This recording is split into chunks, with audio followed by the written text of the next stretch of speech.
about the moment, feel the rush from the butt jump. 20s in my loaded trunk, watch me make another hit. Yeah, I'm tripping. Yeah, I'm tripping. Yeah, I'm tripping. Watch me make another hit. Yeah, I'm tripping. Yeah, I'm tripping. Yeah, I'm tripping. Watch me make another hit. Yeah, I'm tripping.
Let me tell them one time, I've been on the grind, this my prime. Ha. Let me tell them one time, I've been on the grind, and this my prime. Yeah, I'm sorry for the wait, didn't think I'd come up, y'all just need a little faith. I've been patient, just waiting on the river with an ace. Gotta move real careful, we coming surveying the place. I touch down in your city, that's a rival. Y'all got one thing on your mind, it's survival. But if you wanna take a shot at the title, call the medic, we checking your vitals. Let me tell them one time, I've been on the grind, this my prime. Ha. Let me tell them one time, I've been on the grind, and this my prime. Let me tell them one time. Set them all in my prime. Let me tell them one time, I've been on the grind, feeling real good, yeah, all in my prime. It's about that time, say your goodbyes, cause ain't no match for the way that I grind, yeah, all in my prime. Prime time, we mile high, the gate closed. Same city as voice and I mean roles. It's flat bets for the checks, that's a bank rolls. I've been killing it, I'm guilty, case closed. Yeah, y'all are too basic, my reputation, borderline amazing. Good things coming, they just need a little patience. Ready for whatever, all you gotta do is say when. In my eyes, when I rise, I visualize. I ain't ever taking a break, you taking five. Even if I ain't got it, know that I make the time. On my next move, by the time that the ink gon' dry.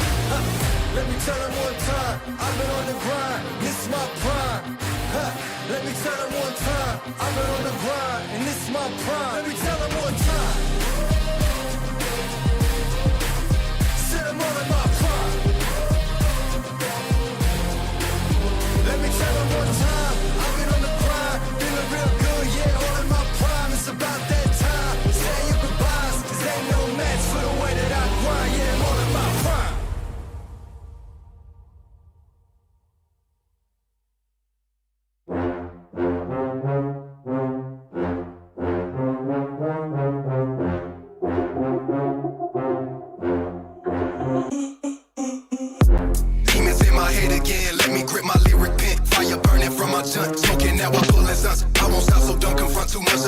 be a grunt. Watch my back and also front. You drop it off, I pick it up. Pockets a mean one, heavy like machine guns. Talking like they heard about me, they ain't never seen one. You ain't really about it, I can see it through the screen, son. Taking lemon lane, busters never trust they jump. Like you want it, my opponent's never on it. I ain't thinking about tomorrow, only thinking about the moment. Feel the rush from the buck jump. 20s in my loaded trunk, watch me make another hit. Yeah, I'm tripping off that funk jump. Like you want it, my opponent's never on it. I ain't thinking about tomorrow, only thinking about the moment. Feel the rush from the buck jump. 20s in my loaded trunk, watch me make another hit. Yeah, I'm tripping, yeah, I'm tripping. Yeah, I'm tripping. Yeah, I'm tripping. Watch me make another hit. Yeah, I'm tripping. Yeah, I'm tripping. Yeah, I'm tripping. Watch me make another hit. Yeah, I'm tripping. Demons in my head again, let me grip my lyric pen. Fire burning from my chunt, talking now I'm pulling sons. I won't stop, so don't confront too much. A boss to be a grunt. Watch my back and also front. You drop it off, I pick it up. Pockets a mean one, heavy like machine guns. Talking like they heard about me, they ain't never seen one. You ain't really about it, I can see it through the screen, son. Taking lemon lane, busters never trust they jump. Like you want it, my opponent's never on it. I ain't thinking about tomorrow, only thinking about the moment. Feel the rush from the buck jump. 20s in my loaded trunk, watch me make another hit. Yeah, I'm tripping off that funk jump. Like you want it, my opponent's never on it. I ain't thinking about tomorrow, only thinking about the moment. Feel the rush from the buck jump. 20s in my loaded trunk, watch me make another hit. Yeah, I'm tripping, tripping. Yeah, I'm tripping. Yeah, I'm tripping. Watch me make another hit. Yeah, I'm tripping. Yeah, I'm tripping. Yeah, I'm tripping. Watch me make another hit. Yeah, I'm tripping.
Let me tell them one time, I've been on the grind, this my prime.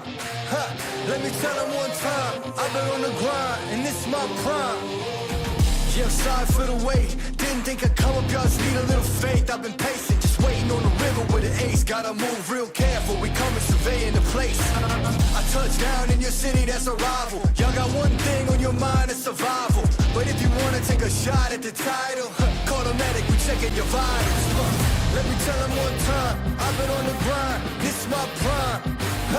Let me tell them one time, I've been on the grind, and this is my prime. Let me tell them one time. Said I'm all in my prime.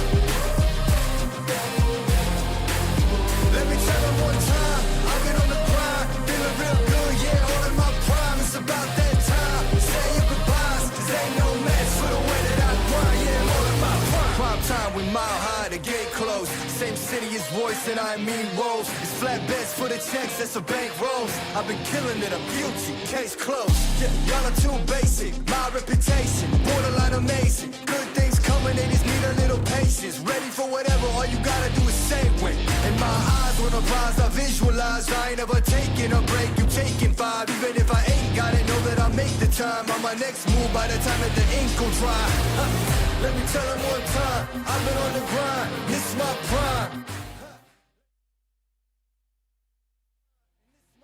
Let me tell them one time. Said I'm all in my prime. Let me tell them one time, I've been on the grind, feeling real good, yeah, all in my prime. It's about that time, say your goodbyes, cause ain't no match for the way that I grind, yeah, I'm all in my prime.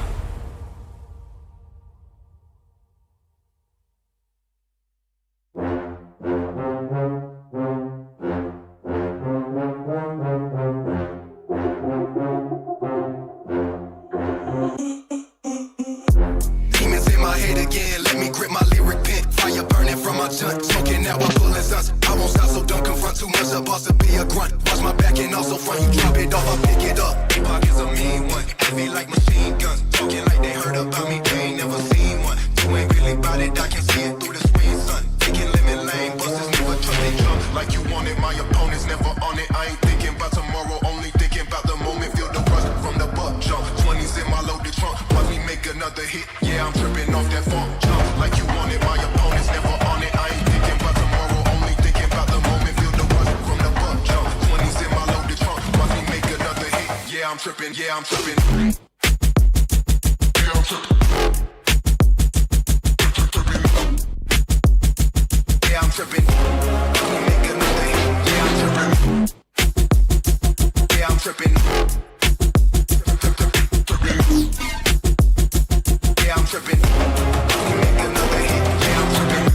Demons in my head again, let me grip my lyric pen. Fire burning from my junk, smoking now I'm pulling stunts. I won't stop, so don't confront too much. A boss to be a grunt. Watch my back and also front. You drop it off, I pick it up. Epoch is a mean one, heavy like machine guns. Talking like they heard about me, they ain't never seen one. You ain't really bout it, I can see it through the screen, son. Taking lemon lane, busters never trust they jump. Like you want it, my opponent's never on it. I ain't thinking about tomorrow, only thinking about the moment. Feel the rush from the buck jump. 20s in my loaded trunk, watch me make another hit. Yeah, I'm tripping off that funk jump. Like you want it, my opponent's never on it. I ain't thinking about tomorrow, only thinking about the moment. Feel the rush from the buck jump. 20s in my loaded trunk, watch me make another hit. Yeah, I'm tripping, tripping. Yeah, I'm tripping. Yeah, I'm tripping. Watch me make another hit. Yeah, I'm tripping. Yeah, I'm tripping. Yeah, I'm tripping. Watch me make another hit. Yeah, I'm tripping.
the grind, this my prime.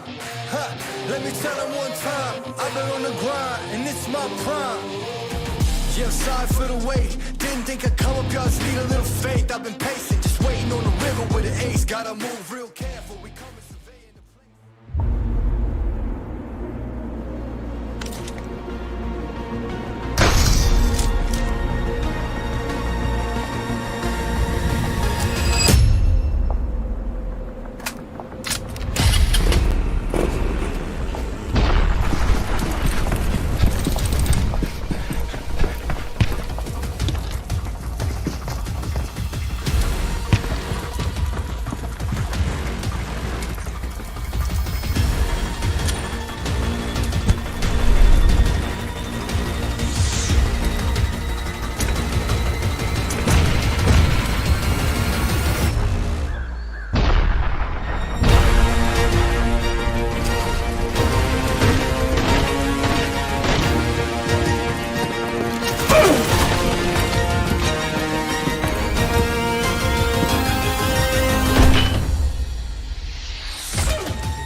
As the day keep on passing by, now the action intensifies even more. We've got two new groups joining the action, Group A and Group D, and these two groups are supposed to be some of the best out there. I'm going to be a host of Cast Necro. John alongside with me on the panel is going to be iSuper Johnny for this BMPS 2026. And Johnny, Group A and Group D. There's so much hype going on around these two groups. Specifically speaking of Group A, man, we've got so many formidable teams there. Exactly. It's a stacked lineup of teams in Group A, and if you think about it, it's basically the finals lobby of BGIS 2026, right? Some of the best performing teams in the country are there.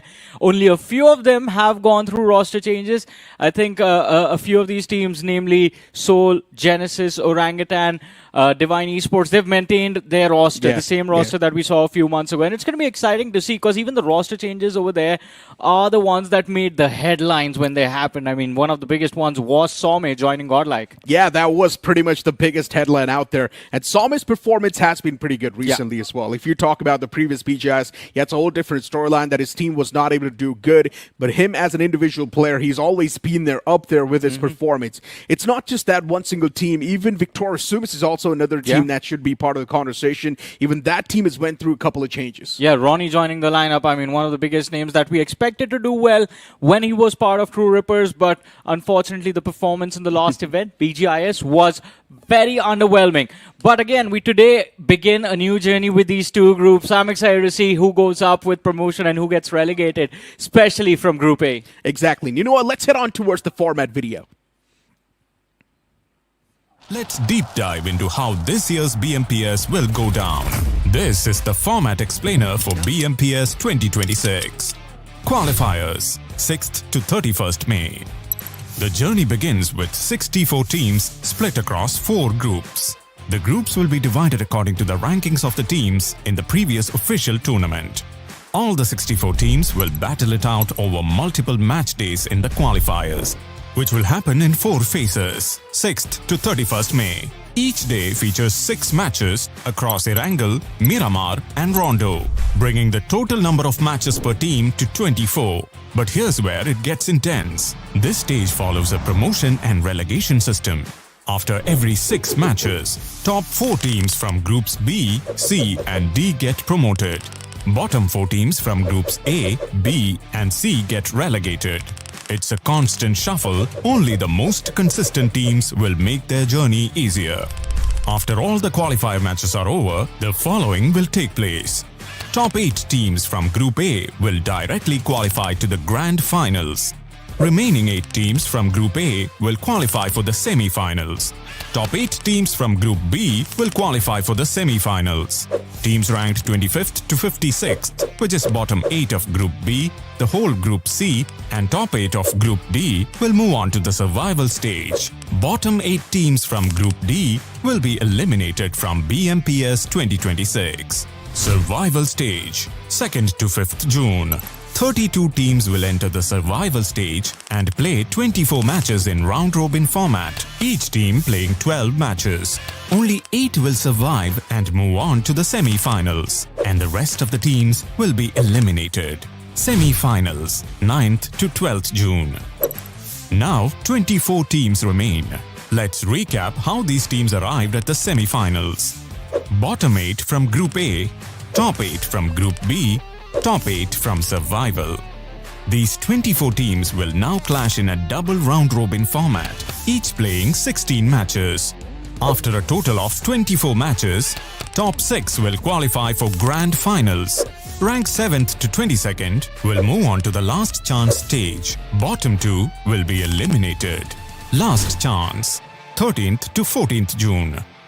16 teams, 12 matches, and one final chance for all the teams to make it to the grand finals. The top 2 will make it to the grand finals, and the rest of the teams will be eliminated. This is it. All the hard work, all the perseverance, all the sacrifices have led these 16 teams to the last stage of BMPS 2026. They will battle across 18 matches over 3 days. No more safety nets, no more second chances. Only one team will be crowned BMPS 2026 champion. Well, that's the BMPS 2026 format broken down for you guys. And this is the exciting news, right? From Group B, we've already got those 4 promoting teams, which is, of course, going to be quite interesting to see because now from Group A, who's going to be the one getting relegated? Of course, we know it's going to be the bottom 4 teams from Group A, but still it's a major question mark. Exactly. It's a big question because as we were talking about it, the teams that we have in Group A are some of the best teams in the country. And it's very difficult to figure out or say right now who will get relegated because we have the lineup in front of us, right? Soul, Genesis, OG, Victorious, Sumus, Godlike, Divine Gaming, Revenant XSPARK, Wyld Fangs, Vasista, Nebula, Learn from Past, Ninza, Myth, Reckoning, Team Tamilas, and WELT.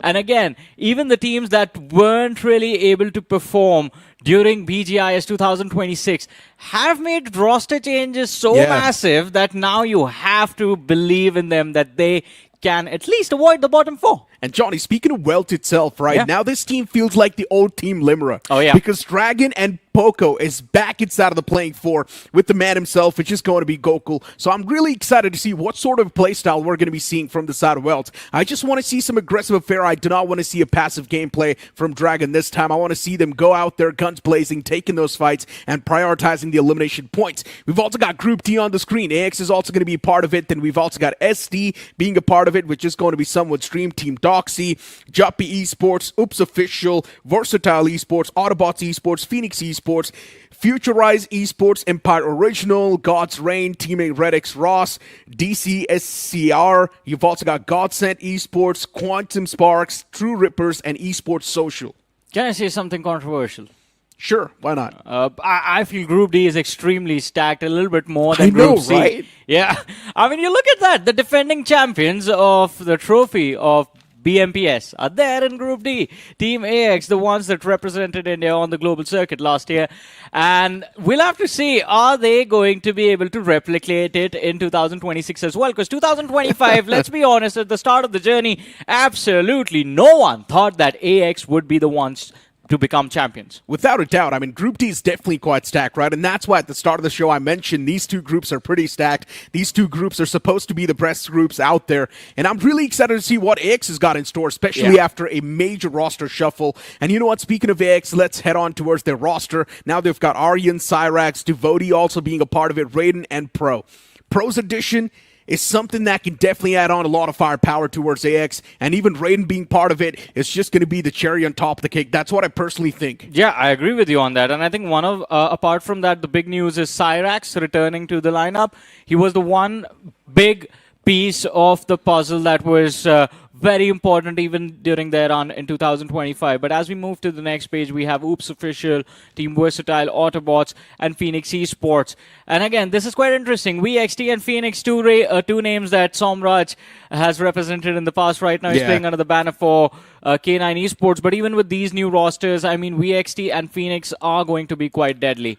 We move on to the next, and we have the biggest news out of all. God's Reign making a comeback. Destro, he's there. We see his name, but I don't think he's going to be playing. I am so excited to see God's Reign because this time they've got 4 Assaulters in the main playing 4. Technically on paper, Neo is the man who's supposed to IGL this team, but still we know the man's an Assaulter. He's always been an Assaulter. Justin also is an Assaulter. Delta PG has also been an Assaulter. So it's really exciting to see the amount of firepower we might just be able to see from God's Reign. It's going to be on a different level. And yes, we've also got GDXX on the screen. And as we mentioned, Quantum Spark, Scout making his comeback, Yeshu as well being a part of it, Master, Naqsh, and even Archit. And then again, another big news is going to be the new lineup for True Rippers. Punk, Omega, Cheyenne, Termi, and Achuk going to be there as the playing 5 for the team. It's going to be interesting to see what this new lineup for True Rippers can deliver. Because again, True Rippers, it's a legacy organization that's been part of Indian esports for the longest of times, because of which people have a certain level of expectation from them. And of course, people have their own expectation from a player like Punk, that he will be able to lead a lineup like this to the grand finals, especially with Termi and Cheyenne being there. Those two lads are incredible. Exactly. On paper, that lineup is stacked. It's not like it's a weak lineup. I'm pretty sure in this entire group, we will see True Rippers dominate. It's not even a question. The real question is going to be, what about teams that are there right next to them? For example, Team Doxy. This is also one of those teams that we saw in the BGIs, and Team Doxy was doing pretty good for themselves, at least in the early stages. Team AX, we have seen a lot of shaky phases from AX, and the only good performance that we saw was in the BMPS last year. That is true. Why aren't we talking about Quantum Spark, though? We don't know what to expect. It can either be a domination or an absolute flop. That's why. It's going to exist in hyper position, that's for sure. Look, you want me to be realistic? Yeah. I don't think we're going to see a domination from them. We might see a mediocre performance, but I don't think a domination is something that's going to happen. Hey, man, a mediocre performance in Group D still means that you have to finish in the top 8, otherwise you get eliminated. That's the worst part about being in Group D. Yeah, and the crazy part is Group D is actually stacked. Yeah. We've got names like Phoenix Esports, True Rippers also VXT. being a part of it. As you mentioned, even VXT is right there too. So yeah, Group D is definitely stacked. As you mentioned, compared to Group C, Group D is much more stacked. And I think even compared to Group B, Group D definitely does seem stacked. A little bit, yeah. Yeah. I did not want to say that, but I agree with you on that. I think a few of these teams would have done better, or it would have been better for a few of these teams in Group D if God's Reign wasn't there, if VXT wasn't there, if Phoenix wasn't there, if True Rippers wasn't there. I mean, Punk, he's on a story of redemption yet again, and this time he's going to try and prove that this is going to be the lineup that makes it to the final and does well in the finals. Because this BGIS 2026, it was a great start for Punk and the boys over at Godlike. But then, all of a sudden, day 2, day 3, they just lost their composure and took that tumble, which wasn't supposed to happen, to be honest. And not just that, right? Speaking of tumbles, another name that pops up in my mind is going to be Esports Social. Esports Social was doing so good at the start of the BGIS in the early phases. Yes, Esports Social was there, constantly qualifying, barely qualifying in some phases. We never thought that Esports Social was going to be kicked outside of the tournament this early. But then, later on, now they're once again back with a complete new roster. So I really want to see what sort of a gameplay we're going to be seeing from these boys. You know, as you said at the start, that True Rippers, a team like that, is bound to dominate in a lobby like this. What I want to see is technically we have 4 weeks of qualifiers happening, right? Switches happening every single week. Can True Rippers make that run from Group D all the way towards Group A, or at least in Group B, just so they can get themselves in a safer position? Because let's not forget, even if you finish inside of the top 8 of Group B, you get at least some advantage for your team in the long run. And Johnny, at the start of the day, we all locked in our predictions. I personally went with Team Doxy. I believe that Doxy's performance will be there. Yeah. But I know it's still a massive gamble I'm taking. And then I see going with True Rippers. That's an easy pick. God's Reign from Salty, another easy pick. You going with Quantum Sparks. Now, that's more than a gamble. You got to believe in the GOAT. That's all I'm going to say. I was talking about Maisie, by the way. He's also picked Quantum Spark. That's kind of crazy you just said that. But you know what? DC, I mean, of course, from the side of AnkiBot and then True Rippers once again from Rawan and Sparrow. I thought when you mentioned GOAT, you were talking about Scout. No, man, Maisie. Maisie is the real GOAT. Every single prediction he makes, we know what happens. Yeah, a lot of people are going to be offended about that. But you know what, Johnny? Moving About on to Maisie. conversation. About Maisie? Yeah. I mean, Maisie's just on a different level. Look, his curse is something that can never be overshadowed by anything else. Exactly. But you know what? Continuing the conversation about the roster changes and the teams itself. And as I mentioned for Esports Social, now moving on with a new roster inside of this BMPS 2026, especially in a group like this, I believe it is going to be a tough pill to swallow. It will be. Group of D this time is truly the group of death. Bottom 8 of your entire lobby are going to be kicked out in the very first round of a tournament. That's a lot of pressure to deal with. But the only thing that they have going for them is that it's the start of the journey. You still have a lot of matches, 24 matches. And if you do well in this opening week, move to Group C and just manage to stick around in Group C, at least you are safe, right? I mean, the thing is that for Group D, they don't have any other option than to actually just be there in the top 4. And speaking of Group C, the worst is that they're going to move on towards the bottom 8, and then they will be pretty much just inside of the Group D. And then if they're inside of the bottom 8 in the Group D, they will be eliminated. Yeah. So that's what you have to avoid, by the way. yeah, pretty much. But it's easier said than done. I think, again, as we keep saying, it's the start of the journey. So let's see how the story unfolds this time. We have the first match for Group D on our screens, the map of Rondo. And this time the flight path starting from the eastern edge of the map, ending towards the northwestern quadrant, just a little bit south of Naqsh. It's going to force these fights into the most common spots. Jeddah City, one big primary location is available for grabs. NoNx Factory, Test Track, and of course, Stadium is also going to be there. The usual contenders, the usual clusters, it seems like that is what we're going to see in this very first rondo. Indeed, we are going to be seeing those. And especially a lot of these teams, as you mentioned, are also going to be part of NoNx Factory. And maybe a few teams will also head on towards Yulin. Stadium is also going to be part of the action. It's not even a question. AX is heading towards that NoNx Factory drop clash. A lot of these teams want to prioritize those early fights. I'm a little bit concerned for True Rippers. I do see Punk and someone else towards that recall tower, so it's going to be a little bit awkward for them. If Punk ends up losing that fight, the backup plan is gone for True Rippers, and already True Rippers, they're falling apart! For some reason, True Rippers did not even stand a single chance towards NoNx Factory. The moment they jumped down, they were eliminated from the game. But things do not end just there. You've also got God's Reign now taking matters in their own hands, as Justin and Delta, they are still there in the close proximity. And there's too many teams around them. Someone's Dream also in the front lines. Delta constantly tapping away. Justin from the tap. He's got a lot of visual. AX as well now against another team. And AX for some reason is just not backing away, winning those duels back to back. And Devotee, he's going to make sure he eliminates every single foe that stands in front of him. AX this time around has a point to prove. I mean, the start of 2026 has not been the best, and everyone started to ask the question that was last year, was BMPS 2025 just a fluke coming from the players of AX? This time, they have to prove that that wasn't the case, but on the other side, Dragonclaw Esports, this is a nice little bounce that they have on the players of Esports Social, but Manny John finding an impressive trade, just hit in the corner, till it was time for him to strike. They've lost just a single player in this fight. They found 2 knocks, and I think those finish conversions, they need to happen as quickly as possible. 5 eliminations secured so far by Esports Social. Oh, there's too many teams still lying around. Esports Social. Manny Jod with the nade cooking up. And that nade's going to be landing right next to the player. Does a lot of damage too. Repositioning was there, but still that nade catches the person. But even Manny Jod instantly gets traded out. DCXSCR. Just this one man in the close. He's trying his best to at least squeeze in a few elimination points for his boys. But he's the only person alive right now in this vicinity. While speaking of the opponent, Godlike Esports, they've got a lot more. And we all know what Godson was capable of last time. They were able to pull off a massive chicken dinner on this map itself. Yeah. So they definitely do possess a lot of firepower. They definitely do, but I think this time they are just being cautious because, again, starting off from Group D, it's not going to be easy, and you do not have a lot of matches. You just have 6 matches to play. It is important that a team like Godsend, as you mentioned, who are proficient on the map of Rondo, get as much value from this one Rondo that they get, especially during the opening week of BMPS 2025. On the other side of things, Autobot, it seems like, are getting very eager to put some more pressure on the players of VXT.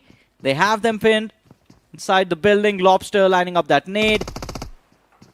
He needs to find contact, flushes out the player around the corner. They know where Smoker is, looking to make the bounce. Smoker still juking around these boxes. Has not taken a lot of damage, but the next nade from Lobster finds contact. And Autobots, they have the upper hand in this fight. A trade found by the players of VXT. Well, it wasn't VXT actually. Juppy Esports from the flank are getting involved. Oh, but someone's dreamed they're not done yet. But instead, they run in the open arms of God's Reign and just give up that elimination point. God's Reign, this is what I'm talking about. This team is literally packed with so much firepower, it's insane. Every single person knows what exactly needs to be done inside of firefights. And that's what God's Reign's going to be utilizing to the maximum potential. They are going to be taking fights left, right, and center. Their main source of income is going to be those fights itself. While AX trying to be the tactical bunch, but even they're quite aggressive. On top, Devotee and Cyrax next to each other. 3 finishes racked up so far. It's not a lot of finishes, since X, they literally control the main building. That's a very awkward move, just taking that drop straight into the arms of Juppy Esports. Cyrax now has to be cautious. He has his teammate right above on top of his head. But the gap in the roof, it's not wide enough to go for those corner angles. Now looking to isolators. Fight's not really possible. It's God's Reign from the distance who end up making that bounce. Cyrax knocked and finished off. And as we were talking about God's Reign Necro, I mean, it's just Justin and Delta. These two lads themselves as a duo are a menace for everyone to deal with. And of course, just like them, there are going to be few of these teams that will just rely on blind aggression. I'm just surprised that True Rippers has lost 2 recalls. And the value that they've gained from it is in negative. They just were able to secure 1 finish point. Not really the start I was hoping to see from the side of True Rippers, especially on Rondo. But let's see, it's a completely new roster, so maybe they will take their sweet time to adjust. Phoenix Esports scouting things out from the top. Late bloomers, that's what you would like to call this team. Moving in late inside of the action. Autobots Esports, they try to be the cheeky bunch. They do get 1 elimination point squeezed out from Phoenix. But an instant trade did happen as well. And God's Reign now, what is this pounce? Oh my god, somehow it works out. A crooked move coming through from God's Reign, but it worked out to perfection. And now Delta PG is fall up close. He's not going to lose that duel. God's Reign is just fiddling with the opponents. It's their time for revenge. It's their time for vengeance. And God's Reign, they will make sure that they're counting every single body on top of this roof. Juppy Esports, even they're doing a phenomenal job keeping the opponents on the bay. AX has been done and dusted from the Ox factory, and now the recalls are also going to be triggered. Yeah, but God's Reign, look at them. They're just waiting on the other end of the roof for the players of Juppy Esports as the revives come through. And already in double digits. I think it's a masterclass on how to take these aggressive fights by Justin and Delta. This duo has been hailed as one of the best duos in the scene for the longest of time, since 2023, when they lifted the trophy for BGIS in Mumbai. And of course, 2025, not the greatest year for the entire roster. Destro deciding to step down as the IGL of the team. He's still there in the back lines. But I think now with just the freedom to make this push, these two men have decided they will make it happen. Well, unfortunate that they have to start from Group D, though. But Autobots Esports, Johnny. Arib is now trapped. Does the opponent know that Arib is right behind him? Maybe the answer is no. This man from Juppy's got no clue. Now it definitely knows. SKOP gets charged on. And for some reason, he was not even able to shoot back the opponent, Arib. He's making them look like noobs. Oh my god, he made it look so easy. Yeah. Quick work. Just ran circles around them. They had no response to it, but now this might be the real fight for the players of Autobots as God's Reign finally decide to drop down from the high ground. But Lobster, what an aid, and a Reeb around the corner finds Delta as well. Justin and Delta have finally been shut down, and it's at the hands of Autobots Esports. It's fair, man. Autobots Esports as well had a pretty decent run in Showdown last year, 2025, and now making a comeback in Pro Series 2026. I think this was bound to happen. These Titans, when they collide, you never know what can happen. I mean, for Autobots Esports to pretty much start things off on such an explosive manner, it just propels them in such a nice mindset. And with this mindset, Autobots Esports can actually move on and conquer the game. But the main issue is, Johnny, the overall distance between the players. Yeah. The remaining two players are all the way towards the left side, and the remaining two are on the right side of the map. How are they going to reunite? Luckily, they have recall towers in both the places, so they can decide which duo gets aggressive looking for fights and just recall them on the other side of the map. I think that is one strategy. Ideally, it should be towards the west, where they should be resetting, because Areeb and Lobster, they have the flow of momentum. They've been aggressive all this time, so they are going to be in the heat of the moment. Their mindset is now locked in on running into those aggressive fights. And of course, there are teams moving in from the eastern half of the map that allows them a little bit more opportunity to just stay on the edge and be the gatekeepers. But as I talk about Autobots Esports, we had a little bit of a recap of that showdown where the players of Phoenix Esports were getting very aggressive. They have been able to secure 4 points in the early stages of the game, but also have used 3 recalls. Yeah, Phoenix is done. Out of fuel. So now Phoenix Esports needs to bring in a cautious approach.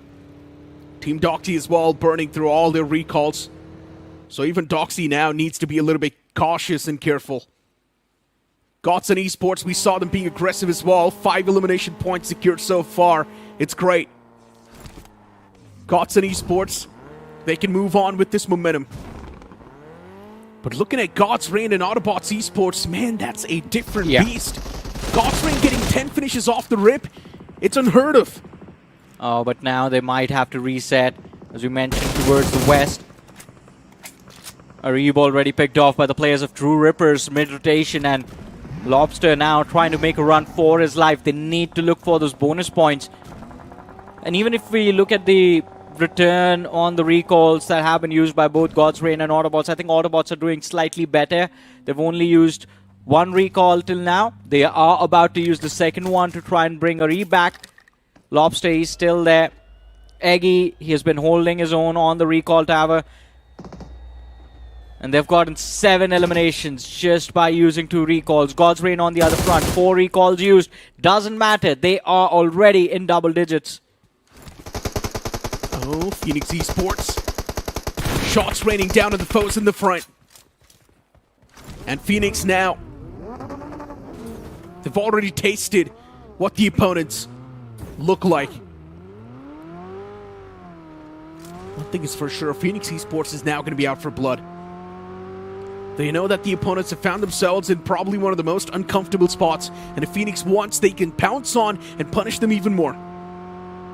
Pretty much, they are trying to gatekeep the players of Dragonclaw Esports, because you look at the radar, Dragonclaw has been forced outside the edge of the circle.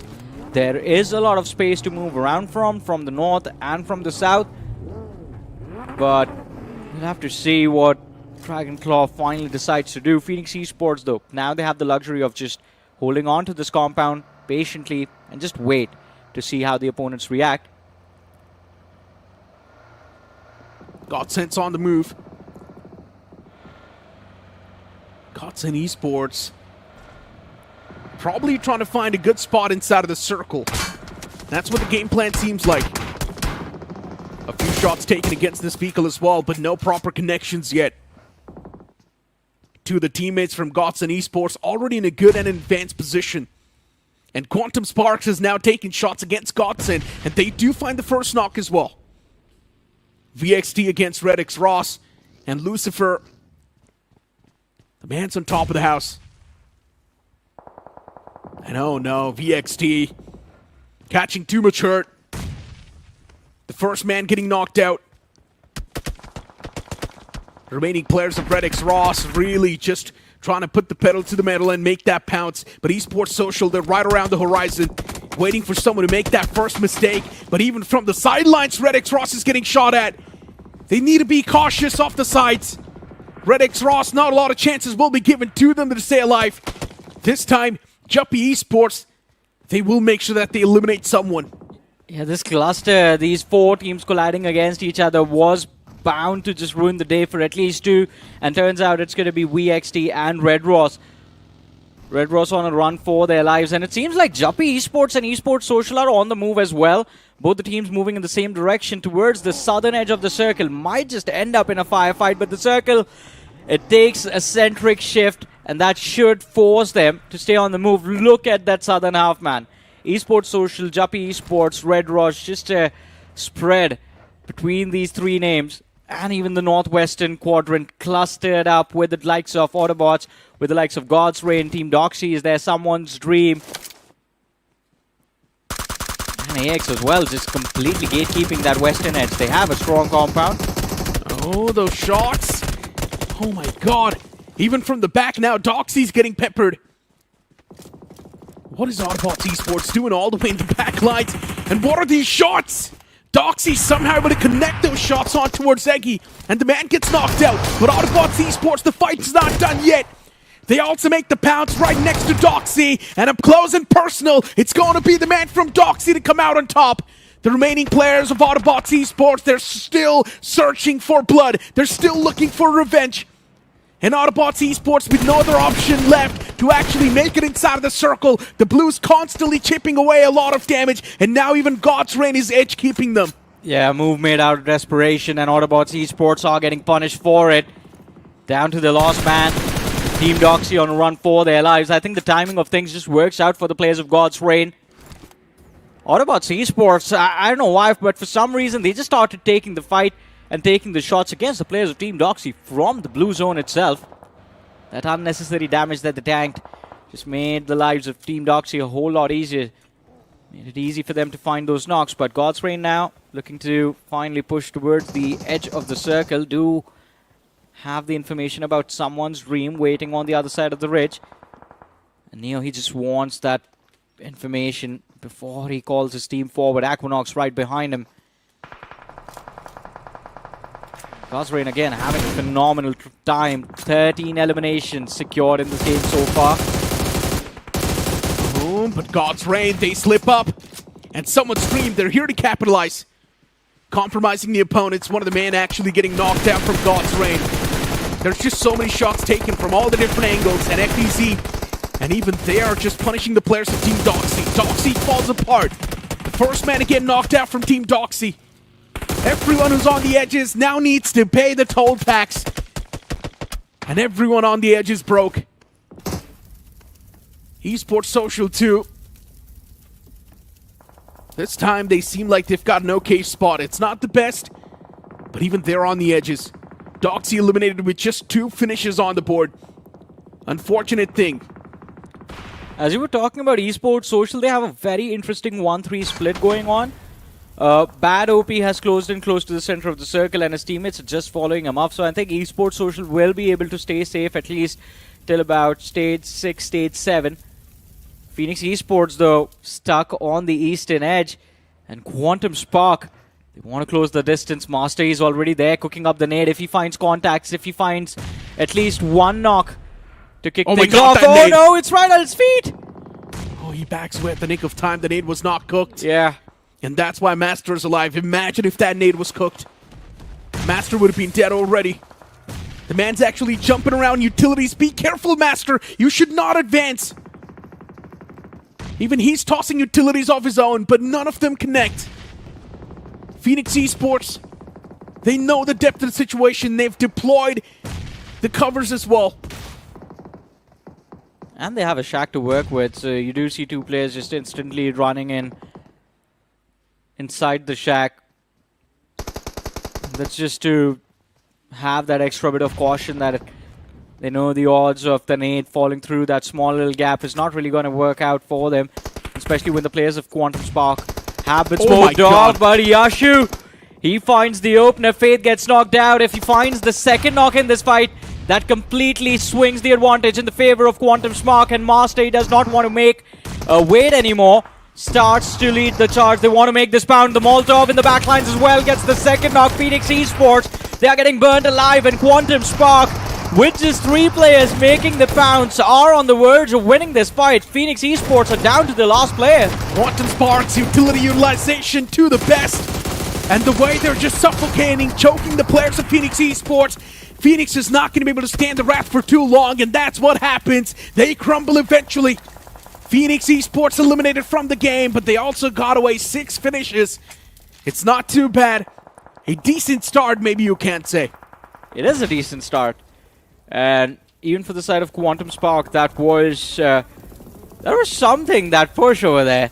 They found a knock. Master just ran forward and just sprayed inside that smoke with his eyes closed, hoping to see if they can find the last player as well. Well, luckily they do end up cleaning house in NoNx Esports. And it's a critical position, by the way, towards the eastern edge of the circle. Now that's in the hands of QuantumSpark. A lot of movement space, a lot of breathing room, since majority of the teams are playing from the west and the north. Oh, Esports Social. The players are down low. Esports Social's on the run. Redix Ross going for the revival since they're not too stable. Lucifer's going to be back up. It's not even a question.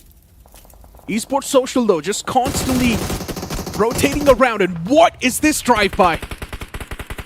Instantly eliminating that team. Redix Ross not in the game anymore. 1A, 2-piece. FEZ, they've got something else cooking. And this time it seems like AX, they do not have any reply to the utilities of FEZ. And FEZ, they start to advance. They start to get a little bit aggressive, but even Esports Social from the back, they've got the lines of sight. To be fair, I did not think Esports Social would be playing like this. 12 eliminations secured in this match already, and now they have made it to the top 10 as well. High chances they will finish inside of the top 6, or at least the top 5. All 4 players are there from the side of Esports Social. A few seconds ago when we saw them getting punished by the players of Red Ross, I thought Esports Social would succumb to that pressure, but turns out that's not the case. They have the line of fire for the teams holding the western edge. Team AX, FEZ, and of course right behind them, the players of God's Reign as well could be in trouble next. Yeah, it's like AX are pinched. AX are done, I think. Oh, but the nades, though, not finding exact connection. This one definitely does. Takes away a lot of HP. FEZ, though, they're still not someone who's going to back away like that. They keep on fighting like warriors, then they keep on punishing AX. But God's Reign, they're on the opposite side. They cannot even third-party this even if they want to, because God's Reign knows Esports Social is on the opposite side. Exactly. And they will punish him. And now it's not just Esports Social, by the way. Look at the position taken by Juppy Esports. Even they will have a line of fire to cause trouble for the side of God's Reign if they want to. But Devotee, the last man alive from the side of AX. No utility left. Slowly and steadily crawling towards the players of FEZ. They are still aware that it wasn't the entirety of Team AX that they were able to finish off now. Finally spotted out. Devotee switches to the shotgun at that range. It's not going to work out. And the punish is going to be there. Futurize Esports Empire Original. 7 eliminations secured as they finally break inside the top 9. Oh man, Esports Social sending it on top of Juppy Esports. Esports Social realized that Juppy's gonna try to edge keep him. They are going to keep them. And that's why Esports Social, without even thinking for a second, they straight up just make that push. And Juppy Esports is now suffocating as they've been eliminated from this game. What a move by Esports Social. Perfectly calculated. They knew what exactly was needed to be done, and they execute that move. Exactly. Talk about the element of surprise. Juppy Esports did not anticipate this level of aggression this late in the game. And Esports Social, my oh my, Necro, what a start. 15 finishes right off the bat in the very first game of their qualifier matches. Now it's just a question of where is this team actually going to stop. On the other side of things, Dragonclaw Esports also eliminated from the game. We are down to top 6. And even Quantum Spark, by the way, have made it into the top 6 with 6 eliminations. This is a decent start of the journey. Yeah, not too bad. But then you look at God's Reign with 15 frags on the board. Esports Social and God's Reign combined have 30 finishes. Between two teams, there are 30 finishes. Different beasts. Literally different beasts. Dominating this entire group. Then you've also got Oops Official. Once again. And Oops is playing this one quite safe because they know manpower not exactly there with them as of now. They do have all the 4 players standing, but maybe intel is lacking. Also, God's True Reign. Rippers. True Rippers, smack center of the circle. They have not been that aggressive, so don't think we've seen their name that much in the finish feed. Yeah, because True Rippers, the circle has constantly been shifting on top of them. And they don't even need to make a single move because the circle is literally with them. They can just fight for the chicken dinner. And that's what True Rippers is trying to do. True Rippers, I guess, are caring about the chicken dinners itself. I don't think they care about the elimination points. And once again, the circle shifting on top of True Rippers, they do not even need to do anything. Just keep on holding off teams like Quantum Sparks. Fair enough. I mean, if the zone allows you to stay safe, if it allows you to stay inside cover, might as well, right? Yeah. Not force on any unnecessary fight. And of course, you see the competition taking on each other, so they are going to thin the herd out. Esports Social getting shot at by the players of Quantum Spark. Quantum Sparks with 6 finishes. And Esports Social with 15 on the board. It's been a crazy game from both these teams, and God's Reign, they did lose out on Delta PG, but still this 3-man squad. Man, they're just wreaking havoc on the lobby. Justin and Aquanox now just trying to pull off some shenanigans. Not sure what sort of move we're going to be seeing from God's Reign, but whatever it is going to be, it has to be for the best. Maybe being too aggressive right now is not going to reward you. Quantum Sparks, they do realize Esports Social is going to be the biggest threat. They've also utilized the cover flares. Spamming in the smoke. It's going to be hard to find Esports Social. They're moving so well. Yeah. I love this formation as well, by the way. The players are a little bit far away from each other, so even if one man falls, the other one should be able to break through. And this late in the game, especially when you have 15 eliminations, you are just trying to maximize your placement points. And they're down to 2 players, so the hope for the chicken dinner, the probability for the chicken dinner has already dropped. But God's Reign, man oh man, what a brilliant hold by the players of God's Reign. They've made these dips to hide inside. The nades go flying. Joyesh from the side of Esports Social does find an opener, but the trade is going to be there. Oh my god. God's Reign finally starting to fall, but they're not going to go down that easy. Finally, Justin gets shut down. Again, it's the danger man, Joyesh, now eyeing Aquanox. Does he know where Aquanox is? True Rippers now finally, they break the silence. Oops Official in the front lines, and True Rippers is ripping them apart. First man shut down.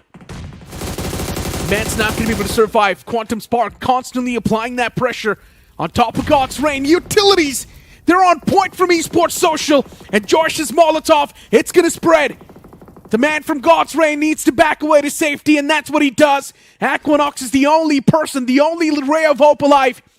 Esports Social with 17 finishes on the board, and now Quantum Sparks looking to eat him alive.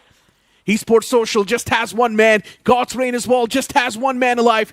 While Quantum Sparks, they've got the most men alive in this final moment. Exactly. I think we might just see Group D begin with a very surprising result. Quantum Spark walking away with the chicken dinner. I have said it. I hope I have not jinxed it already. They have all 4 players, and it seems like with the decisions that they are making are quite decent. They want to clear up the southern edge to have a little bit of movement available to them, to have a little bit of map control available to them. But right now, it seems like if you're playing that southern edge, you somehow need to avoid Joyesh. He's been just absolutely phenomenal in terms of getting a good return on investment with the utilities that he has been using, completely shutting down the side of God's Reign. True Rippers, I believe with where they are, with the cover that they have, this is also another team that has quite a decent bit of chance of securing this very first chicken dinner. Yeah, of course. I still do think that True Rippers has the highest chance of securing this game. Yeah, they have the concrete cover. Exactly. The best compound available. And Quantum Sparks is just out in the open. This is what I'm talking about. They cannot even move freely. True Rippers, they've got them locked in the sights. But even for True Rippers now, they're also being watched from every single direction. And since we know it's also going to be the last circle, True Rippers is going to be forced to move outside of their comfort zone soon. The Blues going to be on the move. Even Quantum Sparks now needs to move away and relocate themselves. And that's what they're doing. 2 players on the move. Quantum Sparks next to each other. 3 players are right there in the open. And Quantum Sparks knows there's just so much pressure mounting on top of them. They've utilized the smokes as well. And Josh is now trying to utilize the Met strat. But it's not going to work, my friend. The Blue is going to be ruthless, merciless on you. But I have to say, man, Quantum Spark, the players are covering for each other to perfection. Every single time someone from the side of True Rippers even gets up to take a peek at the players of Quantum Spark, they are riddled with bullets. And one after the other, True Rippers have started to fall as well. Oops, official eliminated from the game. And True Rippers down to their last 2 players as they are desperate to find some room in this stage 9. Last man down, Cheyenne. He's the last hope for True Rippers and Quantum Spark. They have actually done it. What a phenomenal start. It's a 1 versus 4. Ain't no way Cheyenne makes it out alive. 11 elimination for Quantum Spark. And the chicken dinner, a 21-point start. Necro, it seems like we have indeed entered the Quantum realm this time. I know, right? Quantum Sparks. Who would have thought that this team is going to be breaking through barriers and securing a chicken dinner? I mean, 2 finishes from Scout, Master getting 3, Yeshu getting 3 as well, and Archit getting 3. It was such a perfectly played game from them. Yeah, who would have thought Quantum Spark would get a chicken, right? Okay, buddy. I mean, come on. Even you picked them just for fun. No, I picked them because I believe in them. Okay, you know what? Well, now since they won, I cannot even question you anymore, my friend. But you know what? Jokes apart, Quantum Sparks, definitely the team play was on point. It was insane the way you mentioned, right? The way they were just covering each other while they were making that rotation. They knew that True Rippers is going to be putting that suppressive fire on top of them, so they were just constantly there taking those shots against True Rippers while their teammates were getting in a better position. Exactly, and you could actually see the level of pressure Quantum Spark were able to create just because of that one minor detail in that rotation. Because you saw Cheyenne when he was out in the balcony on the ground floor, he had the vision of Quantum Spark. He knew what he was, what they were doing, what they were up to.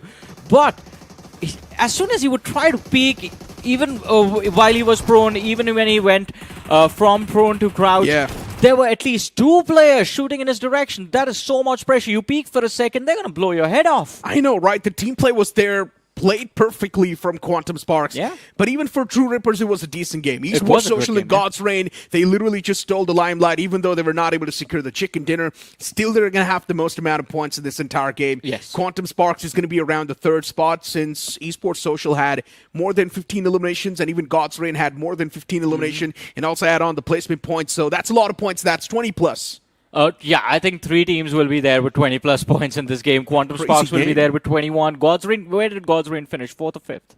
I think God's Reign finished 4th. 4th, and assuming they had about 16 to 17 eliminations, yeah, they are going to be in like those that. 20 or 21 points, and I think same goes for Esports Social. So we might have a 3-way tie at the top. I know, right? And this is probably for the first time we're seeing so many teams cross that 20 points marker, which is insane. On the map, Rondo, this is what I'm talking about. There's so many opportunities given to these teams to actually mount that lead on the overall standings and get a solid start. And 3 teams so far have done it. Exactly. Esports Social, that one player, Joyish, he was on fire. 8 finishes on the board, 1,265 damage dished out. Joyish was insane. And even True Rippers were able to rack up a few elimination points in the final few moments. Exactly. I think I feel bad for all of these teams, man. The start of the year wasn't the best for them. And of course, all of these teams are the rosters that ended up struggling very badly during 2025. Before that, 2024-23, we have seen these players dominate in their performance. I mean, God's Reign is the first 2023 BGIS champion, for crying out loud, and they are in Group D. So I think, group of death, group of destruction. This group is something else. Definitely. It's quite a fun group, and it's also a pretty much stacked group, because I do feel like this group is more stacked than even Group B. And they have a lot to lose. Group D, again, bottom eight Bottom eight straight eliminated. Yeah. So they definitely do have a lot to lose. And I'm pretty sure a lot of these teams inside of Group D are going to be advancing forward. The way they're I guess playing, so, it's yeah. on a different level. And the way the game started off, man, what an aggressive start it was. We also did see True Rippers not exactly able to squeeze out a lot of value from this initial drop. And God's Reign were just dominating this. We had expectations from Godson Esports. I personally thought maybe Godson's going to be able to do a lot more in this game itself, but they were not able to do so. Yeah, unfortunately for them, they ran into Dragonclaw and the side of Esports Social, and an Esports Social that's looking very deadly. By the way, Godson Esports, Red Ross and Dragon Esports teams that have made their way towards the BMPS from the qualifiers that happened, the open events. And of course, a lot more for them to prove. We are expecting, at least, I mean, with what happened last year, I'm always hopeful that we are going to have another Team AX-like run from one of these newer teams. Maybe it's Quantum Sparks. Maybe it's Quantum Spark. I know, now right? that you've said it, hopefully they manifest it as well. You know what? I'm a believer too now. Let's go. The way they played, that team play was insane. I don't think we've seen that level of team play in any other team that we've seen so far. Very true. That was some crazy stuff from Quantum Sparks. The way they were covering for each other, that's brilliant stuff. I don't think we've seen it so far in all the teams that we've witnessed. So it's a great way to kick things off. And considering it was also the first game, just imagine the strategies are just going to get even more refined. Yeah. So they're probably just going to get even more better. That refinement actually needs to happen, because there was a moment where we see them make that one knock push bounce on the players of Phoenix Esports. That was a lot of risk that was taken. So that is the one thing where I think Quantum Spark need to readjust. But apart from that, the team play, as you mentioned, was just played to perfection. We have the mass ranking, and look at that, 21 for Quantum Spark. They do end up finishing first. God's Reign and Esports Social tied for the second with 20 points. Wow, interesting. I thought maybe God's Reign had more. And Esports Social as well, just getting 20 points. But still, it's like top 5 teams. They've got so many points. And Oops Official, we forgot to talk about them. Yes. You know what? Under the radar, slowly and steadily sneaking past a lot of these teams. Even Oops getting 8 points. And Autobots as well, 8 points for elimination. That early aggression from Autobots was quite nice to look at. But as we turn to the second page of the leaderboard, we have a few letdowns. I mean, Team Doxy, that was your pick for the day. Okay, why would you mention that? VXT. Like, you don't even need to talk about it. What happened with Team Doxy, Necro? They got only they doxed. know. Yeah, only they know what happened to them. I was not even looking at them when they got eliminated. I do remember they got eliminated in a rotation. Yeah. They were being edge-caped by someone else, and that's why Team Doxy was not able to survive for too long. Redix Ross as well. So a lot of these teams were actually eliminated by the gatekeepers. Yeah. And that's why we are seeing so many teams on the latter half of the board just pretty much not having a lot of points. But still, even if you've got more than 6 points on the latter half of the board, that is a decent start, I believe. That is a decent start, and that also showcases how tough this lobby was. I mean, you talk about the teams at the top right, so many eliminations just vacuumed by the top 3 teams. And then even if you move to the early stages, Autobots, we saw them. Autobots was taken out super early in this game, but there was such a monstrous run by them that they were able to secure 8 finishes. And if you want to perform like this in your matches, you have to unleash the monster within with our energy drinks partner, ladies and gentlemen, Monster. Necro has been enjoying his Monster. You guys also go ahead and grab yourselves one and enjoy the matches. Today, it's you are definitely going to need that energy, man. Group D already showcasing what they have in store, and then we have Group A left. Yeah, I'm loving it, man. So far, the way Group D has at least kicked things off in the map Rondo. I'm loving the pace that we're seeing from this entire group, and I'm just really questioning myself. Why did I not pick Quantum Sparks? It would have been fun, right? It would have been fun. Yeah, I should have went with you, and I should have joined the bandwagon. But I thought maybe Doxy will be able to play the same way that they played in the BGMI 2026 and maybe surprise all of us with their performance once again. But you know what? Enough talks as of now. We got to toss to a short break. You guys don't go anywhere. We'll be right back.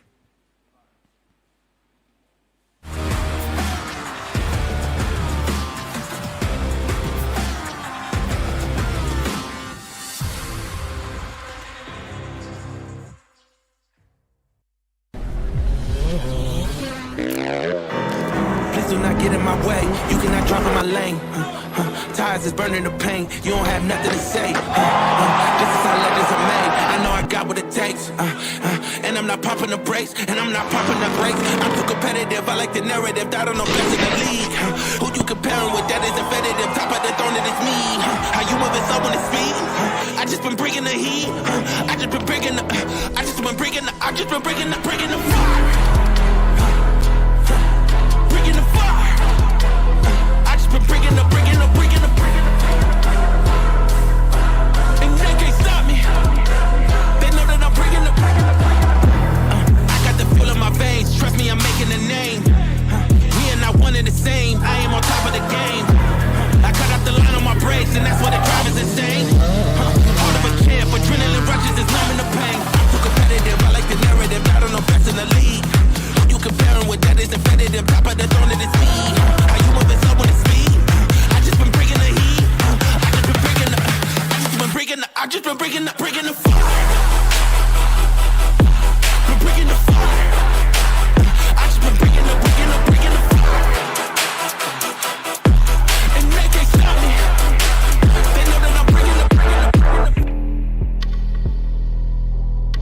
ऐसे पे मैं तो react भी नहीं करता। BGMI cricket league का winner है, रोज खेलता है, आप भी ट्राई करो। अबे असली का 650 करोड़ देगा फिर भी नहीं करूंगा। इस खेल में ना सिर्फ टीम सपोर्ट करनी है बड़े भाई। जीत गया छोटे भाई। ये देख BGMI पे टीम सपोर्ट करो और ग्लेशियर जीतो।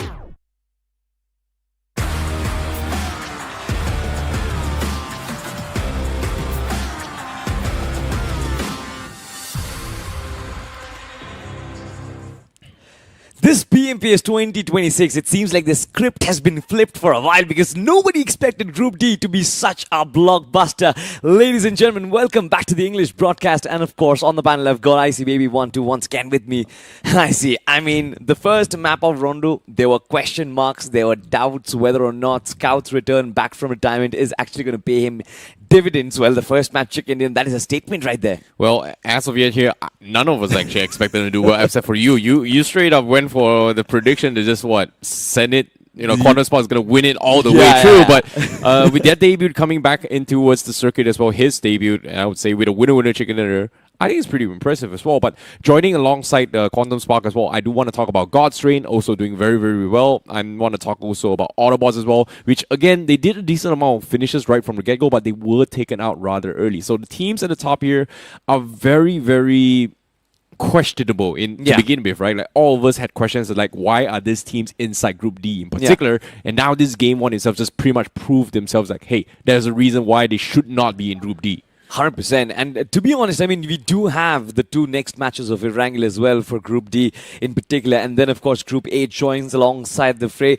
I'm really excited what Group A does have to bring because we've seen Group B, we've seen Group C as well.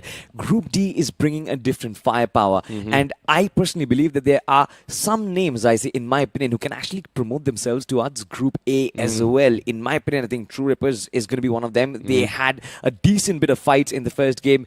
You mentioned GDR, Destro's retirement, Neo stepping up as the IGL, Aquanox coming back from his operation as well. And I think this is a great start for GDR as well. Yeah, exactly. But at the same time as well, for these guys who are just watching as well, if you guys are wondering what's at stake for teams in Group D, you must understand that the teams in the bottom of 8 of Group D by the end of this entire qualifiers will be eliminated. So getting out of Group D is exactly where you want to be. Group C guarantees you survival stage. Well, ladies and gentlemen, we'll find out who qualifies. But for now, the Erangel is getting dolled and ready. And the Big Bird goes back up the skies. This is match number 2, ladies and gentlemen, for Group D. And we are flying high, soaring over the beautiful tropical lands of Erangel. We start our journey from the military base, of course, from the south of the map. And we move northwards. Mansion Yasnaya Pollyanna is, of course, going to be up there for contention. But my concern is GDR, are they still going to stick to their military base drop location? Are they still going to play from there? Because it used to be Destro's playstyle, but I'm expecting Neo to kind of flip things around, maybe switch things a little bit, go a little more aggressive.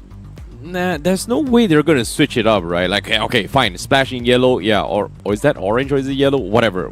But God's Reigns are already hitting their way towards military base, uncontested for what? I think 3 to 4 years now. It's just pretty much their home ground. There's no way they're going to be changing it here. But the ones that has been changing, in my opinion, here has been Orangutan. And fortunately for them, OG and AX is not in the same group as of yet. So we won't see a little bit of drop clash, but AX is going to be heading towards Novo in this particular. Godsend's going to be heading towards Milta. I don't see any drop clashes yet. Maybe towards Quantum Spark, perhaps. Are they going to go towards Pachinki for this contention? Okay, this is interesting. Scout is heading towards Pachinki, and we are seeing a potential clash right there. I think it's going to be Red Ross in that vicinity. Was it versatile? Yeah, it kind of seems like a questionable decision. I mean, 2 players split up looking for the vehicles. 2 players dropping in at Pachinki as well. Look at the circle dropping in, ladies and gentlemen, centering on up around Yasnaya Pollyanna. Now, this is going to be interesting. Have a look at this. You've got Team Versatile, you've got Smoker and the rest of the lads as well. And all by himself is going to be Scout. And I think he's been spotted. They want to try and pressure him, but will the rest of the comrades arrive in time? I see that is going to be a big question. Oh boy, Rex did catch a glimpse onto Scout as well. Smokes has been deployed and Scout is going to be running out in the open. Gets spotted out. Sprays are coming in from Rex with the iron sights, but no connections yet. But for Quantum Spark, they need to back him up here because he's pretty much stranded out in the open by himself. There's no way he's going to be able to get out here. And fortunately for him, Versatile doesn't have a vehicle, so they probably have to leg their way through to actually commit for this finish. But nope, doesn't matter. Rex connects the headshot, takes him down. That's going to be Scout OP down here for QuantumSpark. You know, like I said, questionable decision once again to split before you actually land in at Pochinki. Pochinki has been an extremely contested area over the last few years, I guess. Majority of the teams, be it Somraj, be it Versatile, somebody or the other has been trying and contesting for Pochinki because it gives you so many different routes. You can go up north, you can go up south, and that is the reason why teams prefer these central drop spots, and Scout all by himself, there was just no real chance for him to actually take that fight. In fact, I guess he was just trying to run away, I see, and that just resulted in his demise. Yeah, but at the same time here, props to his Vasista Esports, realizing he was kind of isolated, went in for the push, and unfortunately for Scout, no vehicles, not really a lot of weaponry, he is going to get taken down. He's going to try and crawl his way through to try and buy a little bit more time here, but I don't think the rest of his teammates is in position to actually help him out. Seems like the rest of the pack for QuantumSpark has pretty much dipped out and hit towards George Bull, so as of yet, Versatile Esports, they will draw the first strike right here, and that's going to be the first point in the hands of VXT. And this is going to be a very, very unfortunate run here for QuantumSpark. They still get the chicken dinner from previous round. 21 points is still a huge lead. Yeah. But let's talk a little bit more on towards the promotion benchmark based on yesterday's games, right? Yeah. 49, 50 points is where you want to be for top 4. So as of yet, QuantumSpark in one game is pretty much almost the halfway mark. I think, in my opinion, especially for groups like D and C, it's going to be a little higher. I see 45, 50 points, I think, will get you across the finish line if the group is extremely tight, if the bottom place teams are also playing really well. But unlike what we saw yesterday for Group C, the teams in the relegation zone weren't even able to cross that 20-point mark. There was a big vacuum in the middle, and the teams who got promoted, they actually had more than 60 points for themselves. And I think somewhere about 55 to 60 points is going to be that safe benchmark for yourself if you want to qualify to the next best group. But I'm looking at defending champions here, I see. I mean, Team AX, Cyrax is back into this lineup. They won BMPS together, and then Cyrax and Pro had to leave this team and actually move down to somewhat like a MADKINGS, but that did not really work back. But is this reunion once again going to be romantic? Is it going to give them potential shot at the trophy once again? Well, we shall see, because as of yet, Game 1 was a complete flop for them here. We did see the gunfights come in play, but unfortunately getting taken out due to mid-rotations here. Hopefully consistency is going to be able to bounce them back up, because as of yet, in this format, consistency is going to be key. You cannot afford to be picked off like that here. But seeing how the circle is going to be shifting onto the northeast corner here, Phoenix will have control of Yasnaya. And this circle, I think it's the first time we've seen this circle all BMPS, to be honest. Mostly it has been Milta, mostly it has been Georgia Pole. But for it to actually shift to Stauber, it's going to be tricky as well. We are going to be seeing our big, massive urban warfare potentially in towards the city of Yasnaya. Nah, man, I don't really think so. I mean, this circle has to go north. This circle has to end somewhere towards Stauber, potentially in the open hills of Stauber as well. So that is going to be interesting. And there are going to be teams who are eyeing that position as well. Oops Official already on their mark, on their way towards those hills, trying to catch up. There is Phoenix Esports also inside Yasnaya, Polian, and Godsrain. What a fantastic start in the last game. Yeah, I'm really surprised by Godsrain's rotation here. Usually under Destro's IGL, yes, they would tentatively tank the circle, wait and rotate by stage 3 or stage 4, and now they're already like mid-rotation already. Barely even circle 1. But the question is, they are moving in from the Novorupnoi bridge, and Team AX is also there. Before Godsrain can even cross on the bridge and proceed to the mainland, I guess they will have to go through a fight. Have a look at that. One of their players is actually quite down under. Aquinox is under fire, devoted from up top. A lot of these shots taken. Aquinox gets knocked down. Godsrain, what are you going to do over here? There's no shot at getting that fallen comrade back, or is Delta PG going to take up that risk? Yeah, this is going to be a tough one here as well. AX, they were on the hunt. Raiden is going to secure the finish there. Aquinox gets taken out. AX, what a commitment as well. Devotee was just shooting all the way down to his radio tower. That was a pretty far shot. Devotee has been brilliant so far. His consistency, his gunfights has been top-notch. Have a look at this. Choppy Esports. SKOP this time moving in tandem. Does have the shotgun. Voids the need. There is still one man close to the entry point. A choke point has been established. The shotgun connects, but not really a lot of damage. The players get influxed in. This is the invasion that we were talking about. Choppy Esports does find 2 finishes right off the bat in God's end. They have no answers to the questions being posed. Still one man outside of the compound, and he gets finished off as well. Choppy Esports, what a wipeout. Yeah, but at the same time, SKOP, he almost dropped the ball there, but still finds himself 3-piece in that scenario. Very nicely done coming from Jappy. But for Godsend, well, ladies and gentlemen here, welcome to the Pro Series, man. This is no longer the up trust tournament. The stakes are pretty much very, very much higher here in the Pro Series. But you know what? I'm actually very happy that there are so many teams who are getting these opportunities out there, who are grinding back at home, but they've got open tournaments to actually get themselves slots inside of something like a BMPS, which in my opinion, I guess is one of the biggest tournaments that the country has to offer.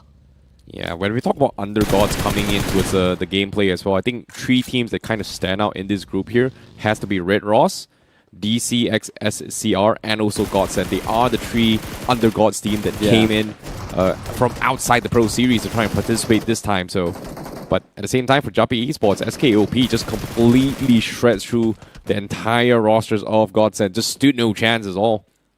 He had a very interesting 2-piece, but the third one was a little bit skeptical as well because he missed his entire shotgun clip. 100%, but you know, quick thinking, he instantly switches back to the assault rifle, knew that he does not want to bank on those bangs from the shotgun. Instead, he just rather spray and pray, and that is exactly what gave him the difference. Interestingly enough, I think my eyes are also going to be on Phoenix Esports. There are going to be some players who we've seen so far. Eclipse, Jatin, we've kind of seen these boys do really well in the past. In Phoenix Esports right now, they are at the center of the circle. I see. Do you think they can be a threat? Because there are teams in their nearby vicinities. Look at that. QS, I think, brilliant rotation, Quantum Sparks. Ooh, this is a weird one here. They are going to be playing on the outskirts, but this spread coming from QS, especially when they have actually lost Scout right from the get-go here, I don't think they are going to be taking a little bit of aggressive approach, but they are going to try and gatekeep, hoping that the circle actually shifts out of Yasnaya. So I guess that's the idea they're going for. But from now, seems like they are going to try and scare off the rest of the teams here. Oops, tries to rotate towards the houses here. Quantum Sparks. Yashu fires away. Scares them off. They are going to try and dock this their way through. 3 players remaining. This is going to be a tough defense here. And fortunately for them, I think even Oops, they're a little bit afraid to take this fight, knowing that a majority of the team still has 4 players. So they don't really want to risk colliding right from the get-go, barely even like what, stage 2, stage 3. So they need a little bit more information. So this scare tactics definitely worked out for Quantum Sparks, but it's all about timings as of yet. Yeah, but this circle is risk in itself. It's almost like the personification of risk, because imagine this, you've got a big city in the form of Yasnaya, Polyana, but that's it. There are no other compounds barring those sniper towers and these isolated houses. And as soon as the circle shifts, we'll get to see those rice fields get back into the play, which means you are going to be out in the open. If you want to find covers for yourself, make sure your vehicles are stacked up. Every single player having a vehicle of their own, potentially blow them off. Make them covers and try and play out from the open. That is going to be the game plan on all the IGLs. In my opinion, they should be building up for that already. Yeah, I'm actually curious on how Autobots is going to play this as well. Like, Iggy himself is an IGL himself, so who's going to be IGLing for Autobots? Is it him, or is it going to be a Reap? I don't know. A lot of questions here. Their playstyles, they have been a little bit aggressive, which goes against what I know about how Iggy usually plays, where he likes to get center control and plays a little bit of positioning. But hold that thought for now. Seems like DCXSCR may have a little bit of run in here. A potential dogfighting scenario where True Rippers actually just stopped and tried to commit to the fight, but seems like DCXSCR, they're going to back out of this fight. Don't want to risk being shot out in open. Circle is about to move in about 1 second, but seems like shots has been fired away. True Rippers, they're really thinking of regrouping first. They are being shot down pretty low, and the circle actually shifts in towards Yasnaya, so seems like actions is to completely bail out this fight. No point committing this fight. There are going to be a lot of eyeballs on Punk as well. It's actually Team Doxy, my apologies. Yeah.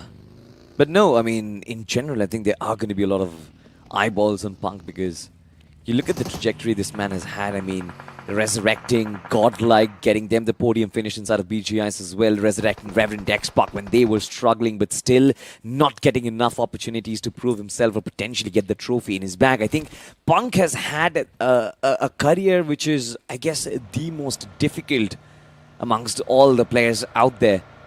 is yet to find a very solid home for himself. Well, let's think about this, right? Like Punk's journey in BGIS was like he had to regrind his way through into the grand finals. Exactly. If he's done it before, I think technically he should be able to do it again. But this time he's starting from all the way at the bottom here. So that will be a very, very amazing hero story arc coming from Punk if he actually does it again. You know what? I feel like Punk is an IGL who should be given a very long-term project, a long-term setup where he can actually groom the players and make him play the way he wants to. He needs to find a team that is going to back him as well throughout the course, because otherwise, look at how RNTX treats him. Just one tournament and you're out. But have a look at this. Versatile. They're looking to beat the hell out of the other team as well. Shot gets to strike, but Rex falls. This is brilliantly done by JAGUAR, and he finishes off Versatile. What a play coming through. Oh my goodness, a blunder here coming from VXT. Stops out in the open, gets completely fired down. But DeathGod finding a 3-piece with the defense there. Beautifully done from him. Mistakes were made coming from Godsend. And of course, I have to say this once again. Welcome to the Pro Series, Godsend. Team Toxie, what a play that was, man. I mean, imagine this. There are 4 vehicles who are coming in, slamming at you, and you're standing there, finishing off 3 of your oppositions. That needs, I don't know, nerves of steel maybe. Like, he was a Superman out there. Talking about Superman, we do have True Rippers in front of our screens, ladies and gentlemen. True Rippers, they found Yesnaya already. And it seems like the circle this time isn't really moving into the rice fields, I see. Surprisingly, we are getting back into the urban lands, which means it's going to be chaotic. You still remember that match, do you, where K9 Esports got that chicken dinner from outside Yesnaya Polyana? We casted that match together inside of BGIs. It was one of the games which I'll never forget. Well, it's great to reminisce in the past. Yeah. But as of yet, new stories, new chapter. We gotta move on, man. It's not good to stay in the past, but it seems like the circle actually shifts back into the city. Phoenix will be taking the police station. They will have center control and one of the best compounds to actually hold as well. So Phoenix is going to be the team to watch out for. With smack in the middle. While the teams outside, they have to figure a way how they want to push in. Yesnaya fields are pretty much not really what you want to be in. And I'm surprised that Futurized Esports is going to be there, FEZ. And they are going to be caught in the crosshairs, potentially between QuantumSpark as well as Autobots, as Autobots makes their move in towards the city themselves. They do find themselves a good spot to work with, and Phoenix Esports seems like the attention has been split off between both QuantumSpark and also Autobots. Ooh. And Eggy, what a shot, gets the knock through as well. This is where things get spicy. Every one of those windows is going to have a scope, every one of those windows is going to have a barrel. Peeking out, trying to take shots. You've got to be extremely careful. Phoenix Esports not in the greatest of positions, in my opinion. Eclipse has been knocked out. There has been a couple of those smokes established to try and get him back as well. But look at the nades coming through from Autobots. They want to finish him off, and they will get that pie as well. Eggy has finished off Eclipse. That is one finish in the back of Autobots as they get off the mark. Elsewhere, Team AX, the mid-serve battle. They will quite comfortably finish off the opposition, which was, I guess, a Dragon Claw. DCX couldn't really fight it out anymore. 0 points in this one, 5 points overall. If things like this stays the way it is, DCX will actually struggle to come out of that relegation zone, I see. Yeah, it's going to be tough. But inside Yesnaya as well, True Ripper's also booking it. Team Doxy, however, leaving DeathGod all by himself. He's got a fantastic hold just now with a 3-piece. Now, he's got to find 4 all by himself because he is getting surrounded as well. Hasn't moved the muscle. True Rippers hasn't exactly checked every single corner yet, so has to be really, really careful. And I don't think True Rippers actually realize that there is a loose straggler inside this house. So this might be an opportunity for DeathGod to actually rack up some points and also put a dent onto what True Rippers is trying to do. They don't suspect it at all. They have no clue, True Rippers. What are you doing? There is a man who is in for a kamikaze mission. He knows he's about to get taken out, but he's going to try and hurt you as much as he possibly can. And I guess the way he has held his triggers, the way he has held his positioning as well, it's brilliant. Do not give away any sound cues, right? It really feels like they're about to have a camper moment right there. Yeah. But for God's Reign, playing on the outskirts here, shots has been fired. They've lost Aquanox rather early, and now Delta getting shot from the far fray.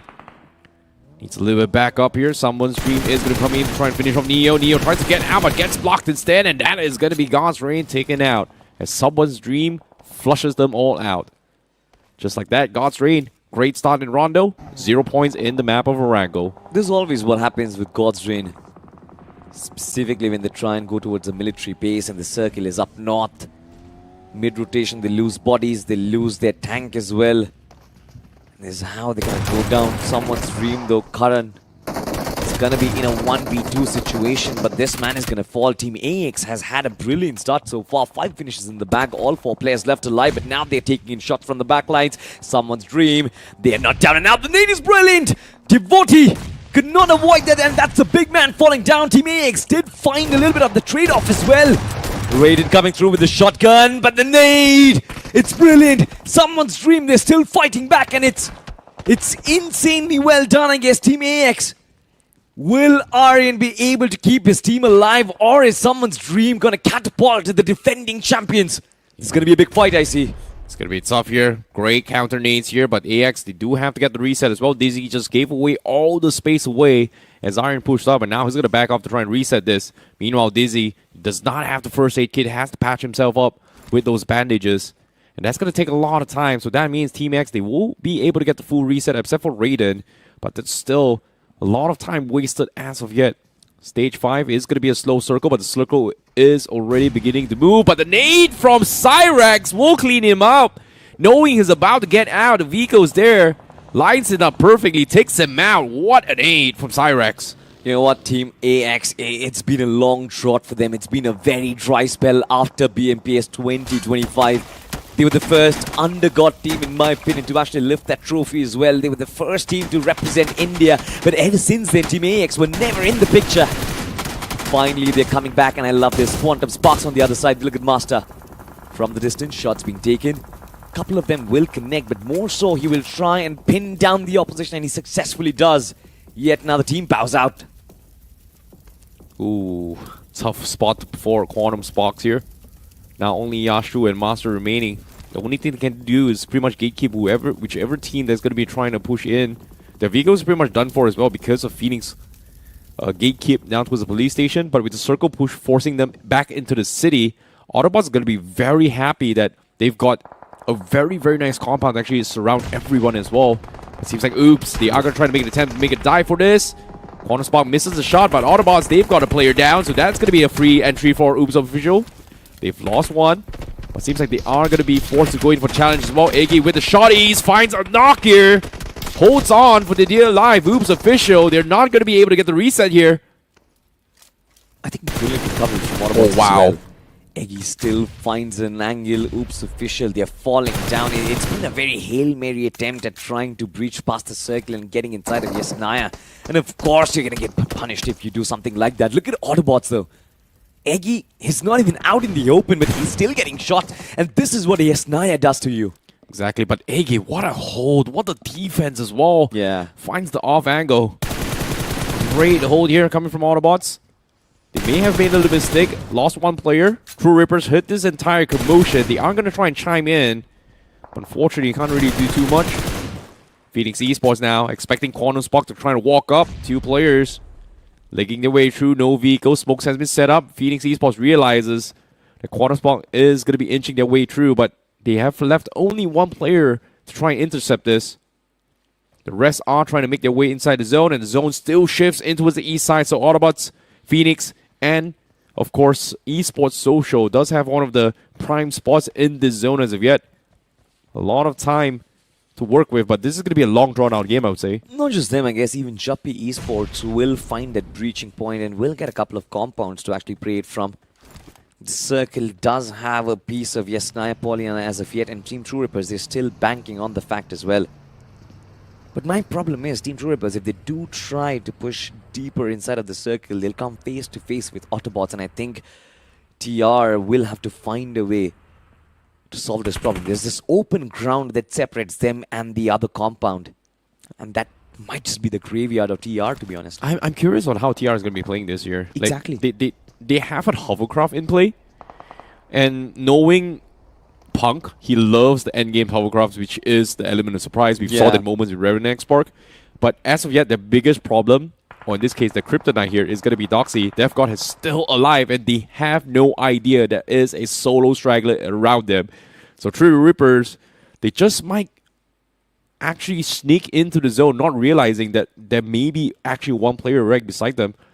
The zone's still in play for DevGod potentially. Actually, no, it's barely outside the zone. So DevGod, the moment he makes a move, the rest of True Rippers, I don't think they're in position to try and back themselves up.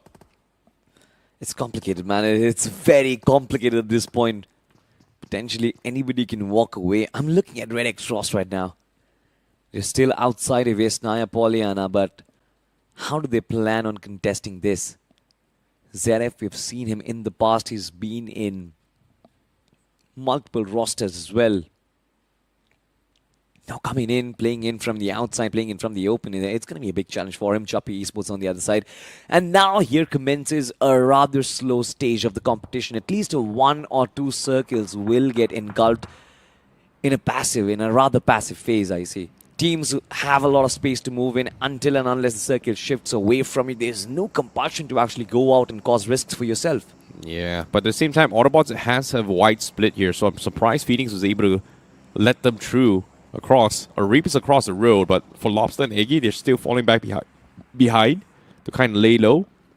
But for Phoenix, I think their biggest threat here is going to be Quantum Spork, knowing that they are one of the furthest away from the zone as of yet. Circle is about to close in 40 seconds. I don't think they should be burning out utilities here, but it seems like Derby, they are going to try and gauge the situation.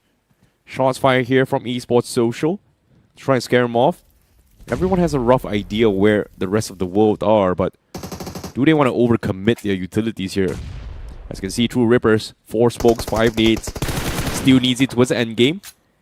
But seems like Autobots, they've made the play. They've made the wall of smoke. Iggy actually crosses safely towards Arib. Next is going to be Lobster, but I don't think Iggy and Arib is going to be able to provide a cover fire. True Rippers may go in for the push here. Lobster now is forced to defend this, but wow, he's trying to peek out here. Jumpy actually goes in for the spray. May actually knock him down. He's forced to stop Drew, and Pung is able to stop him. Uh-oh, Lobster, he's stuck over there. He can't really move. The smokes have been established, but as soon as he tries to get away, I guess True Rippers and their nades will cause him a lot of hurt. One nade does get popped off. Punk has been anticipating, suspecting, but no, wait! Death God from the back lines. He finds Punk. Yet another nade might just connect in, but Death God messes up the next one. This is the Kryptonite we're talking about, but True Rippers now, they have to go in for the reset. And Lobster is slowly snaking his way through out in the open, but no, Death God!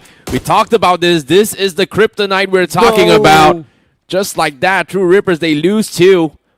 And Lobster is able to cross the road safely. Now, finally, True Rippers realize there is a solo straggler, but the damage has been done. They've lost Punk. Now, Spoke's forced to be used here to try and save Cheyenne. You know what? I see Lobster is just going to be thankful to True Rippers at this point. Lobster was the target, but Death God just flipped the script, and Autobots are now safe. Team True Rippers in shambles. What do they do to get out of this position? Yet another player is almost about to get knocked off. Shine has been finished off. Can they come back? I don't really think so. Quantum Sparks on the other side has been finished off as well. Brilliant nade coming through. Phoenix Esports asserting authority from this hospital compound. I think this can be the game changer. Which are the teams who are going to be surviving? Will be a big question. Death got out of the open. This is like a real kryptonite for True Rippers. They did not anticipate this man in the backlines, but now he's changing their whole game forever. Oh my goodness, the timing. Now, Omega, they've realized DevGod is still there on the edges as well. He's going to try to smoke his way through. Nades are coming in, hoping to get a little bit of re-knock. But seems like DevGod, he was going to run away through. But Autobots say thank you so much, Team Doxy, for saving Lobster. Now we are going to take you out. This time, we are going to do the job for you. As True Rippers now forced to cross the road. Autobots, the timing is just impeccable for them, I would say. Like, Phoenix could have ruined their game. Yeah. But Phoenix was so distracted with Quantum Spark on the east side. And for some reason, Autobots is able to find an opener to actually cross the road.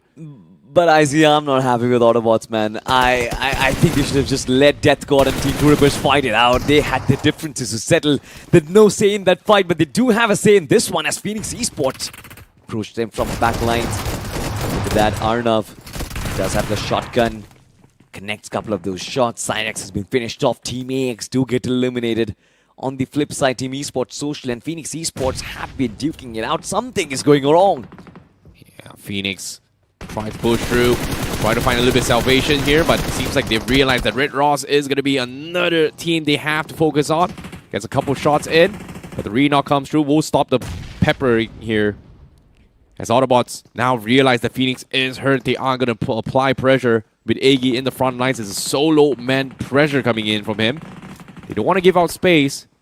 Seems like Arib is going to be joining in the fight as well. Faith is pretty much knocked on top of those police stations. So that means it's just not worth committing here. I don't know if one's going for the reset, but Autobots, they want to clean house. They do clean out the rest of Team Red X Ross as of yet. That is going to be them out. We're down towards the final 5 teams. Autobots in prime position to clean out Phoenix as well. I can see a lot of movement in the background as well. Choppy Esports what is a trying to nade. breach past this battle. Brilliant nade coming through from Autobots. One of their players, Arman, is going to go down. Arif with the S12 gave through the smoke, finds contact. Finishes off Phoenix Esports. That is brilliantly done, but on the other side, I think True Rippers, they have to consider themselves extremely lucky to survive that scare coming in from Death God, I see.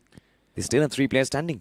Yeah, but at the same time, Autobots only sent Agi and Arif to clean out everyone from the south side. Yeah. Lobster is still having center control. He's trying to keep up his pressure against Esports Social, not forcing them back out here. So they need to get Agi up and then going for the commitment. But Joppy here with the nades against Esports Social is forced to duke it down in this massive chaos fight. As the zone is about to push in, they are going to be out in the open in the hands of Autobots as well. Lobster doing a fantastic job keeping them all in check. In stage 8. Don't really get a lot of time. Choppy Esports with a nade. It ricochets off but does not land. It's still been a very brutal battle, and it's brutal for everyone as Autobots from the sideline. Lobster, this man strikes. Brilliantly done with the suppressor as well. Nobody knows where it's firing from, but now they do. Esports Social on the other side, they're going to be very happy. Not for long as Lobster also has a crosshair on them. And through the smoke, it seems like this man does not really care about ammunition. He just wants those feasts. Was those numbers? Another knock, almost. Now the bots, he needs a lot more support. 9 finishes in the bag. Meanwhile, Choppy and Team Esports Social duking it out for their life. This is intense, I see. Yeah, Joyesh now going to try and clean house. Goes for the last hoorah. They win the fight for Esports Social, but the big problem here is still gonna be Lobster. Autobots finally regroups, but they are taking under fire right now. True Rippers goes in for the slam, but the nades from Agi will stop one of the players. The knock comes through. The confirmation is there. And Autobots, they're taking all the fights by themselves. How is this possible? I'm not even sure the IGL is just showing glimpses of brilliance out there. True Rippers, they're closing in the distance as well, and I guess Autobots know about this. Omega under fire. Can he still survive? The blue zone creeping up. Not really a lot of time yet. A nade comes through. Esports Social, True Rippers, Autobots. These 3 teams have been duking it out for the chicken, but nobody has any surety as of yet. Eggy falls, True Rippers, they survive. Just 1 player standing on his feet, and now it's a 1v2. Esports Social can flip the script, but Termi from the backlines, we know this man has done this in the past. Can he do it again? Finds the first knock! It is a 1v1. Termi versus Joesh. Esports Social versus True Rippers. Who gets out on top? Termi does not connect the shot, and the golden chicken to the other team. Esports Social are going to be so happy with it, I see. What a clutch there, but at the same time, what a drawn-out battle. It came down towards the final circle, and Esports Social was able to completely get out of the entire madness of cluster of teams onto the west side and just clutch the winner chicken dinner. But still impressive stuff coming from Autobots as well. The way they played that game, they just took all the fights. I don't know what's going on, but Agi is just on a mission by himself. Absolutely. I think Autobots is on a mission by themselves because I think they took it personally, man. Them being seated inside of Group D, they're like, nah, there's no way. We're one of the best teams in the country. We want to prove it that we're one of the best teams in the country. And they're taking strides towards it as well. If they keep playing on like this, potentially they get promoted to the next group as well. You know, Autobots True Rippers is pretty much a definition taste of what a T1 team would look like. But for them to be in Group D, every single team is just feeling the brunt. And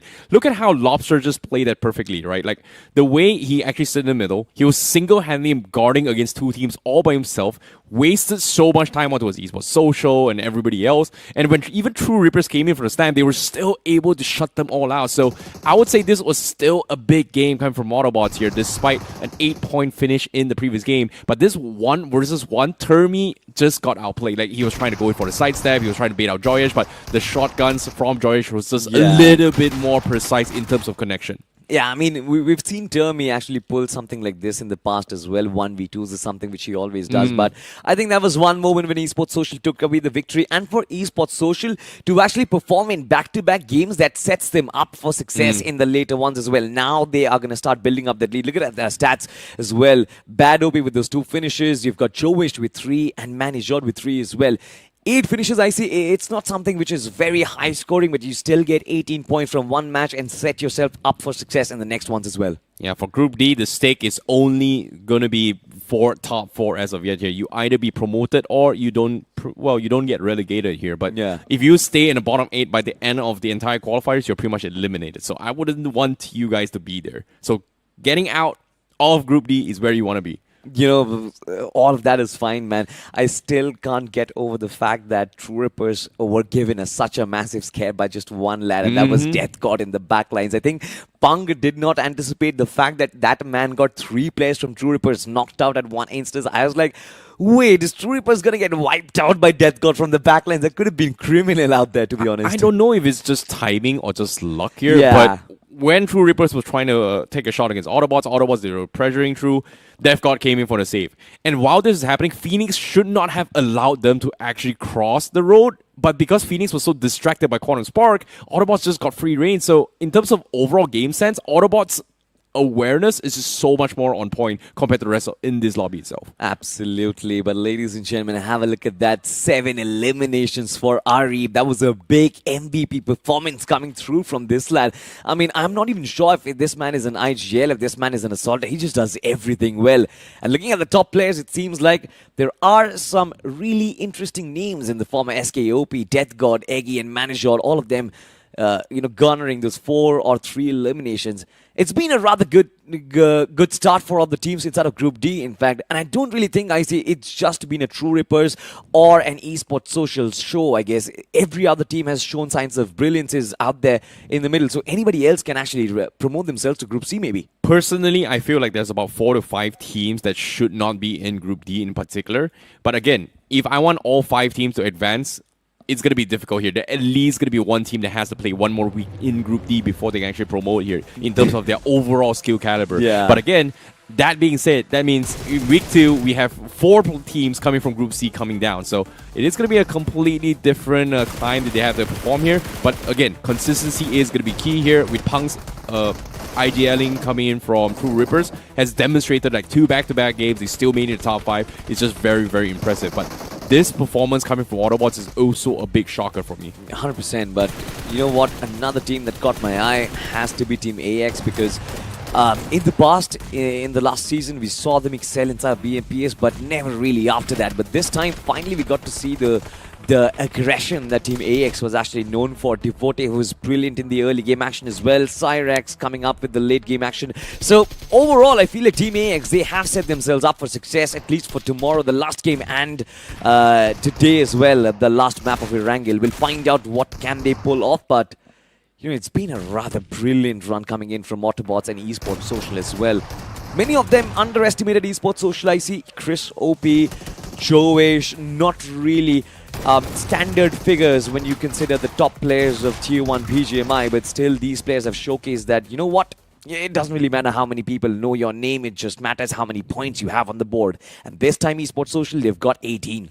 Yeah, that's going to be a huge win. And even for Autobots as well, 17 points in game number 2. True Reapers with 12, Japi with 10. We've got Phoenix with 8, AX with 8, and Team Doxy with 6 points in particular. And for someone's dream, they do get themselves 4 points in the bag. So that is going to be a little bit of a big climb here. But for teams that is fighting for the top 4 position here, it is going to be a top... the team that is going to be having a top contention right now is going to be Esports Social, Autobots, and also True Reapers as of yet. But I feel like even for Japi, they do still have a very, very decent chance here. But now let's talk about a team that took a huge tumble in this particular game. It's got to be Godstrain with 0 points despite a very, very good start in Rondo. Understandably so. I mean, they've got great assaulters out there. Justin with 8 finishes in the first game just showcased his class once again. But for GDR, it's always been the problematic northern circles. Whenever the circle goes up north, they just falter all the time. And I think it has got to do something with their drop location as well. We'll talk all about that, ladies and gentlemen. But for now, the overall rankings is on our screens. Esports Social, consistent performances give them that buffer of 11 points between them and True Rippers, who stand at 27 points. Esports Social with 38, Autobots with 25, Go Solo QS with 22 points. And it seems like I see the competition is sort of heating up for the promotion and relegation scene as well, because look at this, not really a big difference between QS, Quantum Sparks at 22, GDR sitting at 20, Juppy sitting at 17, Phoenix sitting at 14. It's almost anybody's game, to be honest. I don't know where they're going to be relegated here from Group D, considering the fact that there's no place lower than Group D. Yeah, they don't get relegated. They do get promoted, but... Yeah, promotion is going to be the goal here, at least for 4 teams from this respective group. So out of all the 16 teams so far, I agree with you. Like 5 to 6 teams are eyeing for it. But as of yet, the one at the tabletop here is going to be Esports Social. And they're very, very close to that 50-point marker. So one more good game, I think we might just see our first top 4 in just 3 games. Potentially speaking, I guess there is going to be, but I still feel like Group D, there's going to be competition till the very end. So maybe tomorrow when these teams come back, there might be upsets. One team I'm actually looking forward to causing an upset has to be Oops Official. I think I love this team. I love their name. And they've been in this situation for a while now. I think they've been in the Tier 1 circuit. Now they should have the experience as well to actually get themselves promoted up top. Yeah, it's going to be a tough battle here, at least coming from some of these teams. But I agree with you. Like, it's going to be a free-for-all, but you could see a very, very clear disparity between quote-unquote T1, T2 teams and also the teams that are still trying to push into the Pro Series here. I'm talking about teams like DCX, SCR. I'm talking about Godsend Esports as well. I'm also talking about Team Red Ross, which I think they did pretty okay in this particular map. But in terms of game sense, timings, and when to take fights has been very, very lacking as well. And you can see that a T1 team, or in this case, T1, T2 team like Autobots or True Reapers, they're just taking advantage of the scenarios and getting better positions for themselves. We didn't see a massive game coming from True Reapers, and I agree with you that small little mishap coming from Team Doxy, from DevGod, may have made a little bit of blunder, but he still made it the top 2. 100%. And ladies and gentlemen, let's have a look at the schedule as well. We still have one more map of Erangel yet to be played for Group D, and then we move on to one of the best lobbies the country has to offer. That is Group A. Of course, they're the finalists of BGI's 2026, and I can't wait to watch them in action. A lot of substitutes have taken place. Not a substitute, I would say a lot of transfers have taken place, I see. And we will, of course, talk about them. But we still have one last game to go. And I feel like there are a couple of names who are yet to showcase that same potential. I'm talking about Versatile and Phoenix Esports as well. And I feel like Phoenix definitely had a chance in this game as well from their police station compound. They could have actually gotten a little more than they actually did in this one. I agree. VXT has been struggling in that particular game. And for them to actually completely wipe out was just a little bit... I wasn't expecting that kind of push as well, because think about it, you're on a vehicle, you're about to crash the compound, but instead of crashing directly in the compound, you crash out and open behind a tree where everybody has the line of sight to shoot you. So do they deserve to be punished for it? Yes, 100%, because mistakes like that can cost you the game. Well, we'll find out who gets punished, who gets promoted. Ladies and gentlemen, we are here at the map of Erangel once again, match number 3 for Group D, ladies and gentlemen. And the Big Bird goes back up the skies once again. This time we are though flying from the area of Mansion. We're coming in from the eastern side, moving towards the west, moving towards hospital compound. It's almost like a horizontal flight path. which does give a majority of the teams an even chance of going to the drop location, unless and until you're somebody like an AX or a GDR, because military base and Nova Apnoy is nowhere in contention. If you want to go out there, you can still take a vehicle and actually travel down south, but the problem is if the circle lands up north, you will have to come back once again, and I don't think these players want to travel so much. But ladies and gentlemen, we do have a switch up on the panel as well. The Necro Man is back here. Yeah, and it feels great to be back on the panel once again, since I was there to cast the first game as well. And this is the conversation me and Johnny had. This group is definitely quite stacked. I think this group is even more stacked than Group B itself. Yeah. The way they've been playing, it's been incredible. Autobots Esports, Phoenix Esports, yeah, the performances are a little bit shaky, but the previous game for Autobots Esports was definitely good. Yeah, 100%. And I love the fact that for the first time ever, me and Necro are agreeing over the fact that Group D is actually more exciting than Group B and C. I don't even know how it actually works, but nonetheless, the pace of the match is brilliant. But ladies and gentlemen, have a look at that. The circle popping off, centering on around that Georgopol territory. And QS, it seems like it's been a switch. Puchinki did not work out directly. They moved from Puchinki towards Georgopol, and I still hope that these four players, they can stick together, because them splitting up just resulting in their demise. Yeah, and speaking of things splitting up, we also did see a bit of that inconsistency from Quantum Sparks once again. Previous game, not exactly the way they wanted it to go. Got eliminated extremely early in that game. And God's Reign as well pretty much followed up that same fate. I don't understand what's exactly going wrong with them. But God's Reign, once again, the same problems do start to showcase itself. As of now, though, someone's Dream looking to make that pounce on top of this Man of Hoops official. And what was he even doing? He's just staring at them walking up that staircase. And he just watched his own death approach him. I mean, my man had a nade equipped in his hand. He tried to lob it. He thought there's going to be some sort of, I don't know, retaliation, but there was nobody to support him as well. Someone's Dream just walked up and broke someone's dreams, shattered it. In particular, Oops official on the other side. Have a look at that. They've lost their comrade, but they're still going strong, in my opinion. Moving in from Lipovka, they will have to find a rotation path inside of the circle, though, which will be a very long journey, Necro. Technically, if you think about it, their name is literally Oops Official. They're supposed to mess up. Yeah, I mean, we first saw them when? 2024, I guess. And ever since then, every year when we see them playing, we just make the same jokes. I mean, look, at this point, they just have to wake up. That's all I can say. I want if they don't wake up as well. I mean, God's Reign, they're already doing pretty decent in the overall standings, right? Yeah. As long as you're going to be there inside of the top four, that's all that matters. And God's Reign is already there in the top four. Yes, if they do mess up this game, though, then God's Reign will be kicked out, that's for sure. So God's Reign definitely do need at least 10 points from this to keep that spot pinned down. 100%. But, you know, I'm looking at a player trajectory and Aquanox. There used to be days when this man was known as the Land Demon. He was one of the best assaulters in the country, one of the star players emerging out of, you know, the old TSM days, moving on towards God's Reign as well. He was just everywhere. Everybody was talking about Aquanox and his octopus grip. But all of a sudden, I think that operation, the injury, and the recovery just did not really pan out. He took a break from competitive circuit as well. Yeah. Now he is back finally. God's Reign did post a video of his comeback as well, and I'm hoping that he finally gets in the groove of things. It will take time, 100%.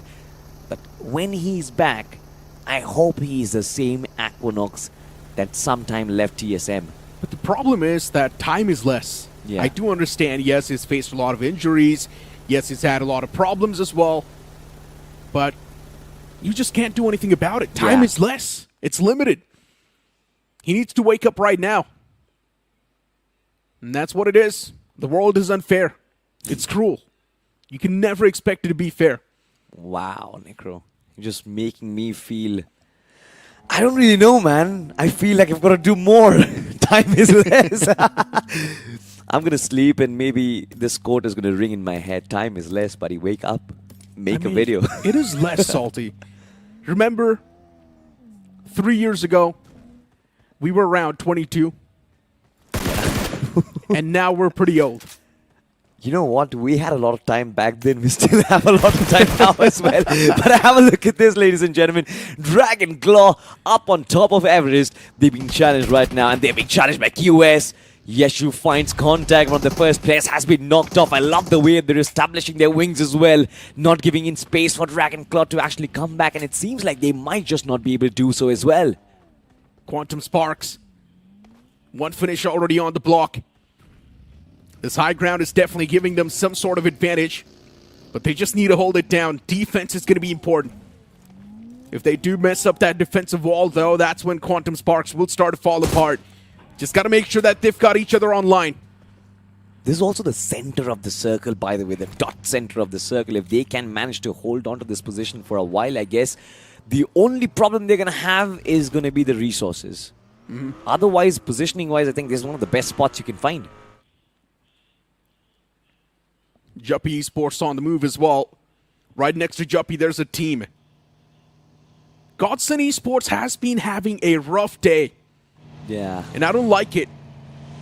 A team we had a lot of expectations from, Godson Esports. The way they performed in BGS 2026, I understand it's still the early phases, but still, Godson Esports was doing pretty good.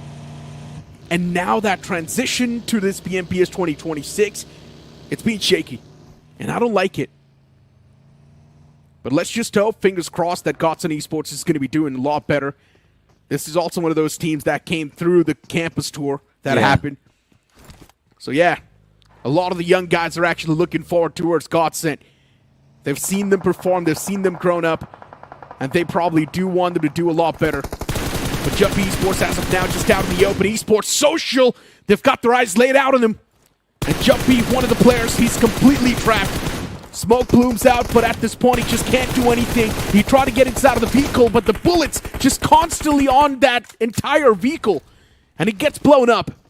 Manager knew he messed up as soon as his comrades had left him behind. He knew there's no way he is going to survive that fight. Esports Social, they had their weapons open in order to welcome that man. They do get at the mark as well with that finish, but I'm looking at the way the rest of his comrades knew that there is some team. As soon as they got that information, they just flew away, but Manager had disembarked from his vehicle, and all of a sudden, he had no options left for him. It's unfortunate, ladies and gentlemen. It does happen sometime at Esports Social. I think this is the team you really have to give credits to, because I think they've been consistent on both the maps, both the games, and now they have had a good start as well. Esports Social and True Rippers really consistent, and even Autobots Esports. Quantum Sparks, God's Reign, we have seen those little cracks, but I'm pretty sure they will wake up. It's the last game of the day, and they have to wake up. Top 4 is going to be the way to go, and if you're inside of Group D, bottom 8, you have to avoid it, because you will be eliminated if you find yourself in the bottom 8. And let's not forget, we've already got the relegation teams from Group C yesterday, so we know who exactly is going to be replacing these 4 teams that do get promoted. I'm looking at the circle right now. The circle shifting southward just takes the game away from Team Toxie and everybody who's been up north. Looking at God's Reign, I'm looking at Autobots as well. Of course, for them, rotation isn't really going to be that big of a deal, but what is Scout doing up there? He's still so far away from the rest of his team, potentially just marking entries coming in from the Georgopol City area, but it's very risky for him to be up there all by himself. But have a look at this. REDX Ross, they're in the midst of battle. Esports Social looking to bounce on them. Lucifer was dancing around the circle. It seems like he's been knocked out. Both the players have been knocked out. Trades back and forth, and Esports Social, they still have that last player surviving in for them, and it seems like Godson from the backlines. Not Godson, it's Juppy Esports from the backlines who come in to try and take advantage of this fight. Esports Social somehow just winning this duel, and now REDX Ross left with only one man. Esports Social can easily recover from this. They can get a 3-man squad back upon their feet, but AX now with a third party. Things just keep on getting worse. Teams after teams just crashing on top of this compound. AX, Raiden, the nade was tossed on himself, and Raiden messed up. A man from AX knocks down. Raiden does not even have enough HP, and even he perishes. Another man from AX taken care of. What am I watching? It's a super performance from Superb. AX eventually do get things into control, but that man from Esports Social, he can prove out to be a nightmare.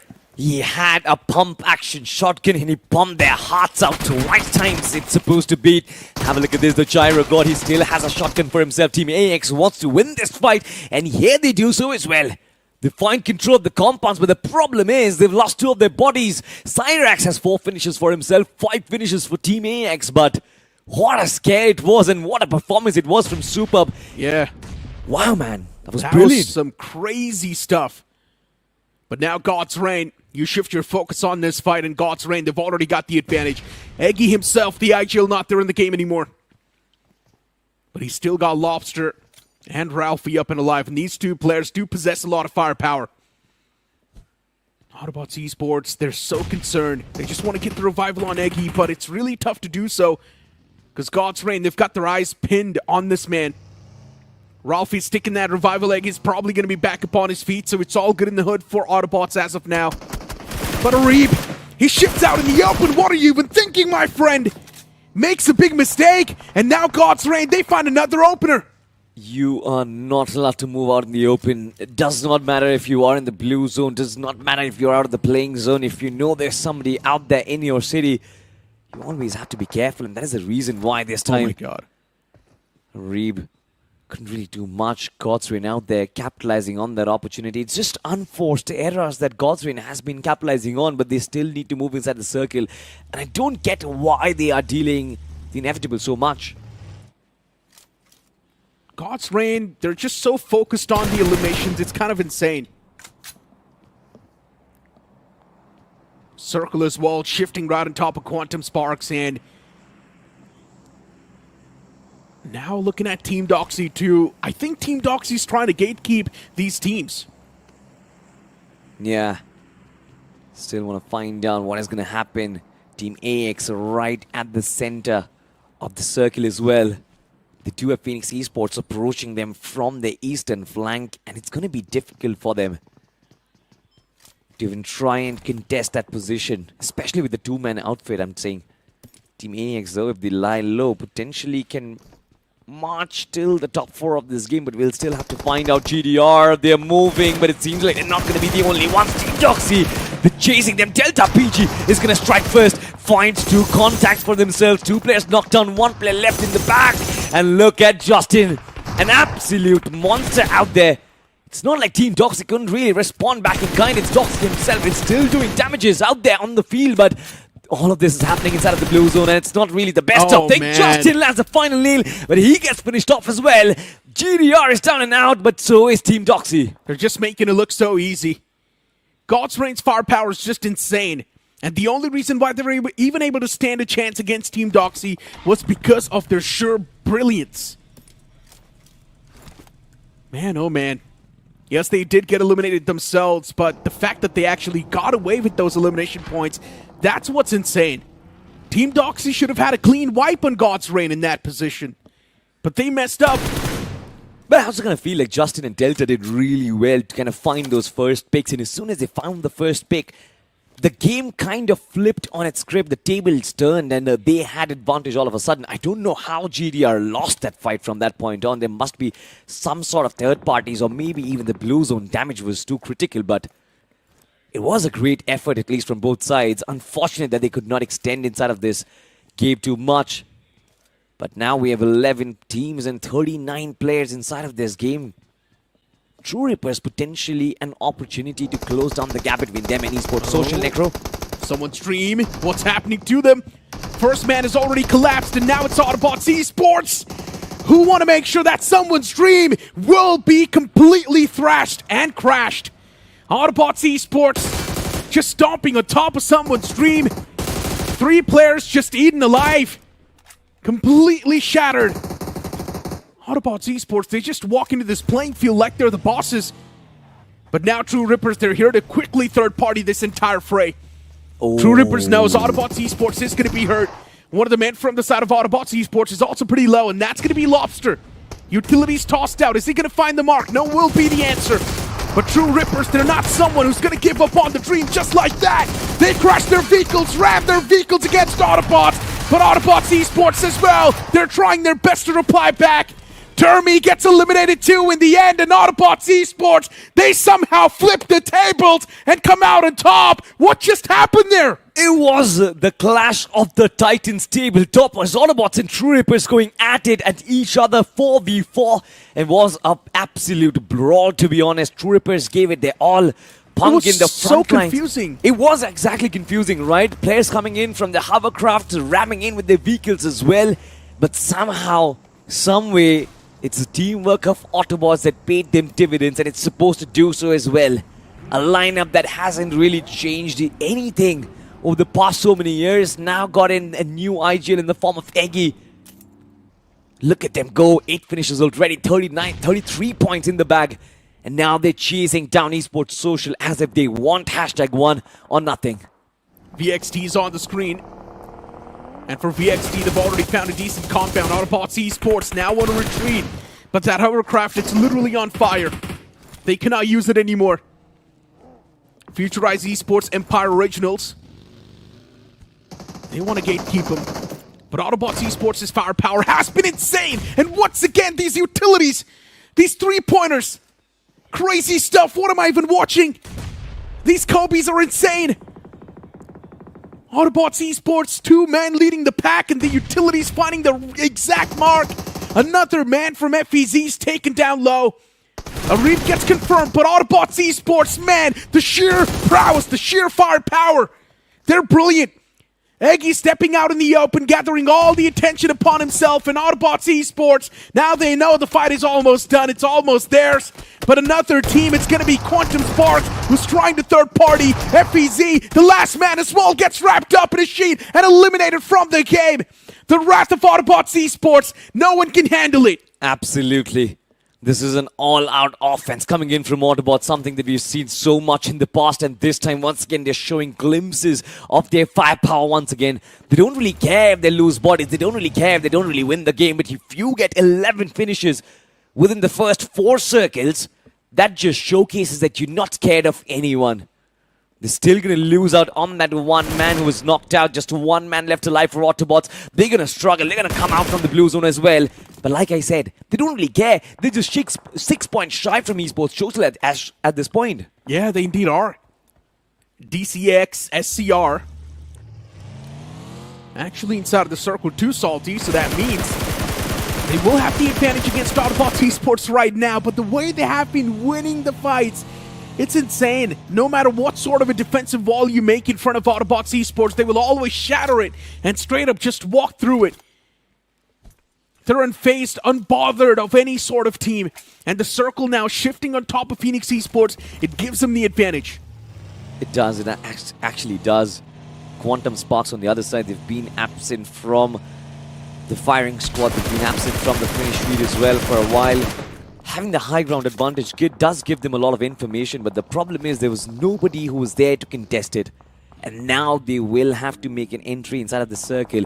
Are they going to go after Phoenix Esports, or are they going to come down that western flank? We'll find out. Those are going to be big questions, but have a look at this Godsend Legion. He does have Autobots' last hope alive in front of them. That is going to be Ralphie in a compound. Not even a compound, I guess. The only cover that he has is going to be his vehicle, and he's constantly patching himself up. Deep Godsend Esports, they found it out. They want to capture this finish as quickly as they possibly can. But can Ralphie stay alive? 1 haystack, 1 smoke, potentially a few bullets in the chamber as well. But that is all to sustain the dream of potentially bagging the chicken dinner. It's going to be tough. Godsend Esports tossing out the smokes. Phoenix Esports right on top. They've got the high ground advantage. All the 4 players next to each other from Godsend, and now they've realized unity is strength. They want to charge on Phoenix Esports together, but even DC from the sidelines is now going to be creating a lot of problems. AX under fire. There's so many fights breaking out on the left side of the map. It's insane.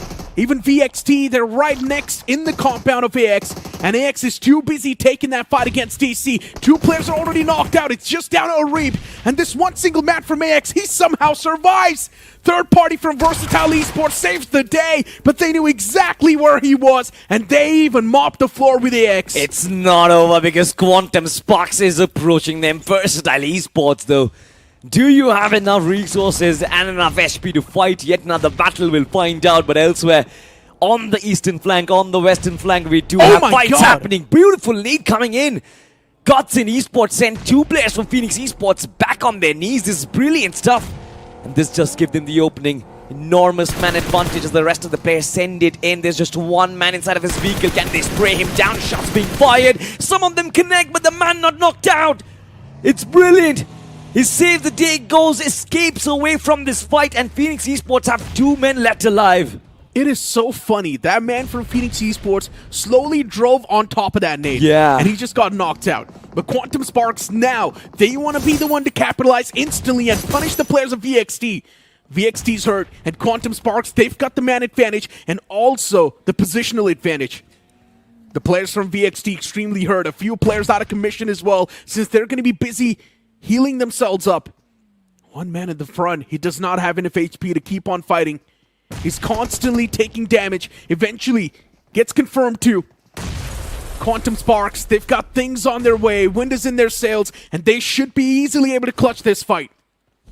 My goodness, Quantum Sparks, I love what they're doing so far. Team play, man. So Team good. play, the formations, it kind of gives glimpses of what we see in the international circuit. Of course, the firepower is on a different level, but they do have something. Master with the nade does find the opening against Versatile. Yashu has been very precise on his shots as well. If Quantum Sparks can improve potentially a few things about their gameplay, they are ready for BMPS 2026 in my opinion. Have a look at this. They're beating down Versatile. Just one man left alive. He's going to find the 2 knocks. But can Master put an end to this? Yashu is still going to be in the front line. Spartan was brilliant out there. Standing like an absolute rock. Does not want Quantum Sparks to get away with this, and they do get the reset as well.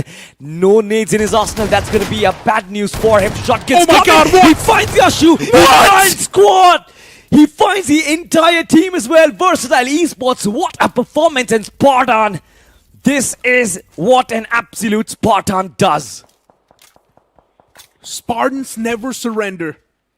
And he literally showed us why.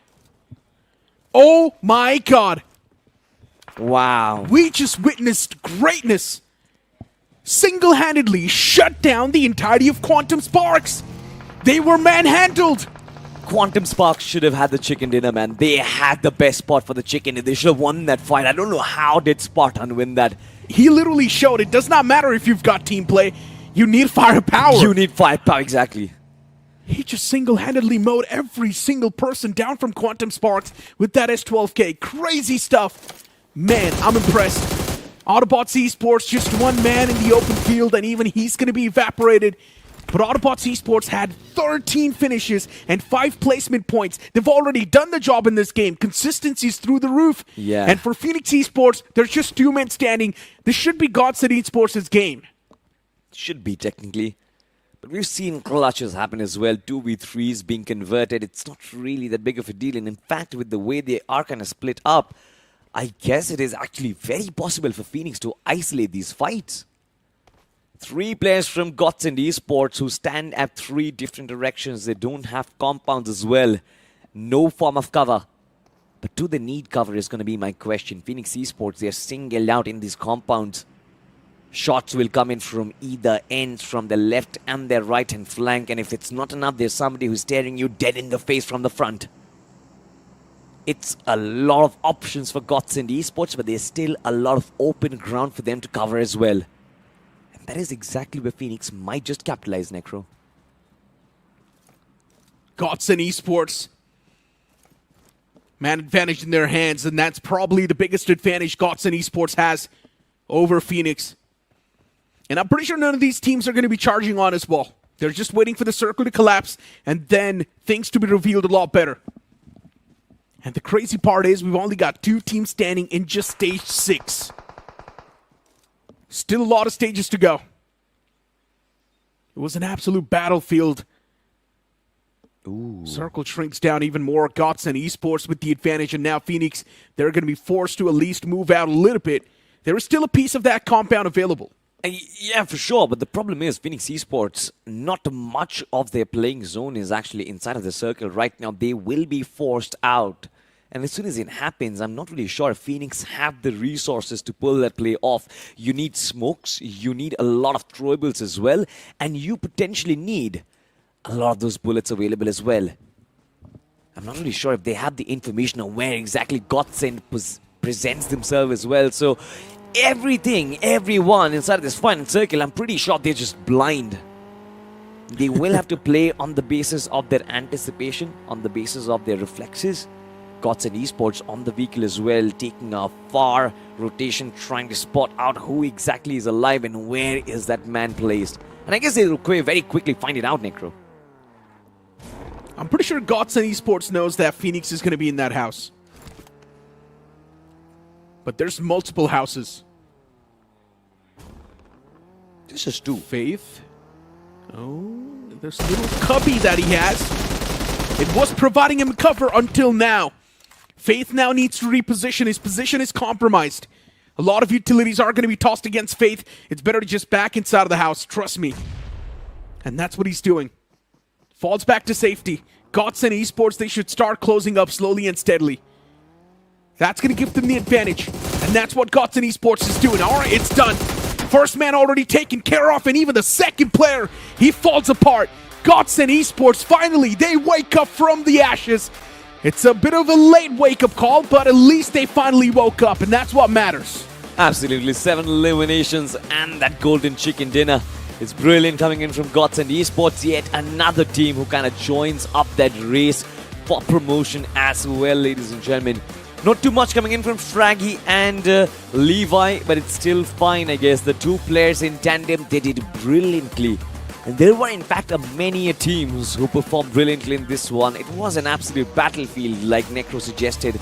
Everyone just going at each other. And all of this, it started from Autobots just ramming teams after teams. They had somewhere about 11 to 12 finishes before the 4th circle even popped in, Necro. And that is just Autobots at their prime. I mean, Autobots Esports, the way they're winning the fights was unreal. And then later on, we saw that one man, it was not from Autobots Esports, of course, just shutting down the entirety of Quantum Sparks. It was something insane. Spartan, man. I mean, it is a play, it is a clip that's going to be going on for the longest of the times, and we already know it. You know what? It kind of reminds me of that Rage God 1v2 against Team TAG. Where Jelly and Jonathan, they had to come in from two ends together, but they came in one by one and Rage God just smacked both of them. It kind of was similar here as well. Spartan sitting in there. Yeah. You have two players alive, just go in together. Why is one player jumping once and then the other guy? I know in intense fights, the combination and the communication, it gets absolutely stacked up, but a 1v4, man, it's gonna hurt, man. I don't understand either what exactly just happened there, but... One thing is for sure, the team play was there from Quantum Sparks. Yeah. It's not like they were not playing together. The team play was there. All the players made the pounce at the same time. But that man's S12K was so precise. He kept on spamming through that doorway. He was able to find those 2 quick knocks. And the moment that happened, he just knew that things are now going to be on his way. And he can just continue with that momentum. And then later on in the end moment, those 2 players just peaked one by one. Yeah. They did not peak together, and that's why they just ended up losing that fight. Autobots Esports, a man is there on the MVP list. It's going to be Ralphie with 6 finishes, but for me, the MVP of that game is going to be Spartan. Wow. Spartan, of course, is going to be there in the top players, ladies and gentlemen, not too far behind. 5 finishes, 2nd position for him. And, of course, we also have Huntro for 4 finishes. You've got Junaid and you've got Cyrax as well. And I think it was also not just Autobots, Team AX as well. It did kind of start off on their aggressive front. And it's kind of paying off. They had about 5 to 6 eliminations quickly. And I just hope that they find more momentum with every single match that they play. You know what? Let's have a look at the highlights itself on how exactly things kicked off.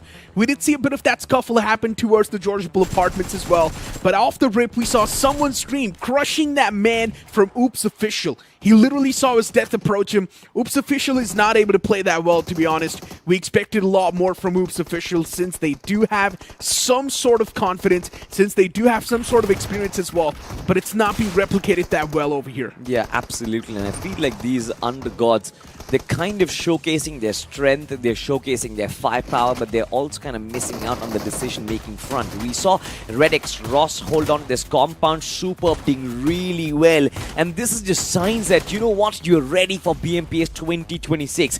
But it is also important that you refine your decision-making, refine your game sense as well, because him out there should have just waited for the final play instead of pushing in to try and get that finish and the squad wipe.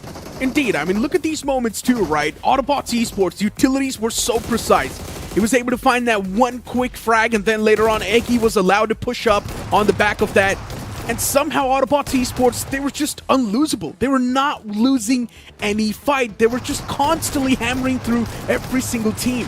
Yeah, I mean, hammering reminds me of this 1v4. Once again, we've seen this time and time again. I'm pretty sure if anybody from Team Quantum Sparks is watching that live broadcast, he's gonna absolutely hate it. Like, why are you showcasing that same fight 3 to 4 times in the course of just one game, lad? But nonetheless, ladies and gentlemen, match rankings in front of our screens right now. Autobots at the tippity top with 18 points.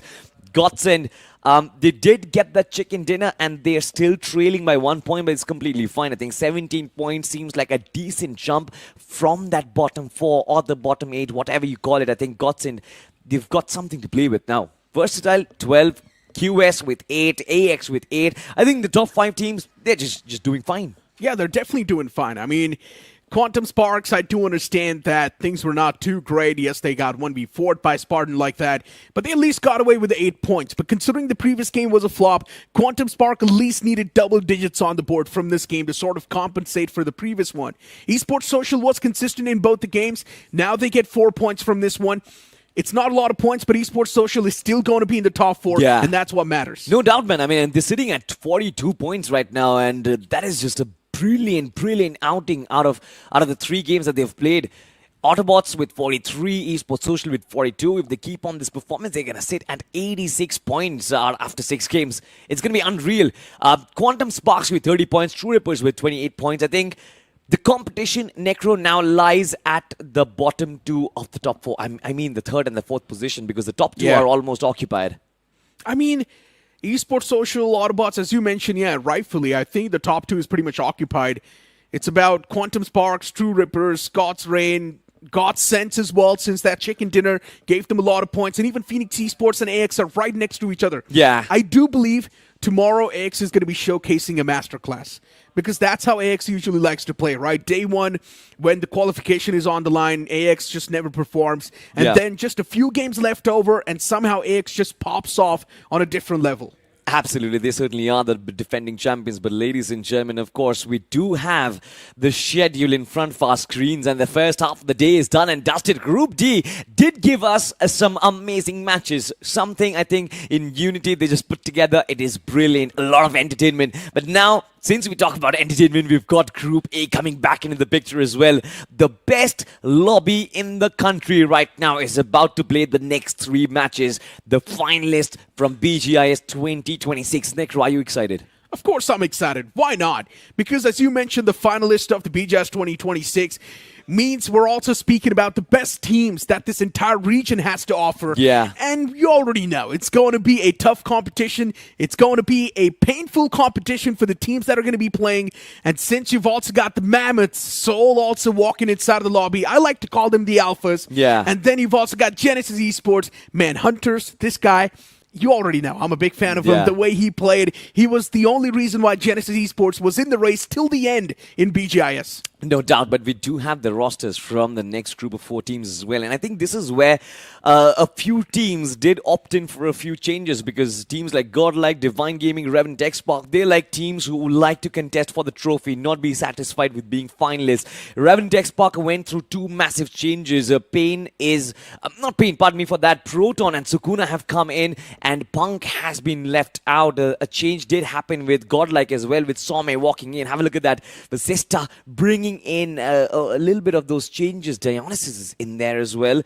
Nebula Esports' Arjun walks in as well. Learn from past us, have changes. Mena Ninza going ahead with the similar roster. Yeah. Myth official, Necro. What a run it was from the IGQ to the finals. Now they're here in BMPS as well with an unchanged roster. None of us expected this from Myth, especially in BGS 2026. What they showcased was insane. But even Reckoning Esports is someone that you can never ignore. Team Tamilas as well, a part of this entire conversation. For Team Tamilas, the performance was shaky in BGS 2026 Grand Finals. And the same conversation is also going to be about WELT Esports. But WELT Esports have switched things up a little bit. Yeah. Now you see Dragon and Poco back in that playing four, right next to Goku. This gives me Team Limra vibes. It does give me Team Limra vibes, but the problem is this is 2026, not 2024, to be honest. So I'm just hoping that this team can actually live up to the expectations. But WELT Esports, Necro, Proton being scouted, he was one of the standout players from this team last season. They do have the slot, but they don't have their star fragger. He's moved into REVENANT XSPARK. Is that going to affect their performance, to be honest? I think it will. 100% it will.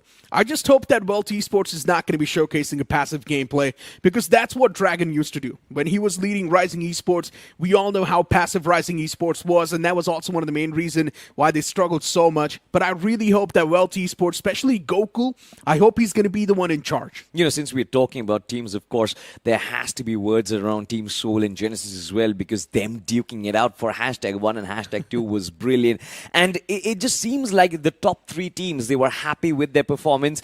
Nobody went in with any change, and I don't think there's any need for change as well. Team Soul looks like complete. Genesis looks complete. Team Orangutan as well has always been in that.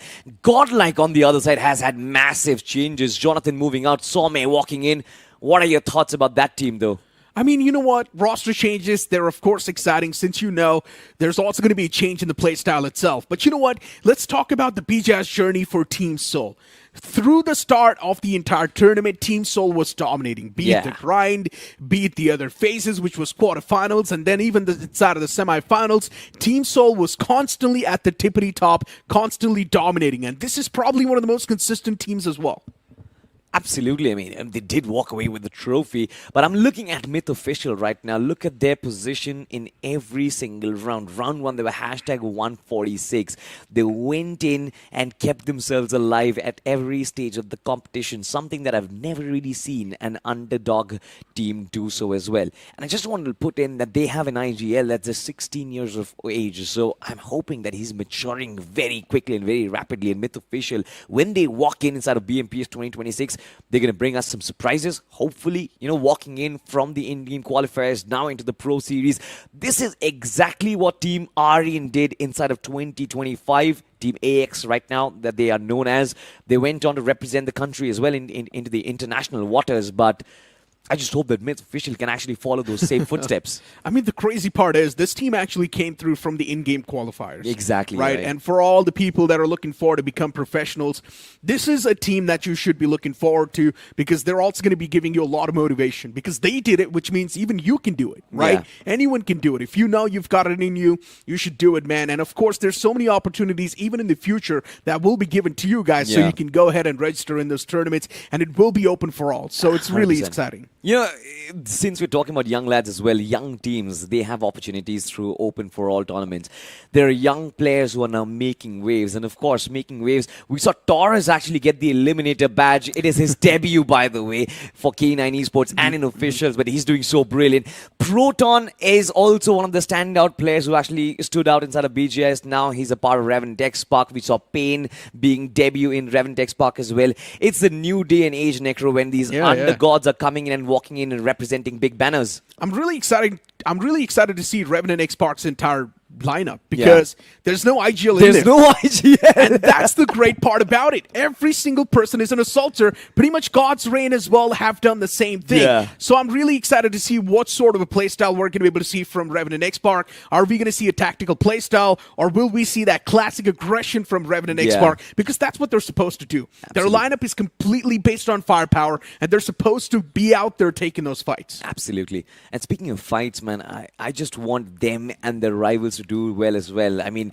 you know, me and Godlike have had a history, right? I mean, we've always had that, back and forth in social media, but I really genuinely want Godlike to actually perform well in this tournament, because it's been a long time. I haven't really seen them at the top very much. Yeah, I mean, for Godlike, bringing in Sama inside of the playing four, it makes a lot of sense as well. Since Sama's team, I'm speaking of BGS 2026, his team wasn't able to do that great. But Sama as an individual, we know that man packs a lot of punch. Yeah. He also has a lot of experience as well. So we know he's a person with a lot of potential. Now, under the direction of Manya, I do believe Sama might just be able to showcase his full potential. 100%. But Necro, wasn't Nebula your favorite team? How come you're not predicting Nebula that much? Are they used to be your favorite IGL? What happened? They have an addition as well. Arjun, what's up? Yeah, I mean, look, Nebula, they were known for their aggression, but we all know the previous tournament, Nebula's aggression wasn't at its peak. Yeah. It wasn't the same aggression that we saw in Showdown 2025. Yes, aggression was there. I'm not going to say that it wasn't there, but Nebula, for some reason, wasn't able to convert the fights. The moment they were getting aggressive, they were just getting completely thrashed.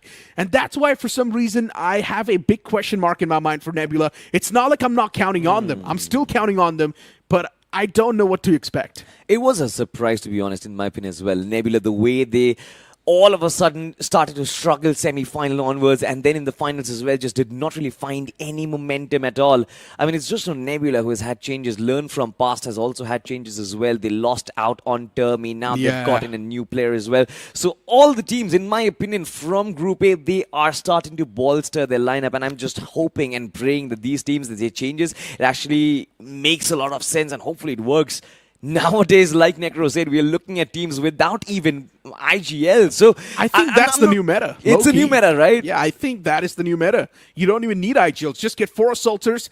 Just get someone who can convert fights. Just get someone with a lot of ego and a lot of confidence. And trust me, they will start collecting points. Because for God's Reign, the first game itself, it has compensated for all the losses that they got in the remaining 2 games. And God's Reign is still in the fighting chance. That is very true, in fact. And I think this is first mastered by Team Soul. Them winning BGIS with a knuckle. I think that is the stepping stone. Teams have realized that you don't need IGs anymore. And that happened right after Manya left Team Soul, to be honest. He was the one who was leading the team, and Manya just left here like, all right, fine, we'll just try out Assaulters and find out if they can actually IGL, and Knuckle just gave them a 4th star on their jersey. Exactly. Now, being the IGL and having less frag is not an excuse anymore. Yeah. You need to have a lot of frags as well, because even if you talk about the international circuit, even over there, the IGLs do really good, even for the teams. So that's the whole point about it. Even as an IGL, you're supposed to perform. Even as an IGL, you're supposed to be out there on the books, constantly taking fights as well. But you know what? Without wasting any more time, we're going to head on towards another game of Wrangle. This one is also going to be the first game for Group A, which means this is probably going to be action-packed. Are we going to be seeing any sort of drop clashes? It's still a question mark. Probably no is going to be the answer, but I would love to see some drop clashes myself. Yeah, it's not just you, Necro, it's me as well. I would love to see some intense action. And again, we spoke about it in the morning when we kicked things off with our first game. In fact, during the pre-show, that the Group A itself, the 16 teams that are there, it feels like it's going to be a preview of the grand finals already within the first week of BMPS starting. But again, as we said, it's just a preview, I see. So we'll have to see how things exactly go down between these 16 giants.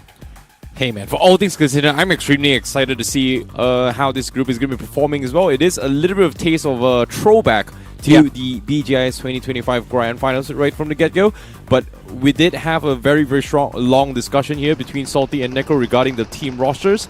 And I'm not exactly sure how well it will overall affect the entire gameplay of all these teams here. So this is going to be a little bit of a interesting matchup. And I believe all these teams, they do have their respective drop spots. So we are not going to be expecting drop clashes, super crazy ones in particular. But there is one thing that I do want to point out towards Nebula in particular. Because when we talk about sudden surprises in terms of roster changes, one of the biggest here is going to be between them and Genesis. In particular, I'm talking about the analysts for Genesis. Because I did not know about it until BGIS 2026 actually finished. Was the analyst for Genesis was actually Truth's official, and now he has been scouted out to Nebula. So I don't know exactly how well it's going to affect them, but it makes a lot of sense why Genesis was just playing the way they are in BGIS in total. Well, let's see how things turn out for them.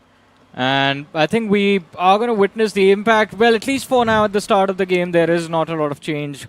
Genesis dropping south of Severny, picking up vehicles, rotating towards Georgopol.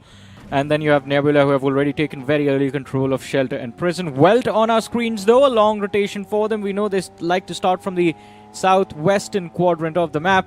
And this is a team that Necro was actually very interested in seeing, considering Poco and Dragon have made that return and joined arms again with their former teammates. It's the return of Team Limra. Yeah, but at the same time as well, both Dragon and Poco was in the runners-up position for Miracle in last year's BMPS, I believe.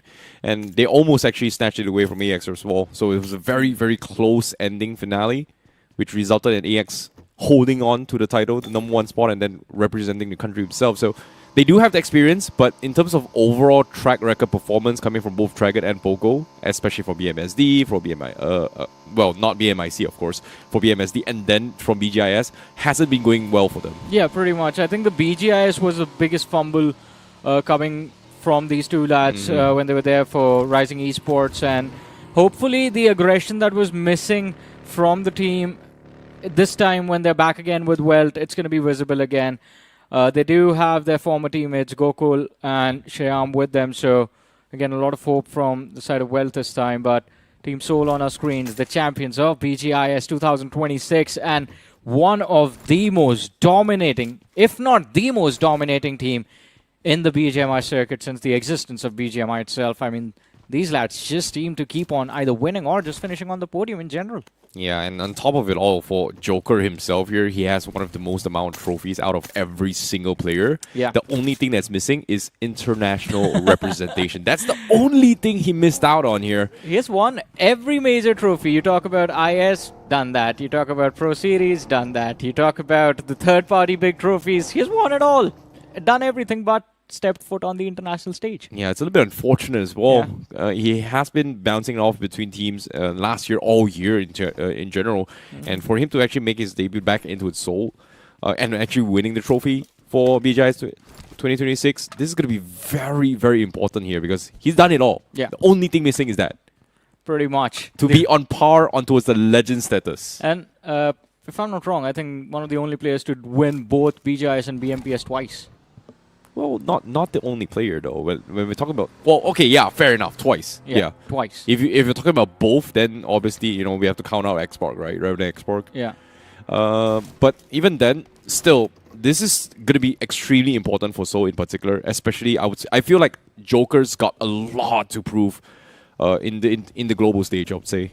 I think I don't think he has a lot to prove. It's just that he has a lot of expectations to live up to. Okay, fair enough. Yeah, because domestically the man just does not seem to lose, right? He has won it all. Literally every single trophy is there, with his name being as part of the team that won it.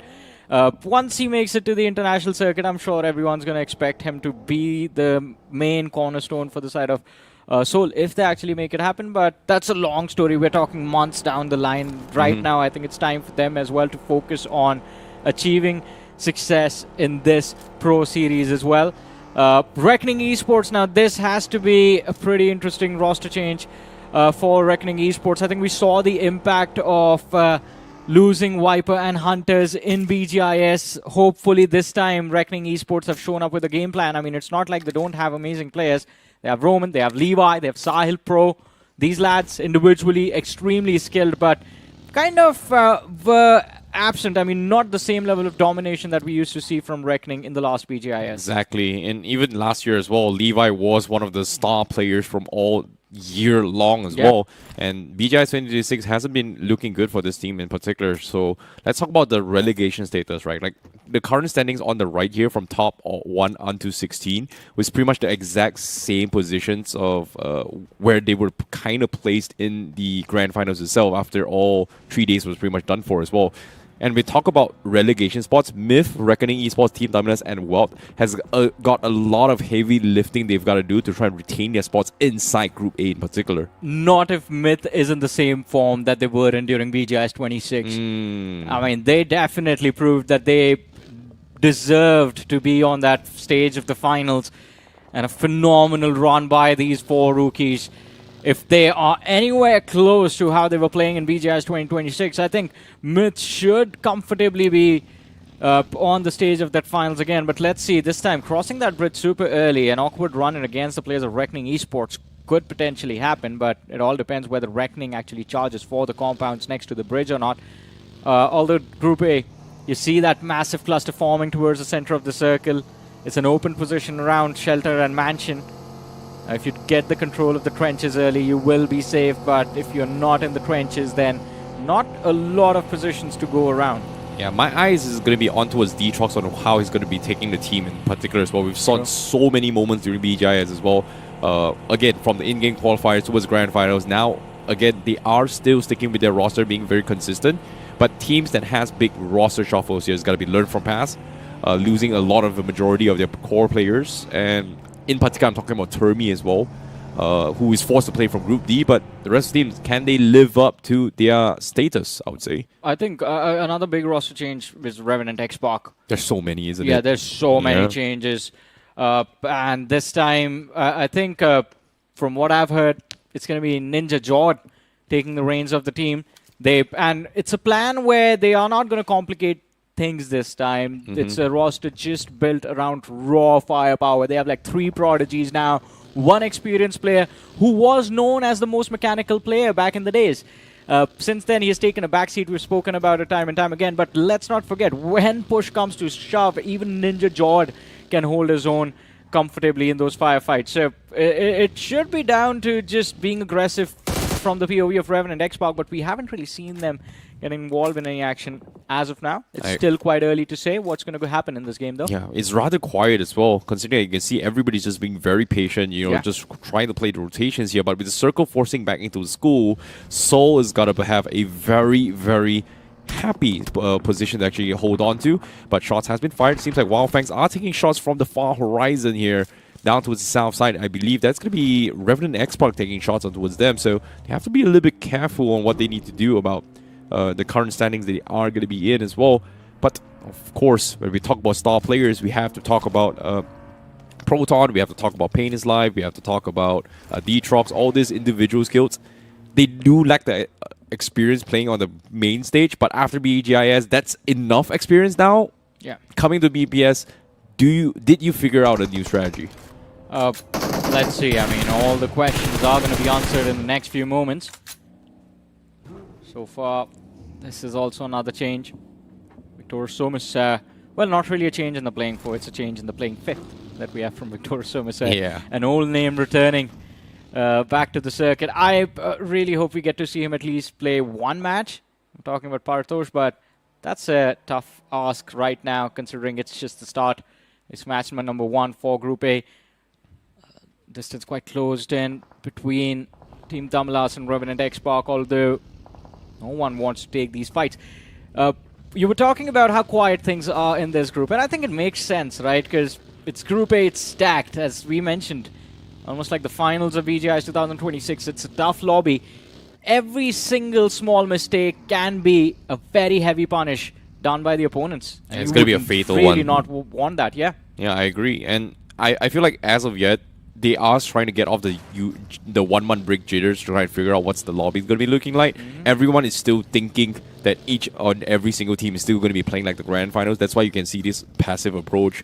The most of the usual strategies has been done. But let's talk about the circle, that how they're going to be approach this, right? This is going to be potentially a Rozok or school circle, or maybe even the apartments ones. So it is going to be a little bit tricky to play with. So you can see Detrox already trying to prioritize on those mountain terrains right on top of the hill itself here. That spot is great for scouting positions, and you can see Genesis immediately trying to make sure that he does not have a good spot or information gathering situation here. Make sure he gets flushed down. Even if you get the knock, that completely destroys the idea of living on those hilltops here. But as of yet, a couple of suppressed fires has been made. Circle is about to move. You can see Genesis is already in position, thinking about making a mad dash, but nope, it's not happening. It's still going to include Rozok School and also the apartments on the east side here. So it is a huge gamble between Genesis, Seoul, and Vasista Esports. Yeah, I would say Myth as well. Myth, if they choose not to fight, if they choose to just protect themselves, they should be safe till the late game stages. But the biggest surprise in this circle is going to be OG. I mean, usually they do like to start things off from Rozok, but seems like for some reason they stepped out and now are forced towards that eastern edge. Could be a run into the players of Victor Sumus, Team Tamilas, Revenant XSPARK. OG right now find themselves surrounded by a lot of these teams. Towards the southern edge, Meta Ninja. This is an awkward position to play right on the slope with no cover, especially with Wyld Fangs right next to them. At least Wyld Fangs have calmed down a bit this season, I guess, of Pro Series. Because the way they were playing in BGIS, it was something else. Agreed, but at the same time, ninza did have a little bit of a roster change as well. They swapped out White Tiger and brought in Oxen for ninza. Hopefully that is going to be the key component for the rest of the team. And we talk about their journey as well. It wasn't a very easy, smooth sailing into the grand finals as well. They narrowly almost got kicked out during their run in semi-finals, with just 1 or 2 points away from not qualifying into the grand finals itself. So it was a very, very close call, but fortunately for them, they were able to do pretty okay. They are currently in 12th position. But when we talk about promotion and relegation, that's not exactly safe. Yeah, for sure it's not. But I think intention for Wyld Fangs quite clear. They've spotted out ninza and they want to pick these fights one by one. On the other side of things, the first casualty of the game, it is going to be a waste. Shut down from the side of Victorious Sumus. That's learned from past. They make the bounce, but the trade comes through.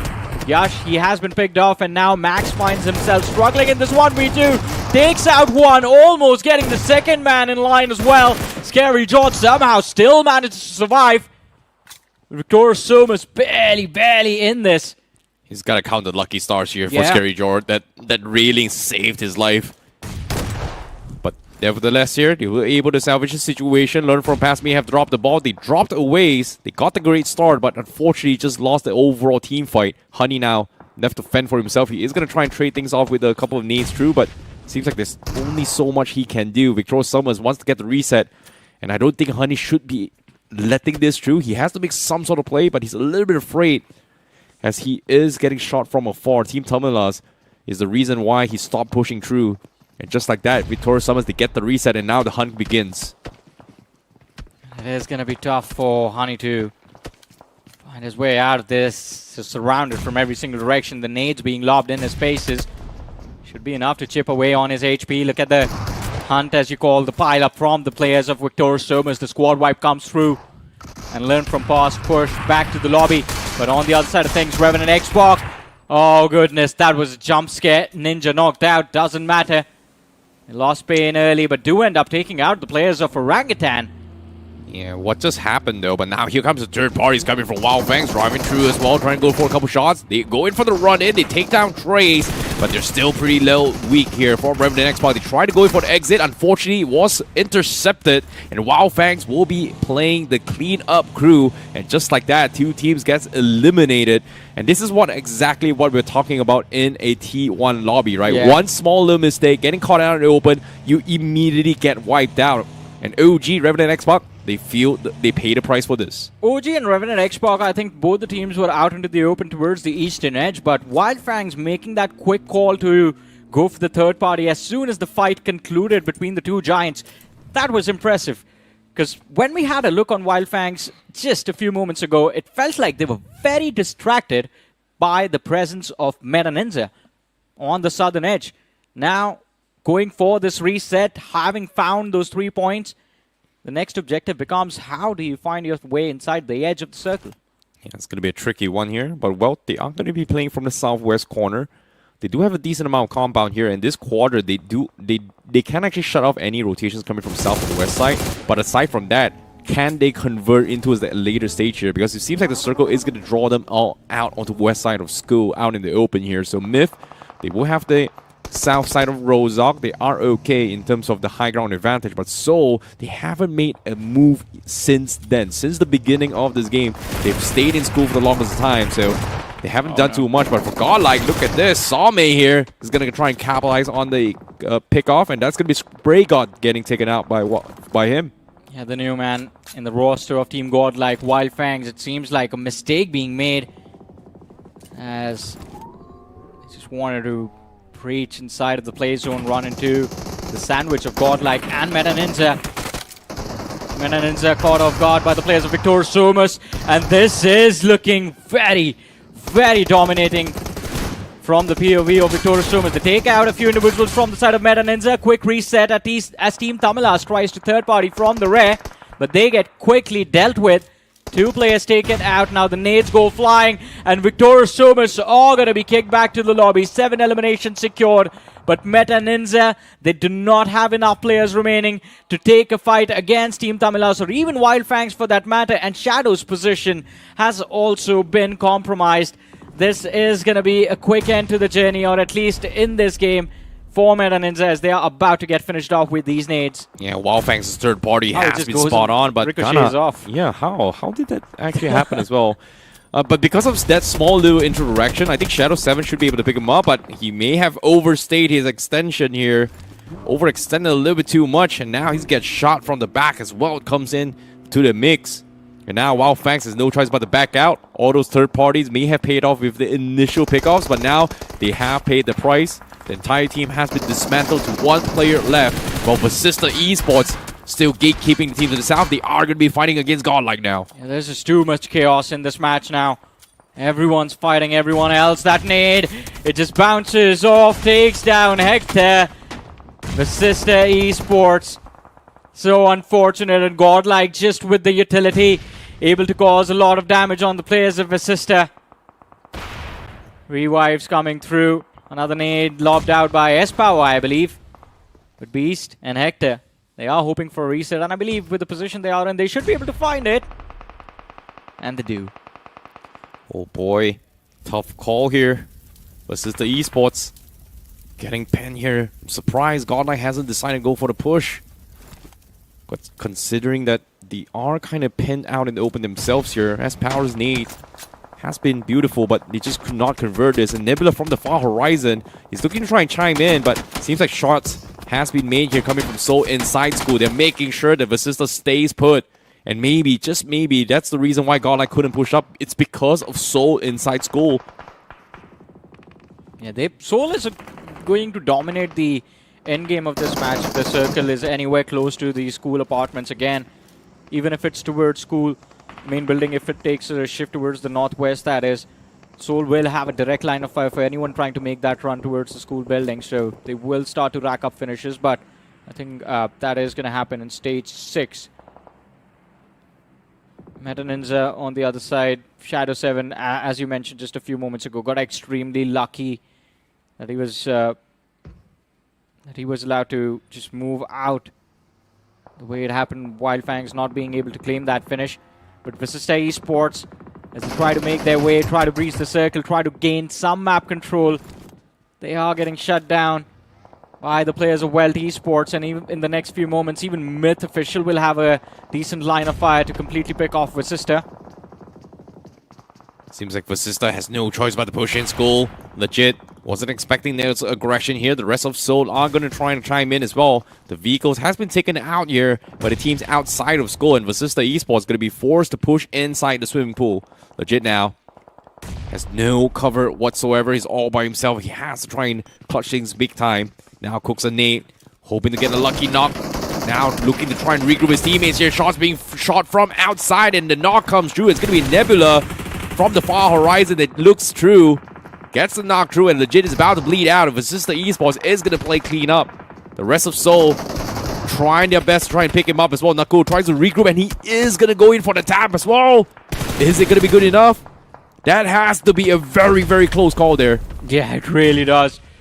Somehow, the mistake goes unpunished, and Vasista Esports do manage to gain a little bit of a safe haven for themselves, and Seoul will be there to protect anyone from pushing Vasista Esports any further. But for the Rozok Hill, it's a King of the Hill fight. Genesis Esports taking on the players of Myth Official, and Myth, with the utility being lobbed towards them by the players of Genesis, are forced to just move towards that eastern edge. Oh, but Fury needs to be cautious. Hunters as well. The nades rolling down the hill are going to be very difficult to deal with. They're very unpredictable. And plus, from the backlines, I think it's the players of Godlike as well taking shots on them. Exactly. This is going to be an all-out brawl, three-way showdown as well from the far horizon. Reckoning Esports is about to come in, but Genesis Esports, they're still pushing through. Sprays are coming in, but the nades and the Molotovs are going to put a stop here to Genesis Esports. Fury has been knocked off. It's now Hunters Besides, if they want to push the pressure, Myth Official continues their push on towards Genesis here, but they're down towards the last two players here. Nades are coming in. Viper hoping to get lucky, but a big nade here coming from Lucifer drops Fury down low. And the counter nades do not connect. Daddy eventually goes down, and that may be the opener here for Genesis to push up. Yeah, I think that is the opening, but they have to be cautious about their left. A preemptive nade does pick off Fury, but Genesis should be able to get the reset going. Although, as we were talking about it, there are teams quite close to them. There's Reckoning Esports, Divine Gaming in the back lines, but Vasista Esports, now it's their time to shine. They need to claim these finish points as quickly as possible. Godlike, they succeed in making a slam for the swimming pool.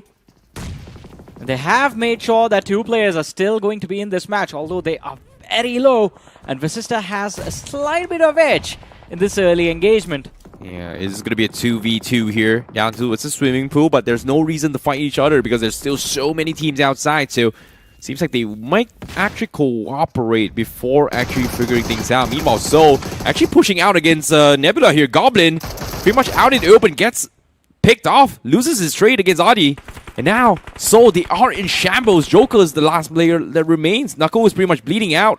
Smokes deployed, he is going to try and go in for the rest out in the open as well. What are they thinking here? I mean, see, no one's going to think that there's going to be a revive happening inside of the smoke side. Or maybe they do. The nade goes out. Joker's still alive. Knuckle falls back. And Nebula Esports right now just perfectly controlling the momentum of this fight. Finally, the players of Seoul have some breathing room to work with. Both Joker and Knuckle find a safe haven inside that main building. Genesis on the other side, as we spoke about them a few moments ago, somehow do manage to stay alive in that conflict against the players of Myth.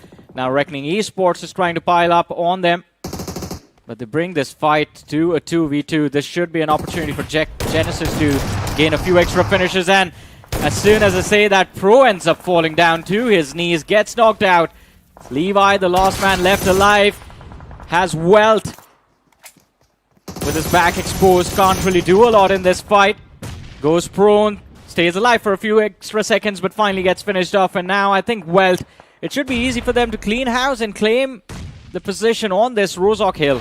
Yeah, this should be over here for Hunters with the zone forcing him. He could not actually reset as well. Wyld Esports, perfect third parties, but every single team from this mountain needs to get down as well, as the zone is going to force them down. But the nade from Rico is going to connect, and that is going to be Genesis out of this game as well. We're down towards the final 5 teams, and a majority of them are inside school. So WELT is going to be the only team left outside the zone now, as the zone is going to force them to push inside it as well. So as we had the 4 teams inside school is going to be setting their targets on focusing on WELT before taking each other out. So it is going to be a small little urban warfare.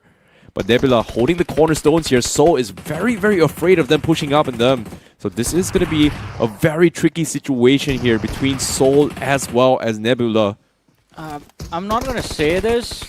Just say what I want to say. Because if you go back to BGI's 2026 for the side of Seoul, this is how it began. Joker and Goblin, the last 2 survivors in that very first game. And from there, they were able to go on and win the entire thing.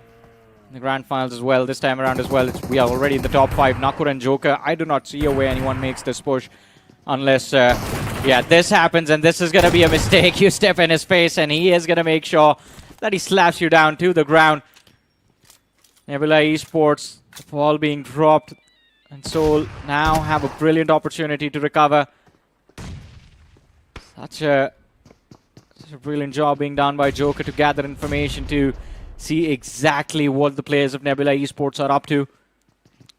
Now Joker with the stun grenade, he's just waiting patiently as well. Nomi knows that Angle is the only one that can mess him up, and Joker needs to pop it perfectly as well. Stun grenade has been popped. No connection on Nomi. He dodges his way through, but here comes the counter nade. Nomi wasn't expecting that. It was cooked by Knuckle. Instantly takes him out. They lobbed the stun and made him think the second one was also going to be a stun. I guess that's what happened. Brilliant manipulation. Yep. Nice cooked as well. I think they timed their nades together at the same time. That's why I think he only heard 1 pin. But nevertheless, nicely done. But at the same time, Vasista Esports, they got down from the swimming pool, jumped down, and Sawme cleans them all up, and Godlike, they hold on with Sawme and S-Power. Look at what is happening right now. It is the team that caught everyone off guard in 2024.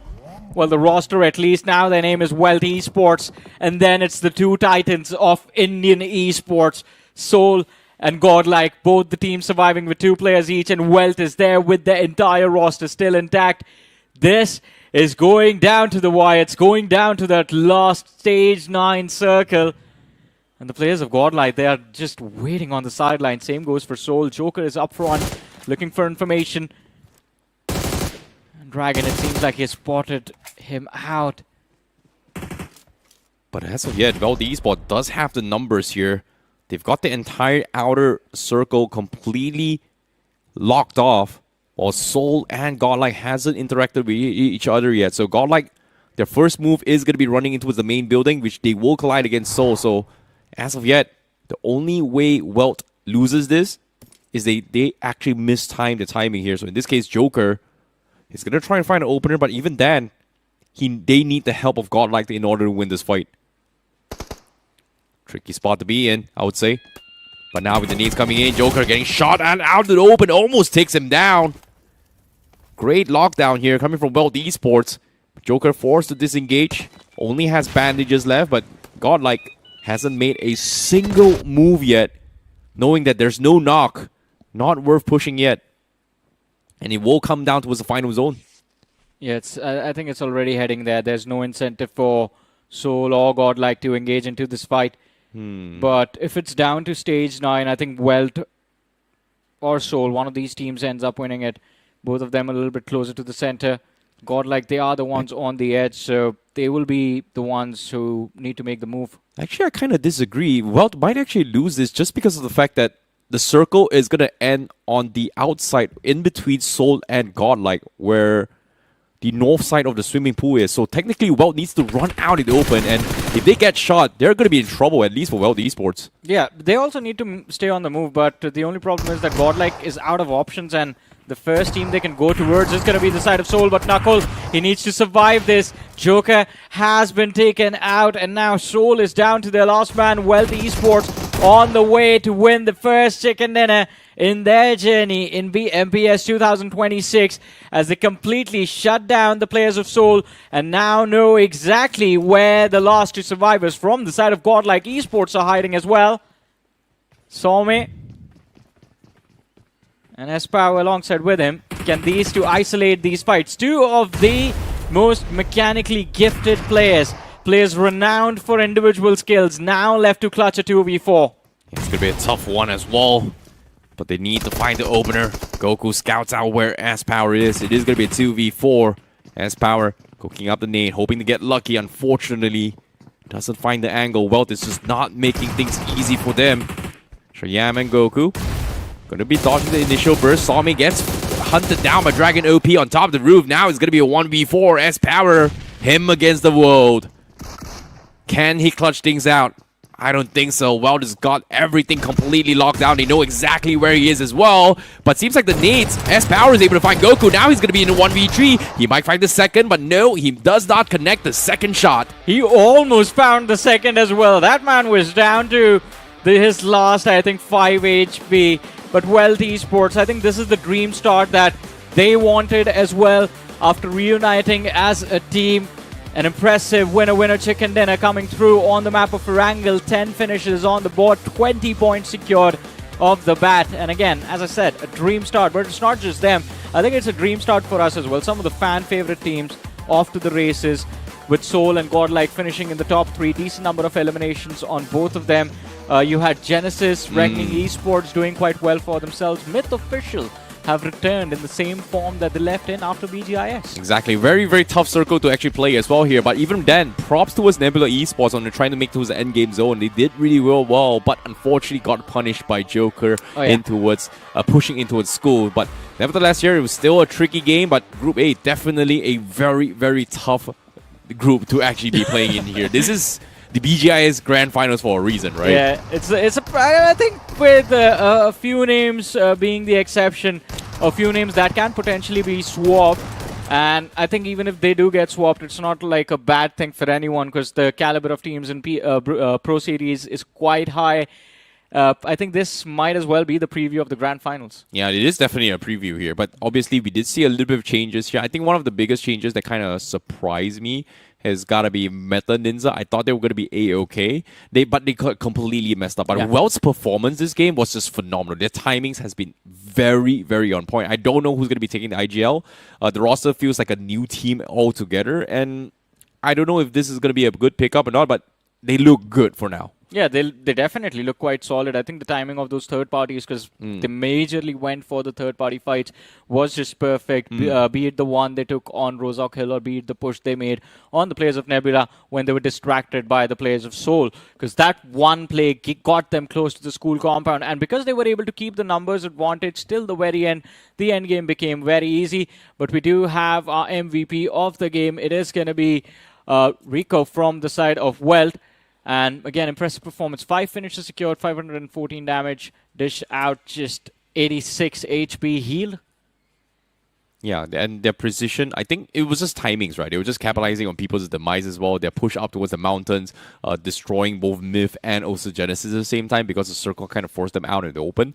And yeah, just being safe was the key component in their success as well. But joining him here, we also have Scary Jot coming from Victorious Summers, which their initial fiasco rather early on as well, which resulted in them getting taken out, gave them a decent amount of points. We've got Dragon OP coming from WELT, we've got Knuckle coming from Seoul, and we've got S-Power with only 2 finishes. And that's the thing about a high-tier lobby like this, right? Fights are just happening across the maps. Yeah. Everybody is winning trades after trade. So we do not see a one-sided dominance, but this is the first time out of all the 4 groups that we've seen so far in BMPS where the first game, all the points are kind of diverse between all the groups. Pretty all the much. teams, if so.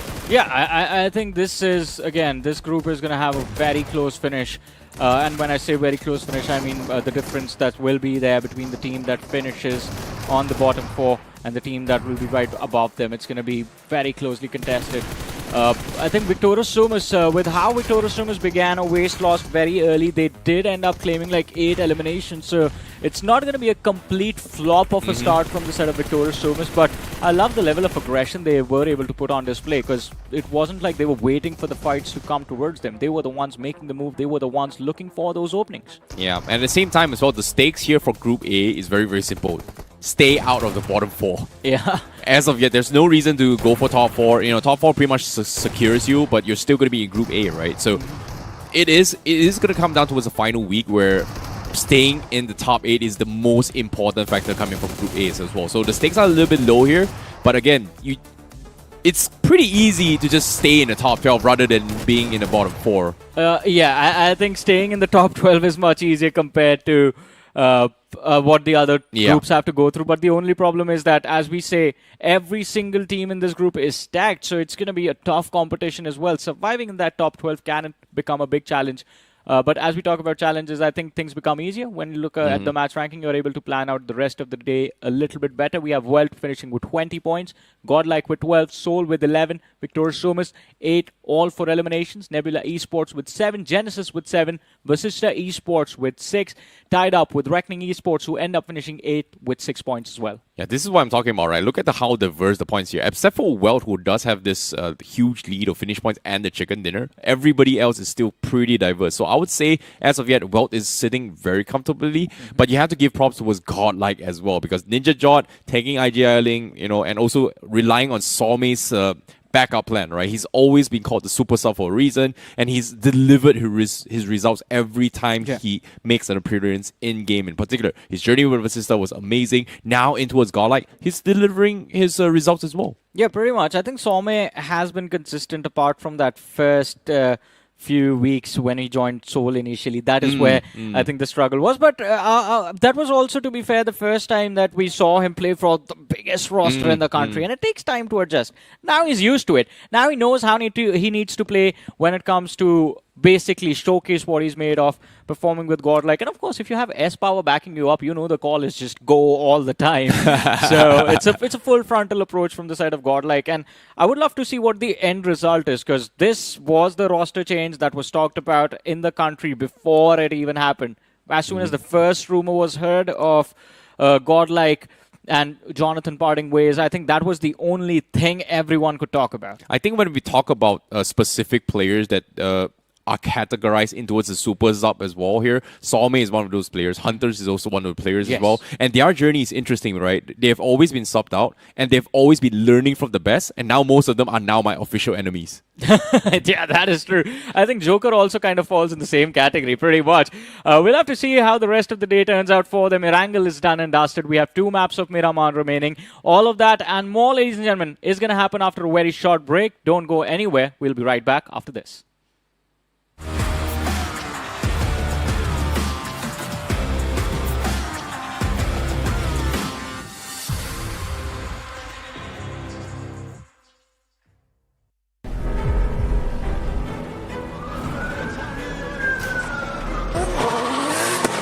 This is how legends are made. I know I got what it takes. And I'm not pumping the brakes. And I'm not pumping the brakes. I'm too competitive. I like the narrative. That I'm the best in the league. Who you comparing with? That is infinitive. Top of the throne in the league. How you moving so in the speed? I just been bringing the heat. I just been bringing the. I just been bringing the. I just been bringing the fire.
Welcome back after the break, ladies and gentlemen. Of course, what a phenomenal start we have had for the teams of Group A. And I think the story unfolds as we expected. The 2 giants colliding against each other at the end of the very first match, with WELT being the surprising entry inside of the top 3 and, of course, winning the chicken dinner in the end. But, Salty, now it's time to head towards the desert lands of Miramar. What are your expectations from these teams? You know, I'm expecting it's going to be a very slow game, man. Especially when it's on the map of Miramar. These lads, they know how to move around and they actually know how to play as well. So I'm expecting it to be a little bit of a slower approach, but the first game did give us glimpses of who is at the top, and it seems like the El Clasico of BGMI still remains. Yeah, the El Clasico is still there, and it's as hype as we would want it to be. But both the teams did end up finishing with decent amount of points to kick off their journey. And it wasn't just them. Even the teams that were taken out early, we saw them getting aggressive. Victoria Sumus is going to be an example of that. Walked away with a lot of eliminations very early into the game. Let's see how things go out for them on the map of Miramar, although I think Miramar has not been that strong for them. Absolutely. I think Victoria Summers, for them, nobody expects to watch this team go all guns blazing. Like, yeah, in my opinion, I've seen Victoria Summers play extremely technical. Always in general as well has always been a position-oriented IGL. Yep. All of a sudden, it's like, you know what, Scary George, you just go guns blazing. And that is what Victoria Summers just did out there, I guess. That is pretty much it. I mean, I think it all started from that first fight they took against the players of Learn from Past. Max almost clutching that fight out. That would have been something to witness. But again, it went down as it did. Victoria Sumus were able to deal with the pressure. We do have the schedule on our screens. And again, WELT, they are off to the races already. The goal, if you are in Group A, is pretty simple. Just stay in the top 12. Do not get relegated to Group B. And then once you make it to the last week of this qualifier round, try and finish in the top 8 to make it to the grand finals. Absolutely. And I think for teams inside of Group A, they don't really have to try that hard unless and until your back-to-back games are going completely away from you. Yeah. I think if you get even a decent number of, let's say an average of 5, maybe every single game, you are going to be safe. But I still wonder what the cutoff for the relegation zone is going to be for Group A, because unlike Group C and D, I think for Group B, it was a little higher, so I'm expecting for Group A to be a little higher as well. Is that the trend? I think it could be the case. I think the cutoff for at least relegation could be somewhere around 20, 22 points, or maybe 25 as well. And then when we talk about the top 8 bracket, I think that should happen about at 30, 35 points. 35 would be the max. I think if it's very close finishes, time and time again, every single team of Group A ends up taking like one game to their name. I think then it's going to be like 35. It is going to be extremely interesting as well. And now we do have 2 maps of Miramar. And in my opinion, I think Team Tamilas and WELT Esports are very well suited for it. In the BGIS of 2026, we saw Vasista Esports actually dominate on the map of Miramar. We'll find out who actually does it, ladies and gentlemen. It seems like it's time for us to get back into the deserty lands, and the Big Bird will go up the skies very soon, Johnny. Yeah, I mean, there we are. The plane takes up to the skies, and it is going to be a flight path, but seems like a centric flight path, to be honest. I mean, it starts from the south of Porto Palacio and towards La Cobriera, divides the map pretty much in 2 equal halves diagonally. So not a lot of problem unless you want to head towards the area Bronco Campo Pilatá, which is basically the northeastern quadrant of the map, or unless you want to head towards the extreme southwestern quadrant. That's Valle del Mar, Minas del Sur. Yeah, I want to ask you something you just said. You said Vasista Esports were good on Miramar? That is my opinion, I guess. I've seen Hector being able to kind of... Yes, I still remember those drop clashes in Picado against Revenant XSPARK. And I think ever since the finals happened, Vasista Esports kind of changed that tactic. We'll have to find out if Revenant XSPARK still... uses Picado as their drop spot. But if that does not happen, I think Vasista do stand a chance, man. Picado just gives you central access to almost the entire map. It does. It's not like it's not a good drop location. It's a very nice drop location. The amount of loot you get, it's sufficient for the entire team, and especially when a competitive lobby, inside of a competitive lobby where loot is kind of maxed out in the lobby settings, you do end up getting a lot of high priority loot very early inside of the game in Picado. But I think Ninja Jor wants to keep the tradition going. We again have a big red drop clash between Vasista Esports and Revenant XSPARK in Picado. There we go. You know what? It was a one-time fluke where Vasista Esports ended up in the toilet. I don't think they're going to be going there ever anymore. Aimbot, though, on the other side, does have a double barrel for himself. And look at those 2 players of Revenant. They're just waiting. They're peek out, man. Yeah. Try it out. It's like the DME situation. Oh, he shows his back at the last second. But somehow Ninja Jor does manage to turn around. The pressure is there. They spot him out, almost getting the knock. They're trying to bait each other. But I think Vasista Esports need to deal with these 2 lads as quickly as possible, because while these 2 are being the distraction, the other players from the side of Revenant XSPARK are done looting. They certainly are done looting in Vasista Esports. It seems like they don't really have much in their arsenal. Look at that. Beast with a Winchester 94, not really the best. Ronnie with absolutely nothing. Hector has a Uzi for himself. Aimbot still reeling from the damages of that early battle. Man, oh man, Vasista, just run away from it, man. Don't make me repeat my words. I don't want you to be inside the toilet once again. Beast just one nade. Yeah, if they can use that nade, if they can, I think, fake a pin sound or maybe just lob it to even find the opening, I think that is good enough, because Revenant XSPARK does not have any heals, so even that splash damage will become too much to deal with. And it finally goes in. Oh, players getting avoid. They avoid getting knocked out. Ronnie finds the opening as well. There has not been a trade yet. Or maybe there is in the low grounds, and in fact, Trace points the second knock in this fight. Revenant XSPARK, they have the upper hand. The reload comes through. There is not enough HP. He picks up one more. That's the second he has found. He's looking for the third, and Trace finally gets shut down by Hector as he survives with a pixel of HP and tries to run away for his life. Vasista Esports! Oh no! The fall damage! The fall damage gets him! And Revenant XSPARK, The record still stands in that favor. Do not show up in Picardo if your name is Vasista Esports. Oh my god, I feel like Trace God is a name that arrives in the nightmares of Hector every single night. It has to be the case. He did find a knock against Trace, but by the time he actually found that knock, the damage was done. Exactly, it was too late. 3 of your players are gone.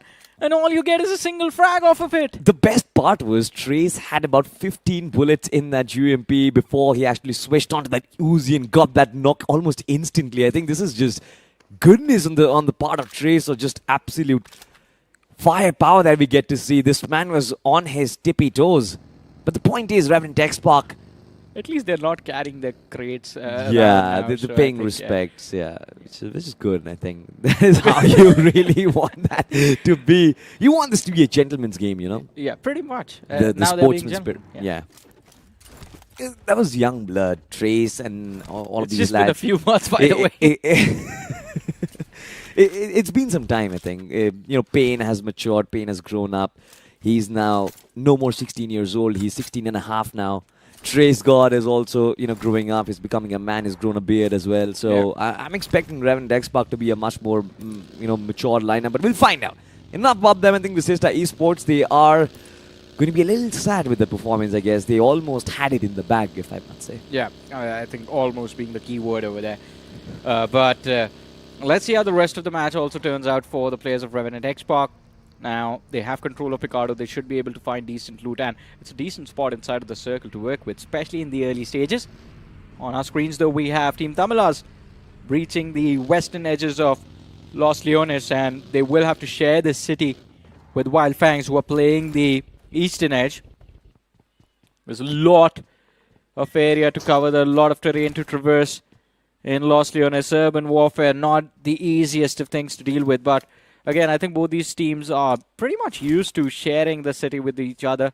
They're used to having Juicy and the boys here as well, but they're in a different lobby. Their group is done with their matches. Yeah, but I'm actually very grateful that you mentioned Wyld Fangs. I missed them play during the break between BGIs and BMPS, honestly. Oh, yeah. So every time Wyld Fangs play, I feel very happy. I don't know why. The gameplay just brings that little tinge of entertainment. I was waiting to see Sensei kind of do something like that, and all the meme pages then making reels out of it. So your entertainment for the rest of the day is like sorted. Pretty much, but I think it's also the fact that Wyld Fangs is the most fluid and unpredictable team out of all. Yeah. You never know what this team is going to be up to. If they are having a good day, if they are just feeling themselves in that moment, we are going to see clutches across the board. If they get but that's the thing. If they do that once, then they tend to get a little too overconfident in the very next match, and then they get clutched.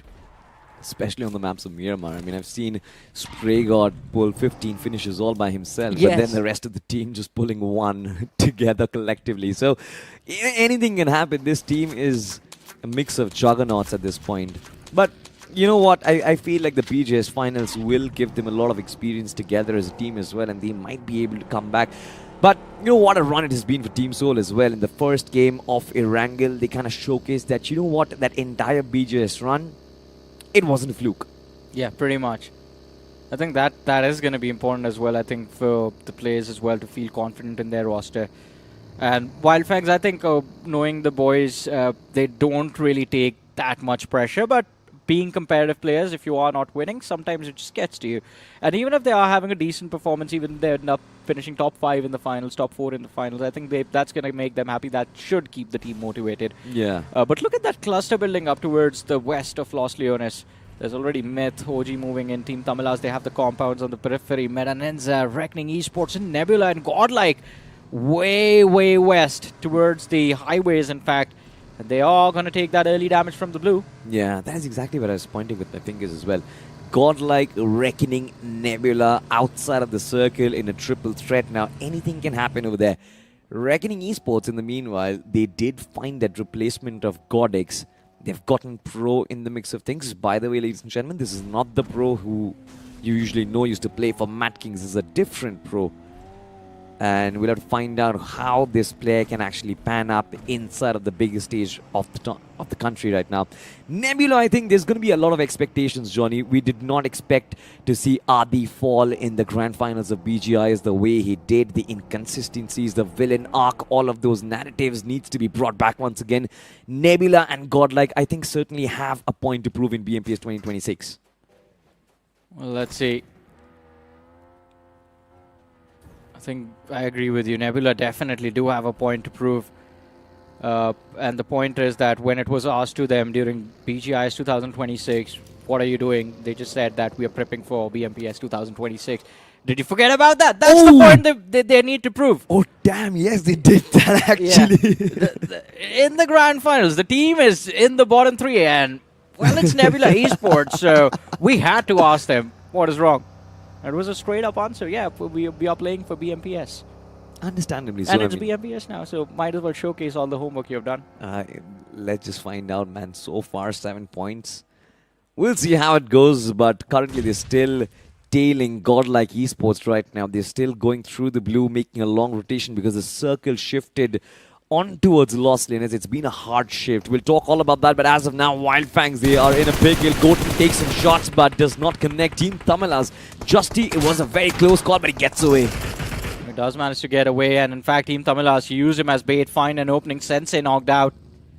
Wyld Fangs, this could be trouble. Kana moving in for the revive, and Mr. IGL on the other side realizes that Wyld Fangs will try to recover. Just wanted to... I guess he just wanted to see how many players would they commit to go for a revive. Goten moves in as well.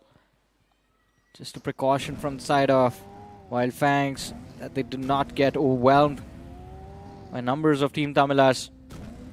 It's Lost Leones fight, so it's very difficult to make that bounce instantly. Players can be holding off angles for days and you will not see those shots connect on your head. But we were talking about Godlike a few moments ago. They were put under pressure by Nebula Esports, who were not letting them through, not letting them enter the play zone. Now, it's OG blocking the way.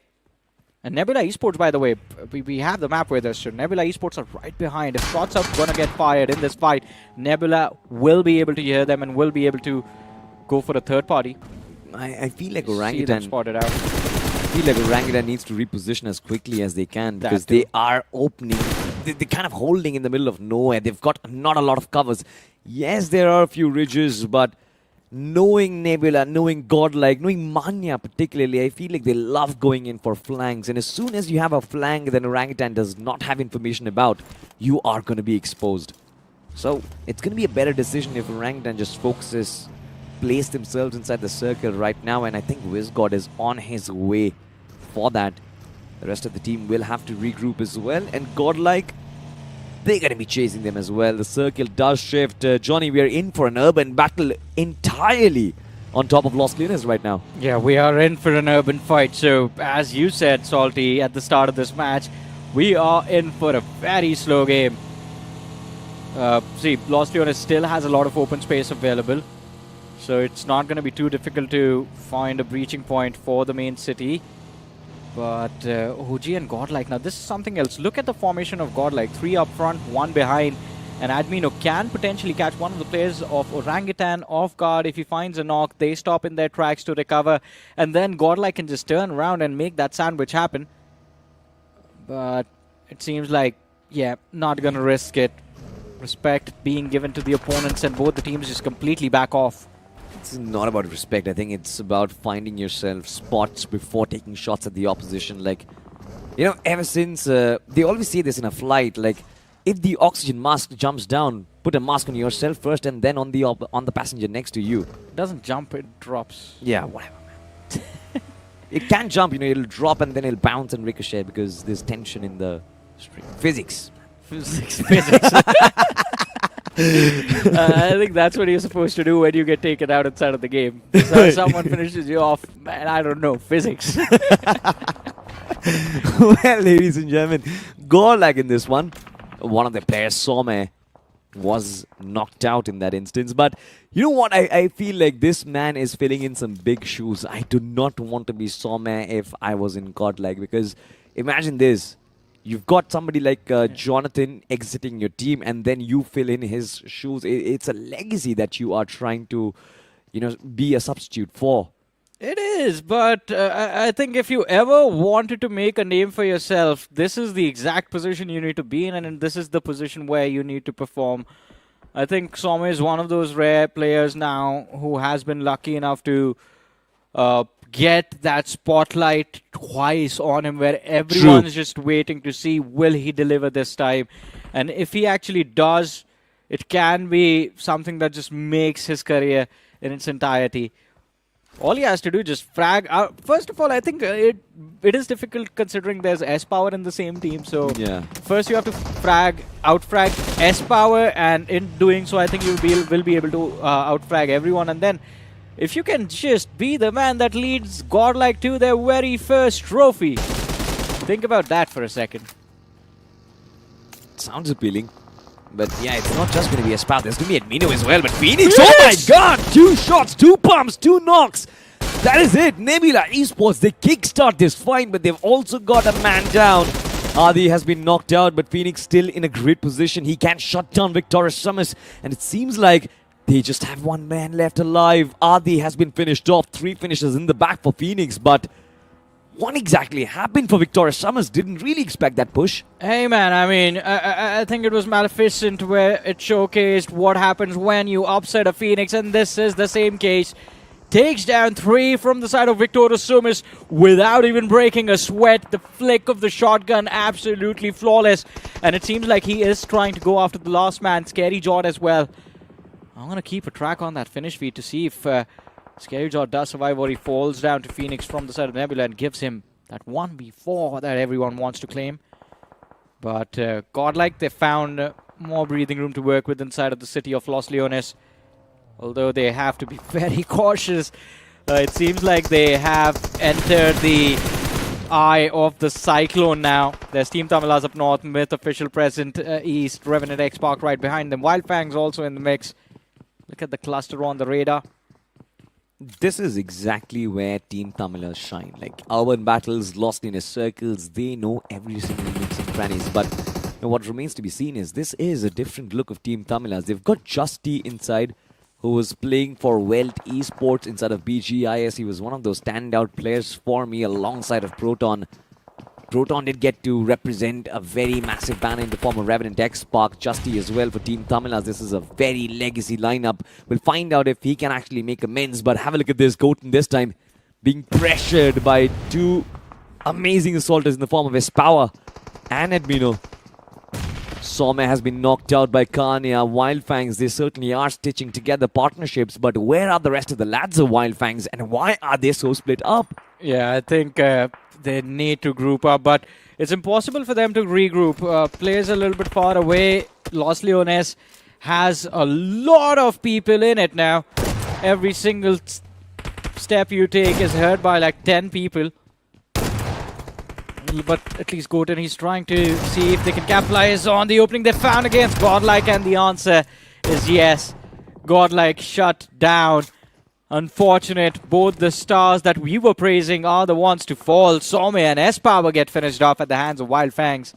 And 2 brothers shining high. Have a look at that. Spray God and Goten together just really doing the damage. And they knew exactly what are going to be the positions of the opposition as well. What are going to be the choke points that they hold, the crossfires that they try and preserve. And they knew exactly where to peak at what time. Timing was pristine, and their execution as well, even better. But for Wyld Fangs, I think it's a great start. Like you said, they will not be allowed to regroup, and that can be cause of concern. But brilliant nade coming in from Roman. IGL versus IGL, and Shadow 7 has been forced to fall. Yeah, now it's down to Sahel. 2 players from the side of ninza knocked out, and Reckoning Esports. This should be a very easy wrap of things from their side. Apollo also knocked out. Tried his level best to find a trade, but yeah, if you are ninza, there is no recovering from this. There's a third party by Genesis. Levi knocked out. But Reckoning Esports, I think if they fall back into cover, go for those revives, they should be A-okay. Not a lot of trouble for Reckoning Esports. And out of all of this commotion, there's Mr. Chill, Captain Coolo, Mega up top. He does not care about the urban battles. He's like, I know the circle is going to shift on top of me, guys. Chill out. I don't think he cares about the circle as well. Yeah. Okay, guys, he's our friend. We know him, and that is exactly how he loves to play. But also interesting enough, I think this circle, Team Stool, they're going to love it absolutely. They're at the smack center. They've got those compounds as well, Johnny. I think, yes, there is going to be some threat with the influx from the south side. There's Learn from Past, there's Mate, the Wyld Fangs, Team Tamilas. But I believe these teams will be forced into battle first, and then the survivors are going to move into the circle. So it'll be interesting to find out who gets on top. But as a look at this, Spray God has been knocked out by Admino, but Admino has been finished off by Sensei. So Spray God managed to survive. I've never seen this teamwork from Wyld Fangs before. Yeah, I think it's all thanks to this high ground that Sensei has a lot of vision to work with. But Wyld Fangs, they need to make sure that they stay within his line of fire, within his line of sight, because if he doesn't have that line of sight and if he's forced to overcommit towards the ledge of this building, then that kind of forces him to take a lot of risk. He can get outnumbered, overwhelmed by the other teams. So Sensei also needs to prioritize his safety a little bit. And easy recovery for Wyld Fangs. Spray got brought back. Spots out Sahil in the distance. Sensei going for a spray. Yeah, some damage dished out. Not enough for the knock. It's a lot of distance for a 4x, but I'm happy he connected one bullet. he connected two. Yeah, he collected two, so that's great, man. Amazingly done over there, but still, Wyld Fangs, I think they've had a good start. They hold good positions. No cause of concern. The only problem is, I think Sensei is right at the edge of the circle, might be forced to push up north a little bit. On the flip side, Reckoning Esports, they don't really look too good. There's a massive cluster. They're facing teams like Orangutan and Genesis. It's going to be tough for them. Shots coming in from all sides. AKOP from the flank does find Pro, and Pro has been knocked out. There's no way this man survives. Sahil. Oh, that nade! The nade is brilliant. Wait, why is he not reacting? I almost thought that Aru forgot about the nade itself, but he still gets knocked out. Reckoning Esports will be forced to move inside of the circle, and that is exactly when WINDGOD will strike. Still, yes, to find the knock, but Sahil is barely alive by the skin of his teeth, Johnny. Yeah, both the teams are in a very troublesome situation. Wiz is the last man surviving for the side of OG. He can't peek from the right. There's Genesis waiting for him. Reckoning Esports, at least they have numbers to work with. Sahil gets knocked out. Roman on the run for his life. I think he's moving away towards the players of Genesis, which is going to be a little too much risk being taken. But I guess that they want to bring Levi back. At least two players should be there from the side of Reckoning in case things get worse from here on out. Yeah. Levi is also their big man. No? He's the one who's supposed to get all the finishes. So far, it's been a clean slate for all the assaulters, and Roman is the one with 3 finishes for himself. He's also a very aggressive IGL, mind you, so he will try and finish off the rest of Team Orangutan 100%. But in order to do that, he needs a lot of smokes. He needs to cover those flank angles. And now here comes the nade. He's anticipating Orangutan's position, but OG have repositioned as well. WINDGOD, the lonesome survivor, finds a small pocket of space, but that's all he's got. How does he push forward? How do Team Orangutan stay alive? And look at who's coming in from the backlines. It is going to be Fury from Genesis Esports. Yeah, pretty much. Genesis, it's a big surprise that Genesis all this while have been taking those fights but have no finishes to show for it. Genesis always plays like this, in my opinion. I mean, imagine BGIS ever since before the semi-finals. We never really thought the Genesis would be a trophy contender. I mean, yeah, for sure, they have got amazing players in the form of Hunters and Viper. Gravity has found podium finishes multiple times, but to rather go toe-to-toe against Team Soul, that is something which I never really thought in my wildest dreams. I think that is just because the banner of Genesis Esports was, back in the days, one of those names that was promoting those undergods. Yeah. This time they have a roster that's half the roster that was responsible for putting Reckoning Esports on multiple podium finishes. So I think, again, this roster is pretty stacked, and this time as well, I think they should be able to comfortably finish within the top 5 if they are able to make it to the finals. But this game itself, at least this match of Miramar, is not looking easy at all. There's a spread between the players of Genesis. Viper is pushed in. Hunters and Fury closing it from the back lines. And, well, both of them get knocked out. Too many teams on the periphery of the circle. Too much pressure to deal with. Too many shots being taken. At least Hunters does manage to get close to his teammates, so Gravity should be able to bring him back. But I'm looking at Myth Official right now, and I'm looking at them with a sense of pride because I kind of thought that, Deetrox is going to be the next special thing when I made that video about him, when I interviewed him, but I never really imagined that this man is going to explode out of periphery. I'm just happy that all of them are still together and still with Myth. I thought it is such a big thing, Johnny. I'm pretty sure that Deetrox has had offers left, right, and center. For sure. I mean, I really thought that they were going to be picked up by some big name roster. Or maybe one of their players, Deetrox himself, was going to be picked off all alone and his teammates were going to be left behind. But I am so glad that Myth, all 4 players are still there. And again, I'm so happy that they're still playing as Myth. Absolutely.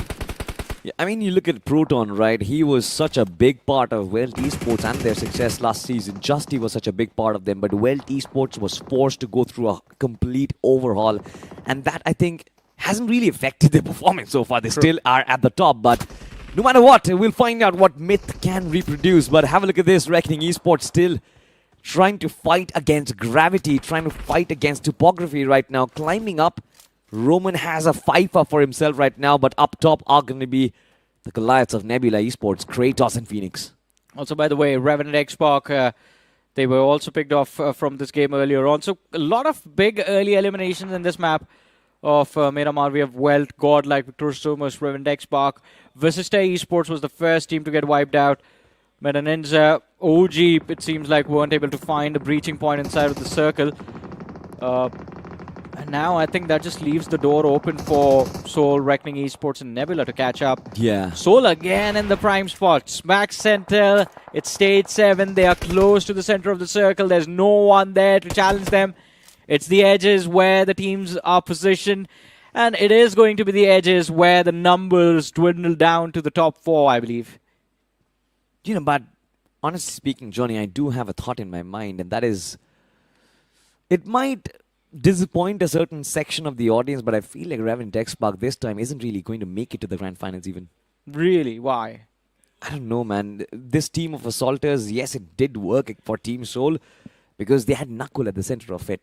In my opinion, Ninja Jord is supposed to be an out-and-out assaulter. He isn't really an IGL type, in my opinion. I don't think they should make him an IGL. I think they should also tell him to assault. I think the original plan that Revenant XSPARK was going with, like, all right, all 4 assaulters, I think that is what they need to stick with. Because, I mean, Pain is a prodigy, Trace is a prodigy, Proton as well is a phenomenal player, and Ninja Jord himself has been a legend in the scene. If you have that kind of players, and the players, they're good at aiming and shooting. If you're going to make them think they're going to struggle, just tell them to aim and shoot. Yeah, possibly, I think. We'll find out how this team evolves because, again, after all the changes, this is their first official outfit. I also want to find out if Sukuna has a credible contribution in their run in this trophy. But have a look at that! Beautiful nade coming in from Myth, but Viper still escapes. It seems like Myth is right after him, but Phoenix is going to walk away with the finish. Phoenix is farming finishes at this point. Yeah, this late in the game, you can't really expect to survive if you are not behind concrete cover. Look at what is happening to Team Tamilas as well. Reaper in the next few moments is going to get shot at. Kana spot. Oh, I don't think Kana has seen him run towards the right now. Finally, since shots were fired, Kana will be aware. But Team Tamilas looking to ruin the day for Wyld Fangs. And my goodness, they're succeeding as well. 2 players knocked out, Goten and Kana. SprayGod, he's on the flank. Justy wants to make the pound. SprayGod, he has the S12K as well. Goes for the shot round the corner. Justy forces him into the line of fire of Reaper. And what a clean execution of Wyld Fangs, Team Tamilas. Brilliantly done. Good communication between the players and good reactions as well to cover for each other. 100% was brilliant teamwork, but now they kind of forgot that there will be third parties, and this time the third party is coming from one of the best. Team Soul. We saw Goblin toss a few nades in that direction. Team Tamilas certainly not in a position to try and retaliate. On the other side, have a look at this. Joker is looking at Divine Gaming. And this is a team we have a lot of expectations from. I think last season, BGIS, they were supposed to be trophy contenders, but they did suffer from a form slump. Hopefully, they have worked up this one. Have a look at this. Move on to a different fight. Learn from past this time is going up against Myth, and Myth has been absolutely destroyed. Just 1 man left alive. It's going to be Lucifer. Detrox Daddy has been cleaned up. Learn from Boss has also been a very aggressive lineup ever since their BGIS days. Who are they shooting at though? There's absolutely no one there. Yeah, they're anticipating there might be somebody in the smoke, but Lucifer is just a little 2 steps ahead. Well, someone has the earphones put in the wrong way. We're hearing sounds from the opposite end. Learn from fast. Lucifer on the extreme end. Justy right behind them. And one nade can change everything, but luckily Justy has absolutely no utility. There goes Lucifer. Justy is going to be the next casualty, and Learn from Past should be able to find a break inside of the top 5. But look at how brutal this game of Miramar was. It is stage 9. We still have 6 teams remaining. 11 players still alive in this game. And Divine Gaming, I think this is their time to shine. They made it to the top 5 with that nade from Joker finding contact, and Soul also making it to the top 5. Divine Gaming now have 3 players left. The big threat for them is Learn from Past, but they're all the way down towards the southern edge. And if Divine Gaming can just keep their heads down, they should be able to get this chicken dinner. Not with a lot of elimination, but at least they get those 10 points. I mean, there's still 10 players alive, and if you consider 3 players from Divine Gaming, they can actually find a best case scenario, 7 eliminations for themselves. That seems to me like a decent outing. They already have 2, but it seems like now we have a 1v1 in store.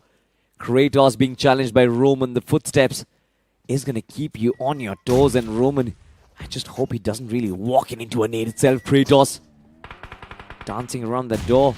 Still yet to find contract, but Roman has been taken up by the play zone. Yeah. That's just unfortunate, right? I mean, it's very late in the game. It's stage 9. A single second of blue zone tick damage is enough to shut you down. I think right now Divine Gaming... No, don't nade Kratos. You should hope that he takes out someone from the side of Learn from Past. That's a direct line of fire he has. And in fact, Kratos is dishing out that damage with the nades. All he needs to do is just find contact with one nade, and then the floodgates open up for the players of Divine Gaming. That smoke, it allows him some room to move out with. Knight is there sitting in the back line, and Omega and Ninja Boy, the frontliners for the side of Divine Gaming. I think with this nade, Kratos should fall.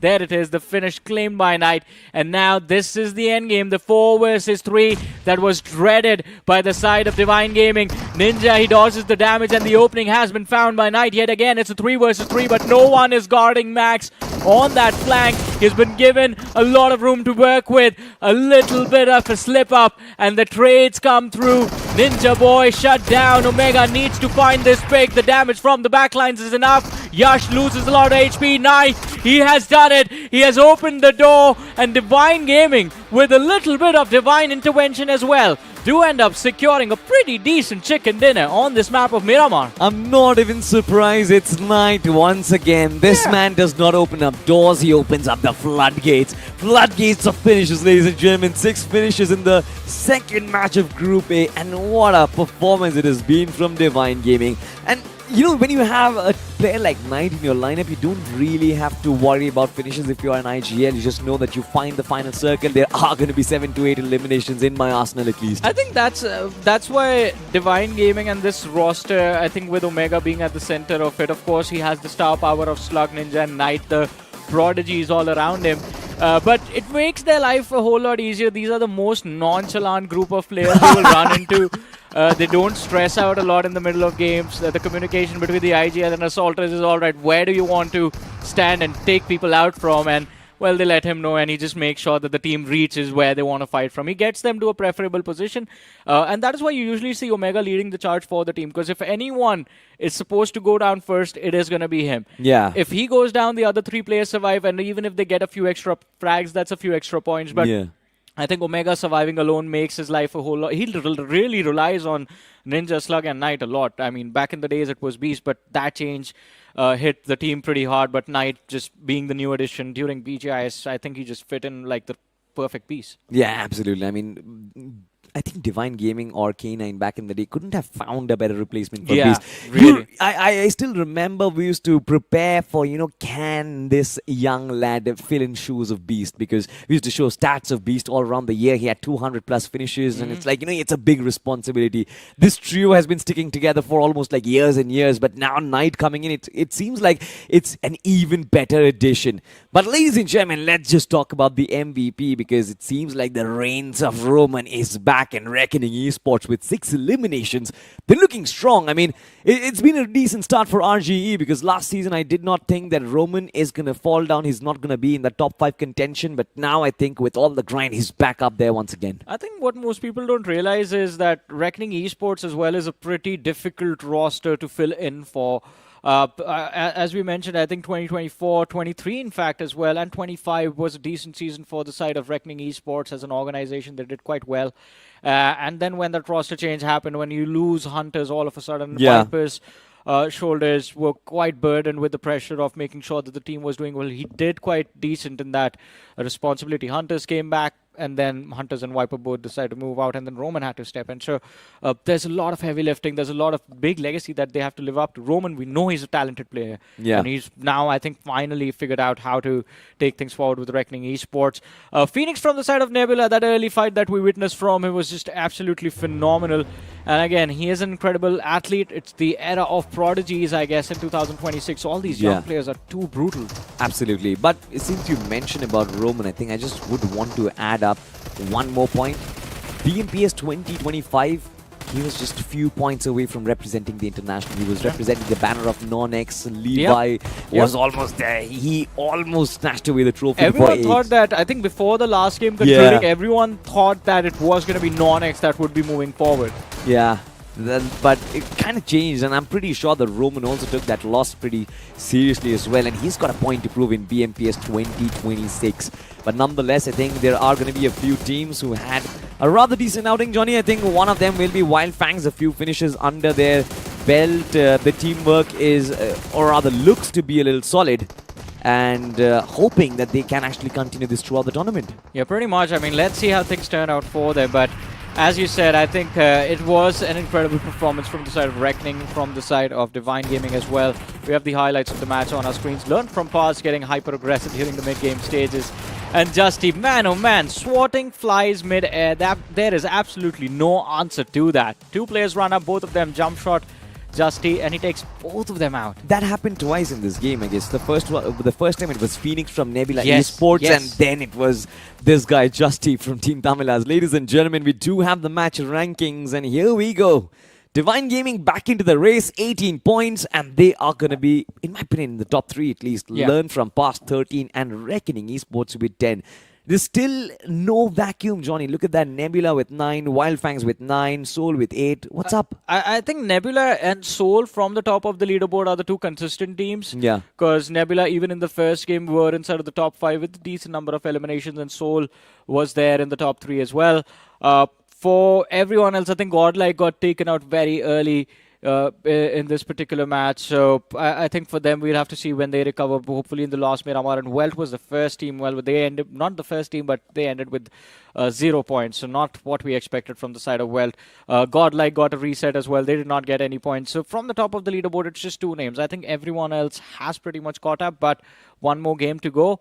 There is definitely a lot of pressure in this group. Everyone's talking about it. If you are in Group A, you have an opportunity of directly qualifying for the grand finals. You do not want to miss out and get relegated in week 1 itself. Ooh, my word. Team Orangutan.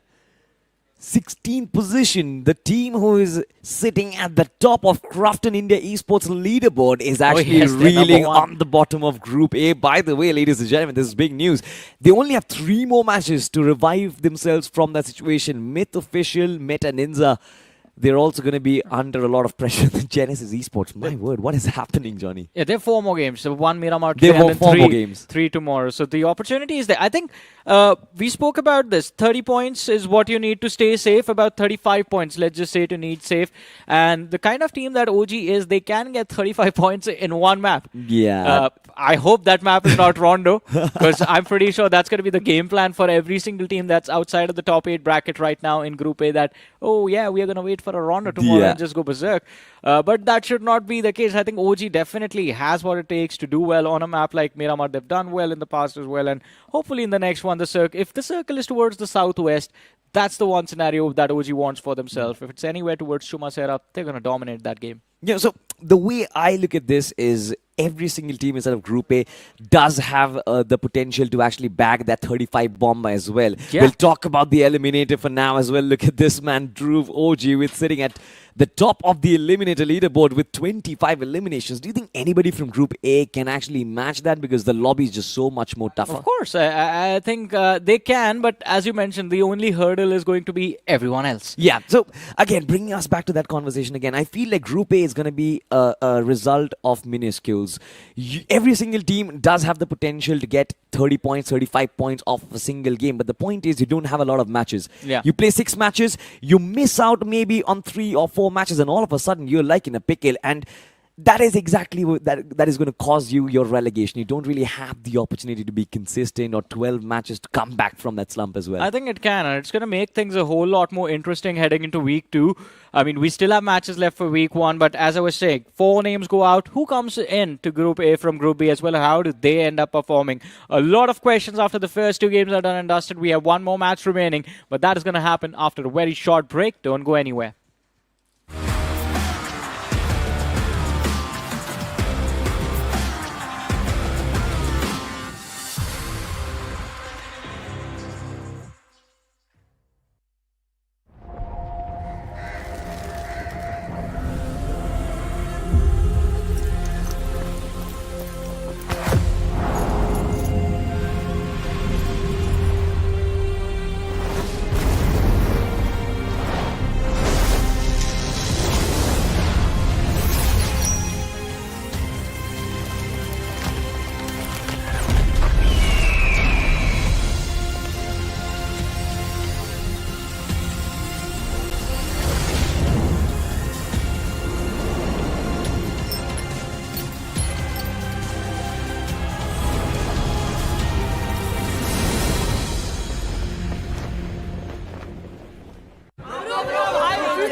इन जैसों पे मैं तो react भी नहीं करता।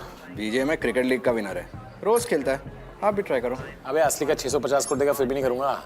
इस खेल में ना सिर्फ टीम सपोर्ट करनी है बड़े भाई। जीत गया छोटे भाई।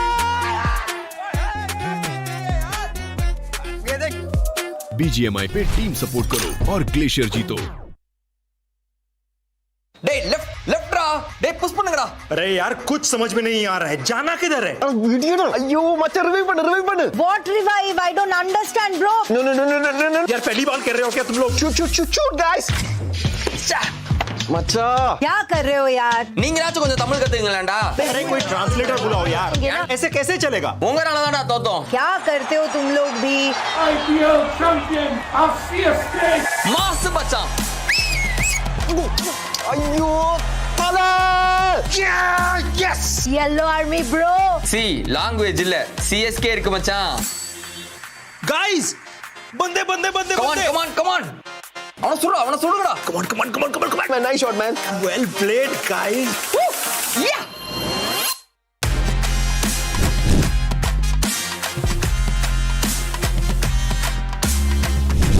Bro, CSK skins இது நம்ம கொலாபுடா।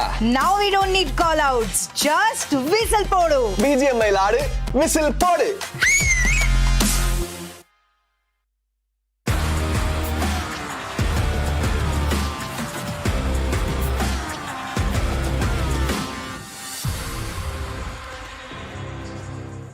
Hello everyone and welcome back to BMPS 2026. You guys are currently watching week 1 of the qualifiers and day 3 itself. My name is ICBaby12. Joining me is going to be Necro as we take you through the commentaries for today itself.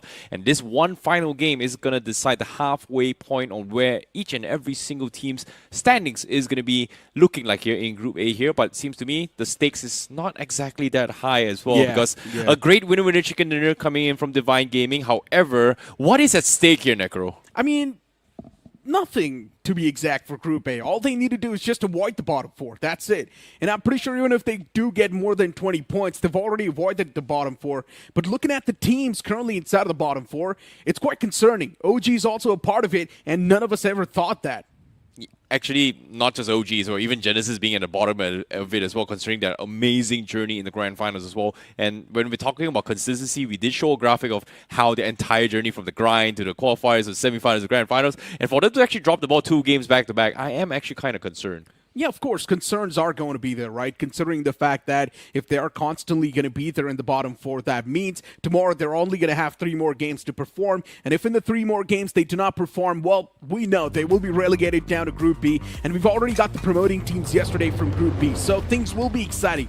But without a doubt, we're going to move on towards the final game of the day, and it's also going to be the 3rd game for Group A. The plane flat pad starting all the way from Impala, heading towards Chumacera. It's tilted down south a little bit more, but I would love to see that drop clash towards Picado once again. Here we go. Round, I don't know. Do you still have to count here? 10, maybe? Round 10? No, not round 10. I think so it's 6 or 7. 6 or 7 between REVENANT XSPARK and also Vasista Esports. Are they going to still collide in Picado here as well? Because we settled that difference during the earlier round stages in BGIS. Semi-finals, we didn't see it. Grand finals, we didn't see it. But now here in the qualifiers, we are seeing it again as well. So are we going to see it again? I want to see the coffin dance once again. Ooh. I want to see that level of disrespect once again at the start of the BGS 2026 we saw. I want to see it happen once again in BMPS 2026. Hey, they are currently sitting in Group A, so I don't think they're going to do that, right? Might be wrong, but... It would be fun, though. Okay, we shall see, but seems like Picado... I do see Vasista Esports versus REVENANT XSPARK. They're there as well. Looks like we are going to have round 8, maybe 6-7. Yeah, 6-7. We will probably have it. And since even Godlike is also going to be around the close proximity of that entire territory, I would love to see a third party coming through from at least someone. REVENANT XSPARK already landing down. That man from Vasista Esports as well is already there. Aimbot, he gets the first frag on the board and also gets the confirmation instantly. Vasista Esports is now picking apart the players of REVENANT XSPARK, but the trades still do happen back and forth. Beast is taken down low himself, and REVENANT XSPARK, now they've got the man advantage inside of the fight. Oh boy, they are going to be on the hunt, but they just jumped. What a spray coming in from him. And just like that, REVENANT XSPARK 2-0s them in BMPS 2026. What a wipeout. Okay, you know what, Vasista Esports, they're just better. Give it up. At this point, the amount of times you've died to REVENANT XSPARK on Miramar, you're just hampering your own gameplay. Oh, you're just sabotaging yourself. My God. I perfectly agree, but still, it's another 4 points being racked up from REVENANT XSPARK. But for Vasista Esports here, that is a big bummer because they are about to be kicked out here if things continue like this. Yeah, unless Genesis Esports somehow bombs this game as well, then maybe the bottom 4 is not going to change. ninza as well is a part of it. Myth, the undergods of BGS 2026, now known faces. I would love to see them perform as well, but so far Myth is not able to get in that groove. 2 games done and dusted, only 5 points accumulated. And can you even blame a team like Myth when OG's struggling? Oh, not really. But at the same time, I'm surprised Myth is actually struggling as well, considering that Myth, especially with that rotation so far from Marengo, has been amazing. But Miramar just now, that game was just brutal to watch here. Like, it is a free-for-all down towards the outskirts of Los Leones, but at the same time, it was just so difficult to play, right? Urban Warfare is one of the trickiest one. We did get to see one other Urban Warfare today. It was in Group D in particular, where how Autobots played a masterclass performance on how a T1 team should be playing. But in this group, everybody is on the same caliber, so it is going to be very, very tricky. It will come down towards pixel-perfect pickoffs and stuff like that. But let's take a look at the replay here on how things actually begun. Vasista Esports won the first fight with aimbot slashing his way through, but immediately you can see the rest of REVENANT XSPARK just flanking the entire team as well. Payne was able to find a flank outside, but yeah, this shish kebab of a fight down the stairs between Ninja Jort and Proton, just getting them pinned, just completely demolished them. It came up close and personal. All you need is one headshot, and the opponent's already done for. And that's what happened there too. Ninja Jot, the man just landed that headshot, and everything was done and dusted. For REVENANT XSPARK, things haven't been looking that fluid. They don't have a lot of points as of now, but as you mentioned, all they need to do is just avoid the bottom 4. And it's pretty easy to do so as well. What's going to matter is the final week, because that's when you need to push yourself in the top 8 to make sure that the grand final slot is qualified. I really like that all of us are making it sound so easy. Yeah, just stay out of bottom 4. But think about it this way. This is a T1 lobby. This is Group A. This is the best teams all around India in this lobby. Yeah, it sounds easy on paper, but execution-wise, like one small little mistakes, you are gonna get punished here, and we've seen it time and time again.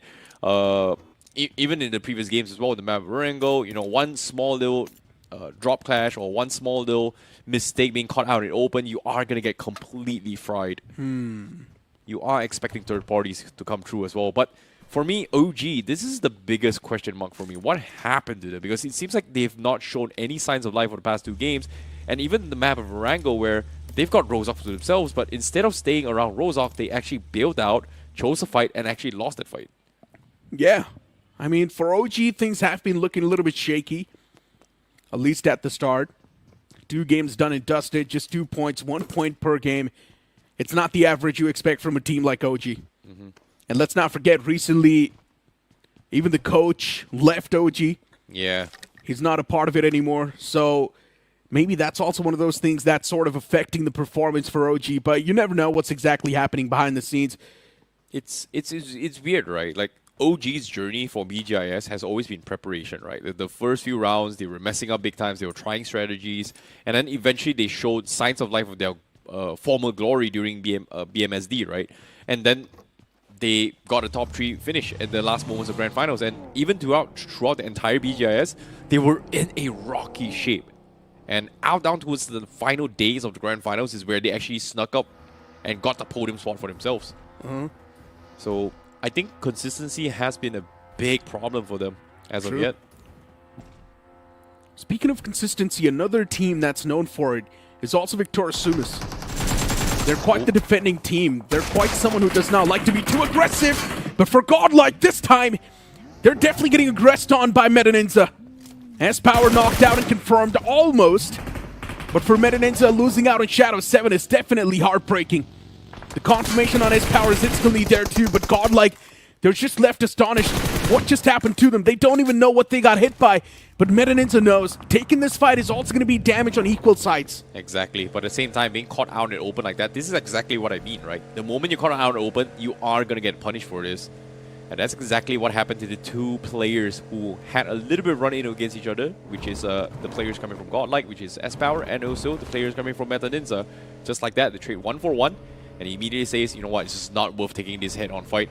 Circle is not exactly in their favor yet. They're still trying to make their way into the center circle, which in this case, Godlike, they are pretty much unsure on whether or not there's going to be teams ahead of them here. ninza is driving side by side, but as of yet, OG is still in the middle of the zone. This is Chumacera we're talking about, so this is going to be home turf to them.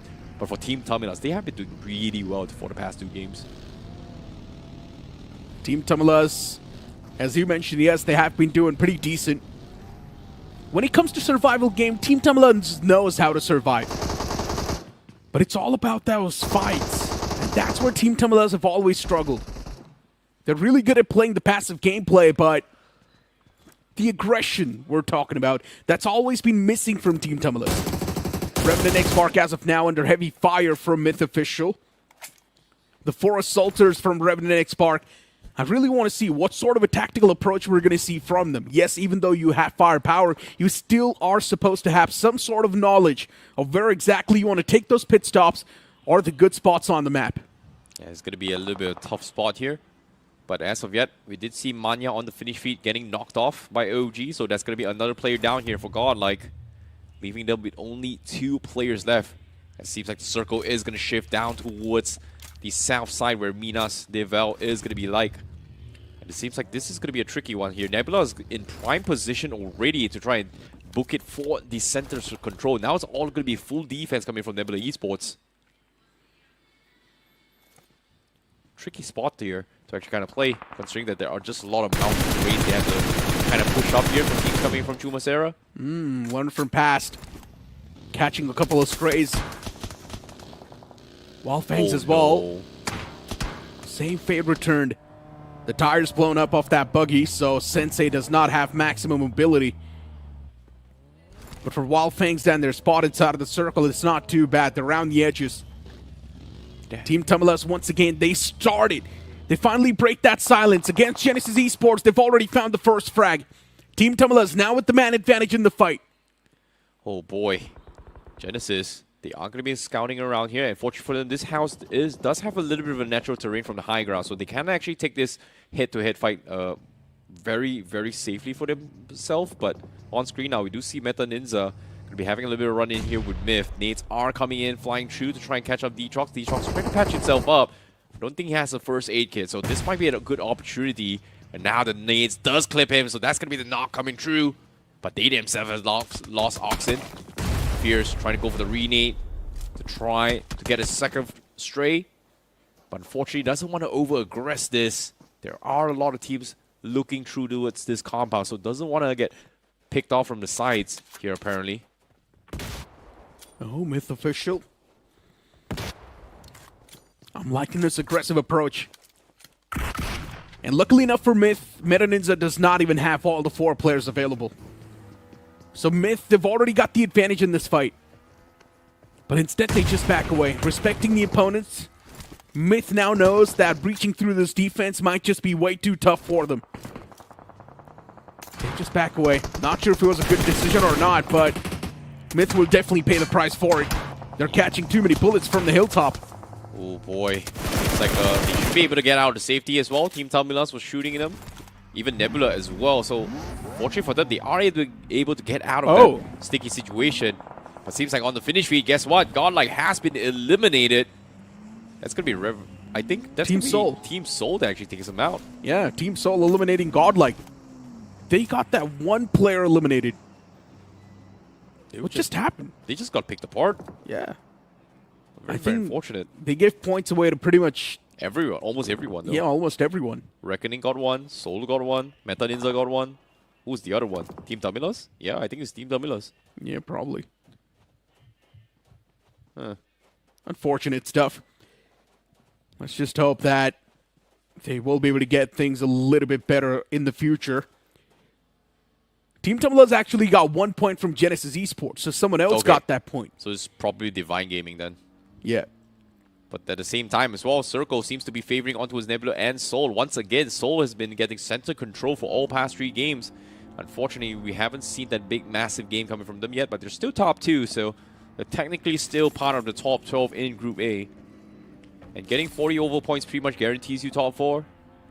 Well, I would say the moment you get 30 points, you're pretty much safe from relegation. Indeed.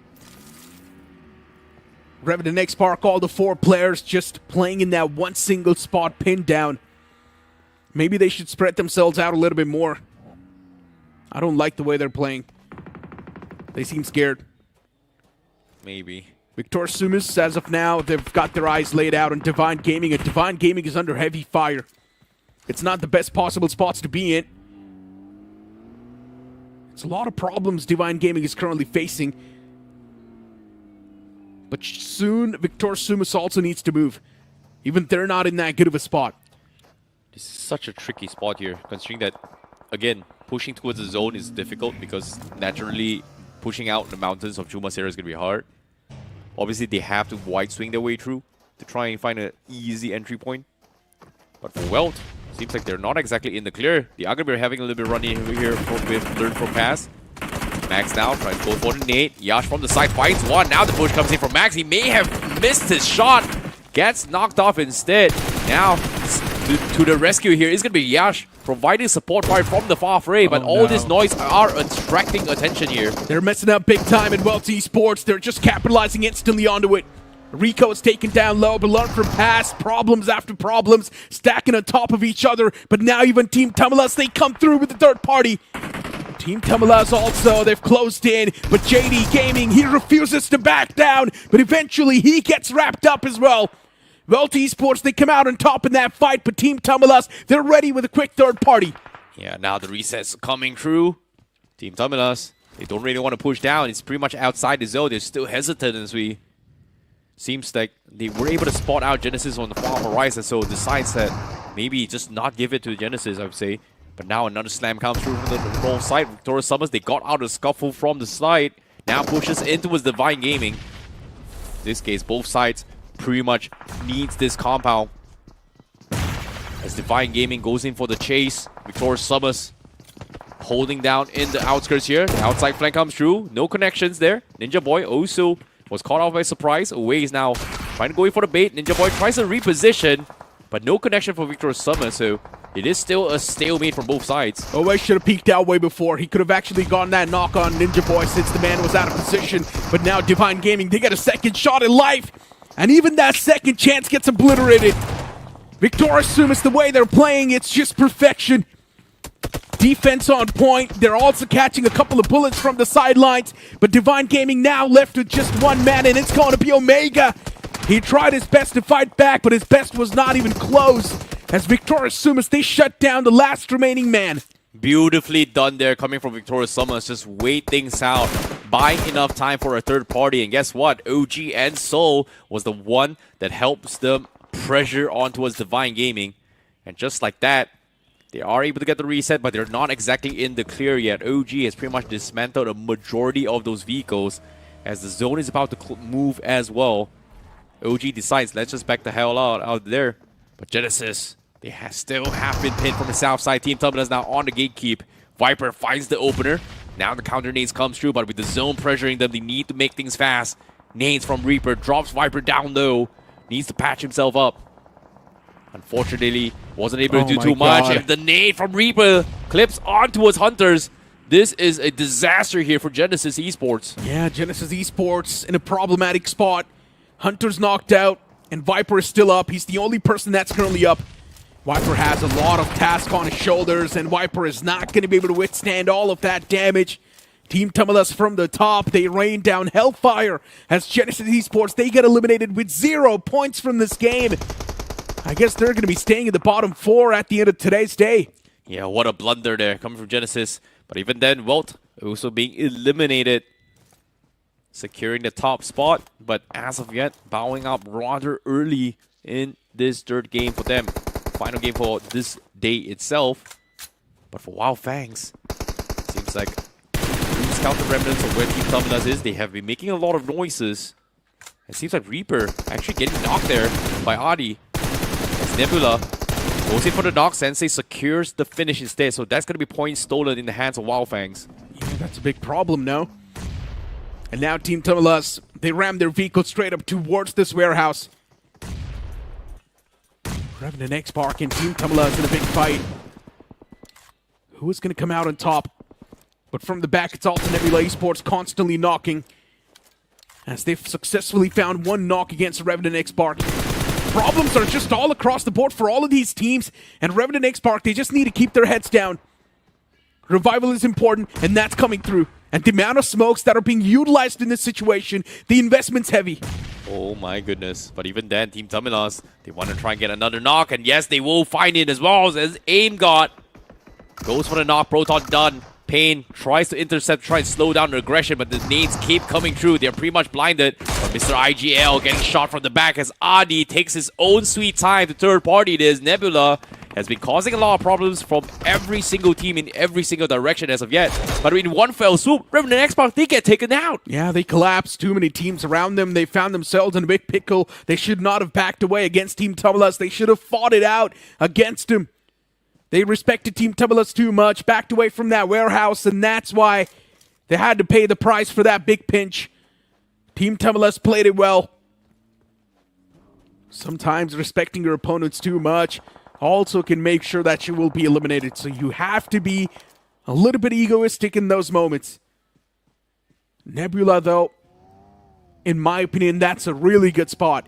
Soul is in the smack center once again. This team is just so good at snatching away the centers of the circle. I don't know how they do it. Is it the analyst? Is it the coach? I don't know who's been pulling through with all these rotations. It has been spot on so far from Soul as well as Nebula. But as of yet, now here, another team collides here. Meta Ninza goes in for the slam. Could not defend this. And Myth, they completely shut down this push and take them all out. Untouched, unfazed, and Detrox secures a 3-piece in total. And just like that, again, Detrox with the highlight reels here. Whew. Myth official. Crazy stuff from Myth. 4 finishes already on the board. Myth is now starting to feel themselves. They can feel the hands are getting warmed up. Myth just wanted to push themselves outside of the bottom 4, and as of now, they've done it. But as long as OG's alive, nothing is confirmed. The moment OG dies, Myth has successfully found themselves out of danger. But still, they need at least double digits on the board in this game itself to be around the safety block. Yeah. Victorious Sumus is still alive as well, so that means even they can keep on pushing themselves up. It's going to be tough, right? Considering that bottom 4's cutoff is somewhere between 24 24 to 28 points, I would say. So, again, there's 3 more matches to go. Get as many points as you can is going to be the way to go here, at least for teams at the bottom. In this case, OG, they've got themselves 3 finishes. Great start for them. But if they get themselves a chicken dinner right here, right now, whatever mistakes from the previous 2 games has been pretty much abolished. And they will continue to push to defend the top 12 for tomorrow itself. For the remainder of the 3 matches, I'd say. Indeed. Orangutan, 3 finishes. I mean, just have a look at these entire moment, right? The way Myth was able to play that entire situation, Detrox, once again, the main playmaker. He played that perfectly well. Nicely done. But for Myth, the hard work is not done yet. It's just going to keep on getting even more tighter. It's just going to keep on getting even more worse. And OG, they have to dominate this game if they want to be around the safety cushion. Yeah, man. At the same time, down towards the final 8 teams. Placement points in place. Seoul finally makes their mark. Knock has been made onto his Myth official. They haven't exactly pushed themselves inside the zone as well. Circle is going to be divided between the roads of the mountain terrain. So it is pretty much no man's land from all the teams down towards the west side. That's why you can see a lot of teams kind of hunker down to the southeast corners just because they want those high ground advantage. And Nebula Esports has been doing a fantastic job at just zoning every single team around them. But now, the circle is about to close in, and they do not have center control. RD has already made their way through, but seems like the circle is going to favor on Seoul once more. The circle is still undecided between the west and the east. And it seems like the west side, there's just not a lot of cover here, at least for Myth. Reckoning has got a small little pocket of a compound to actually work with. But aside from that, it's pretty much no man's land for every single team coming from the west side. So we are going to be seeing a cluster of teams to the south and also the east side. Victor Sumus, even they're a part of the northern equation. Nebula is now going to be forced to move outside of their comfort zone and actually find another spot. Wyld Fangs! Uh-oh. Oh, that man almost got knocked out. This is what I'm saying. Nebula is now going to be forced to make some move. And they're actually doing so as well. Team Tamilas is right there in the close proximity, and Team Tamilas can possess a lot of threat to Nebula. First, Nebula needs to find a way to deal with the sidelines and then maybe think of the front. Tricky situation here, at least for Wyld Fangs, I would say. But Nebula, they still got all the time in the world, but seems like Myth, they are going to go for the Grand Slam. Reckoning Esports going to be the point of interest. The shot has been made. RD again making things work here. Myth drops down 2. Nebula gets 2. Now, Reckoning Esports, they have to defend this. Harshill finds 1, continues his assault, but he's dropped down pretty low. He's the last man alive, and that's going to be the cleanup here coming from Reckoning Esports. But Nebula Esports, again, they're just causing so much problems. Myth official just sent it in the end. They were done playing it passive. Myth knew the only possible way they can actually do it in this game is by taking over that compound, but Nebula from the top and Team Tamilas as well just being constant pain. And now for Team Tamilas, Nebula is going to be a massive pain in the back. How do you deal with this? Nebula from the top, they're like shooting turrets. Anyone they see moving, they're just taking shots against him. It's hard to survive against a firing squad like this. This is my first time seeing Nebula playing like this. And I don't know if it's true or not, but it seems like the analyst has done a lot of homework here. And Nebula Esports, they look like they're practicing, but all the positions they've gotten so far has been spot on. And even here as well, they're just farming finishes. I don't know if it's intended or not, but damn. How can just one guy make so much change to teams? Like, he did it for Genesis. Without like, official notice and stuff like that, but now he's doing it for Nebula Esports. And he's looking pretty solid. Yeah, indeed he is. Nebula Esports, even that firepower sort of helping them sustain those spots. Reckoning Esports as well, a little bit far away from this entire equation. The circle is not going to be on top of them for too long. OG's another team that has found themselves in quite the concerning spot. OG does have the high ground, but still teams like Seoul are going to be a big pain. How do you deal with them? Seoul currently in the smack center. They're also taking a fight against VS, taking a fight against OG, also taking a couple of pop shots against Wyld Fangs. There's too many things going on at the same time. Oh boy. But now, no amount of analysis is going to help them out of this situation here. with the circle down the hill. And Wyld Fangs still hunkered down towards the shack onto the east side, but Seoul circle favoring them. Sumus is the biggest threat as of yet. The moment they clean out Sumus, every single team from the south to the east is forced to be out in the open. But now with the nades coming through Sumus, Goblin getting knocked off, Seoul, they are under fire. This might be the only time that Seoul is going to be at their weakest as of yet. Even their weakest is not completely weak. They're still pretty strong. Legit. Scanning the grounds. For Seoul, they know. Today's day has been incredible for them. Consistency has been through the roof. Positioning-wise as well, Seoul has been incredible. This team is just so good in all the aspects. Be it the firepower, be it the tactical nature, be it positioning yourself in good spots inside of the circle, intel gathering, everything is just ticked. Well, the only thing missing is the chicken dinner for them for now. But as of yet, OG now trying to find signs of life here. Aru getting picked off from Wyld Fangs, trying to inch their way inside the zone, but nades are coming in. But at the same time, Wyld Fangs are also kept at bay to try and keep Nebula in check as they closed up the distance. AKOP finds knock on Phoenix and Nebula. They are crumbling now. They've done the homework, but this time the terrain is just not going to favor them. OG, Wyld Fangs keeping them at bay. OG also getting the reset as well.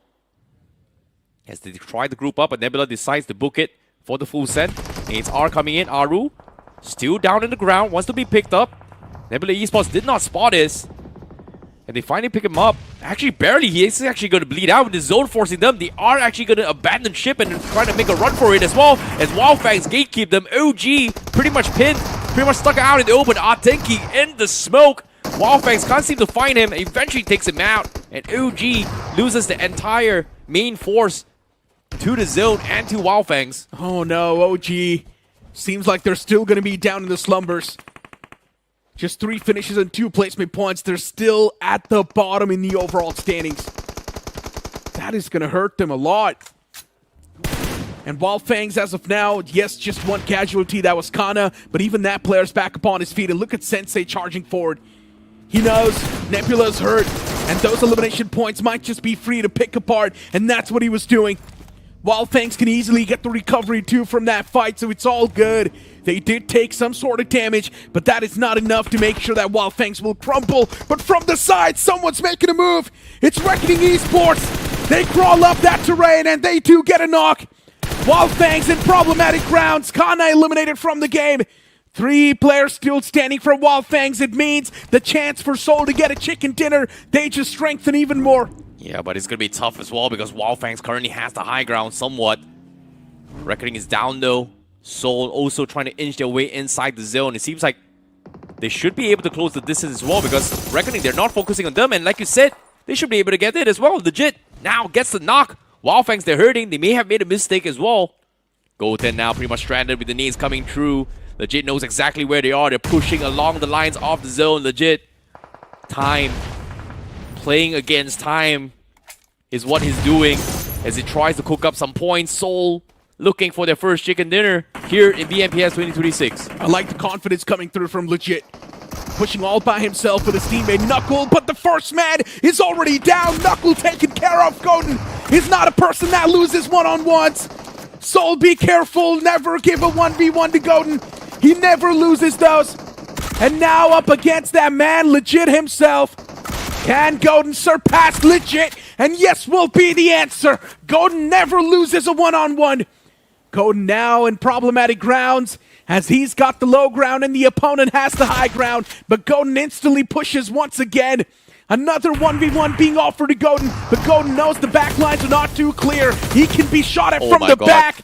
Seoul is still in the race, shooting the opponents down. It's a one-on-one-on-one. Oh my goodness.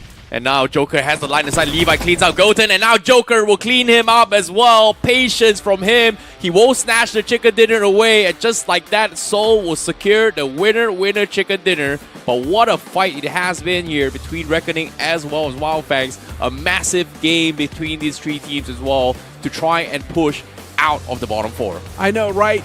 And what a way to pretty much just start off the entire day too for Seoul. Now we know it's tomorrow's day. Seoul's going to have 3 more games. Even if they do not do anything, Seoul, they're pretty much going to be around the safety block no matter what. Yeah, they've pretty much done the job already. In 3 games, they've pretty much secured the top spot. There's no way they're getting kicked out in Group A here. They should be able to retain their spot here in the first week of the qualifiers themselves. But even then, there's still a lot to actually break down as well in that particular match, because as of yet, we are seeing a lot of experimentation for some of the teams. But for Reckoning Esports, them cleaning out the teams on the west side and then finding their ways into this position to try and capitalize on Wyld Fangs and pinning them against Seoul was brilliant.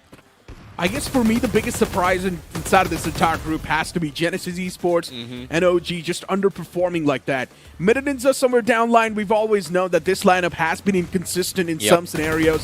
So I did not really expect massive performances coming through from Ninza, but it is also a roster with a lot of potential. But specifically from OG and Genesis Esports to play this way, it's unacceptable. Yeah, I kind of agree as well. Like, it's really surprising to see that there's not much changes coming from Genesis, and even then, their debut in BGIS was just nothing shy of amazing, right? Every single game hits a power punch, and this is the first time I've seen Genesis this week. Yeah, I mean, looking at the MVP of that previous game, it's going to be Joker from Seoul, once again getting 6 finishes, 891 damage racked up. Whenever Seoul needs a savior, Joker is always the man there in the front lines, constantly getting those good numbers on the board. But you know what, back towards that conversation, and in my opinion, if a team like Seoul is just performing at the top of the board, the competition just gets even more cut down. And that's why these teams need to wake up as soon as possible. And even Nebula Esports is now performing pretty well. Even Wyld Fangs is doing pretty good. Yeah, this is an interesting switch between some of these teams as well here. I think Wyld Fangs are doing pretty okay. They're still sticking to the usual playstyle. But this new playstyle coming from Nebula Esports is actually intriguing me here, because Adi now being around the top 3, look at his damage here, 950 damage in 3 finishes. A majority of his damage actually came from his Mini 14. I believe he was using a DMR, and I've never seen him do that before. Yeah, things do change, and over time, Adi has adapted as well. Adi's always been one of the most flexible IGLs if you talk about it. He's been a part of so many lineups. In the past, he was always with the Undergods, playing with them, and actually making sure that they qualified towards the LAN finals. But this time, Adi has found his comfort zone. He's found that roster that was needed, and now the fact that Nebula is also not making any changes to the playing floor is just making sure that the synergy is getting even better day by day. Yeah, I don't know what is up with Nebula Esports, but I'm liking what I see. They are on the right track in terms of training a new strategy, adapting on the fly, but hopefully consistency is going to be what gets them out through as well, because as of yet, the stakes for Group A is very, very simple. Stay out of the bottom 4. But let's talk about other teams that are still adapting as well. REVENANT XSPARK also going to be another team that has pretty much lost their IGL with Punk out of the equation, ninja taking the role. Things has been a little bit shaky in this first 3 match, I would say. Yeah, I mean, the only points REVENANT XSPARK already have gotten are going to be the points from the drop clash. They've managed to acquire 4 points per game, and two of those 4 points actually came through from Vasista Esports, eliminating them towards Picado. So for REVENANT XSPARK, the early game is pretty strong. That also tells us that the firepower is on point. The only problem with them is the positioning and the late games. Yeah, I agree. But at the same time as well, we have to close the chapter of Miramar, at least for this group here for Qualifiers 1 itself here. Tomorrow, there's not going to be more Miramar for them, but that match itself, Seoul finally getting the chicken dinner despite giving the center for 3 games, nearly back-to-back so far, and now snatching away chicken dinner. And it wasn't even a convincing one as well. Joker had to wait so patiently as well, snatching it away from Reckoning Esports. He knew exactly where he was, and wait for Reckoning Esports to actually clean out Goten, the last player from Wyld Fangs, before taking him out. That's the crazy part about Seoul, though, right? They just have so much trust in each other. They knew that even if Joker is the only person left alive, he can clutch it out. It's no matter what, he will do it. If you remember, I mean, the man was playing for REVENANT XSPARK in the past, and he clutched it out, massive time. It was 2024. And he was able to pretty much just give them that win. So Joker is a man who can do a lot better even when he's in those solo situations. Yeah, that was BMPS 2024 as well. Joker, one of the most decorated players. His performance is impeccable. Last year was a complete shaky performance for him, but this year, it's his year. Maybe if Seoul maintains this consistency throughout towards the grand finals, finally Joker gets his global presence. Yeah, you know what? They don't even need to play tomorrow. They can just take a break. They can relax. I mean, of course, that's not allowed, but I'm just saying. If they want, they don't even need to play, and they will still be around the safety block. 41 points. It's more than enough to solidify yourself a good spot. I think they're the only team that is currently safe so far. Because technically, Wyld Fangs, yeah, we can say they're kind of safe with 28 points here. But let's just be sure, 30 points is where you get out of the bottom 4. No, I don't think. I think more than 25 points, and you are pretty much just far away. Fine, fair I think enough. more than 20 cutoff points. was like 26, 27. Really? Yeah. It For was bottom 27, 4? Not bottom 4. It was 27 for I think it was top 17 or something like that. 12. No, top 12.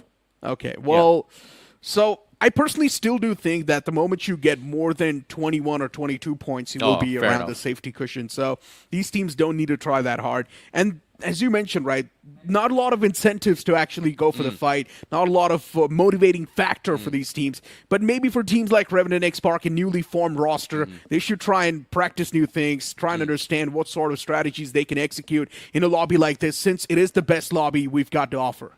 I agreed. And at the same time, these 3 games, pretty much 3 teams has pretty much shown their strat a little bit here. Number 1 is going to be Nebula, another one is going to be Team Tamilas, and another one is going to be WELT Esports, who are trying to figure out how to play around these lobbies here. So I'm pretty sure in the upcoming weeks to come with week 2, week 3 in play, things is where get a little bit trickier here. But before that, let's talk about the overall eliminator so far here. Dhruv is still sitting at the top here with 25 finishes. Joining with him is going to be Taurus as well in 25. They are currently tied for the elimination leaders. And this is a new category for eliminators in particular. So that means the player with the most amount of finishes, regardless of whichever stage they play, is going to be given an award. I mean, the point is, Group A and D has only played 3 games so Fair far. enough. So I'm pretty sure tomorrow we are probably going to be seeing someone at least break inside of that top 5 or maybe snatching that first spot away. Anything can happen. And Autobots Arib, of course, the performer of the day. The way Autobots were winning those fights left, right, and center, it was insane. And how can we forget that one clutch coming through from Spartan against Quantum Sparks?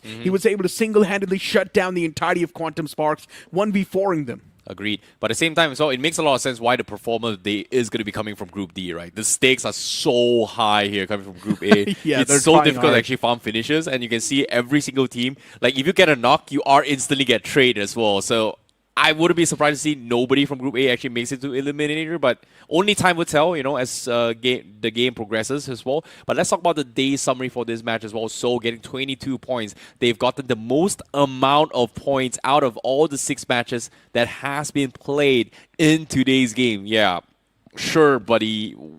Yeah. Whatever, man. Like, Group D, performer of the day, doesn't matter, man. Seoul got 22 in one game. Yeah, sure. I mean, for Seoul, I think I expected a performance like this. But I also expected a performance like that from either Genesis Esports or OG. But right now, they're not even close towards that performance. Actually, just lingering down at the bottom of the overall standings. Tomorrow's day is going to be such a massive day, because if they do not make it, they're going to be relegated. Okay, let's just talk about this as well. In 3 games, Seoul has gotten 40 over points. So that's more than 10 points per game. And this is not even the map of Rondo. Seoul has just showed absolute domination in their debut after the long break. Yeah, I mean, they're a different beast, and it makes a lot of sense why they were the champions of the BGMI 2026. But the conversation over here has to be around the bottom 4 from Group A and the top 4 from Group D, right? Because that's what really matters. Quantum Sparks, we have seen a bit of that shaky performance from them, and that is the main problem from Quantum Sparks. They just need to find that consistent spring. Speaking of a team like Seoul, we're not even concerned, but I just want to see some comebacks from OG and Genesis Esports. Hopefully that's going to be the case here, but for now, we are going to be closing up the matches here for today as well here. Both Group A as well as D has pretty much been finish up with their 3 matches today as well. They have their 3 more matches to go, which is going to be happening tomorrow. And guess what? If you guys want to follow more action of BMPS 2026 here, be sure to follow all of Krafton India Esports' social media, and then pay attention to it as well, because you can find amazing clips as well. If you're missed out of the game serial, there are still highlight moments from each and every single matches. Exactly. There's always updates happening every single day. You can actually go there on the Instagram or whatever social media platform you guys prefer. You guys can look at the overall standings after the end of the stream and understand how exactly things are. And you can actually look at some content pieces as well, made by us. Yeah, I knew you were gonna say it as well. Just, yeah, if you guys like us, follow us our social media. He's Necro, I'm ICBaby12. But we are gonna be closing out for today's show here. We are gonna be seeing you guys tomorrow, so be sure to come back tomorrow for the last 3 matches between Group A and D. See you guys tomorrow.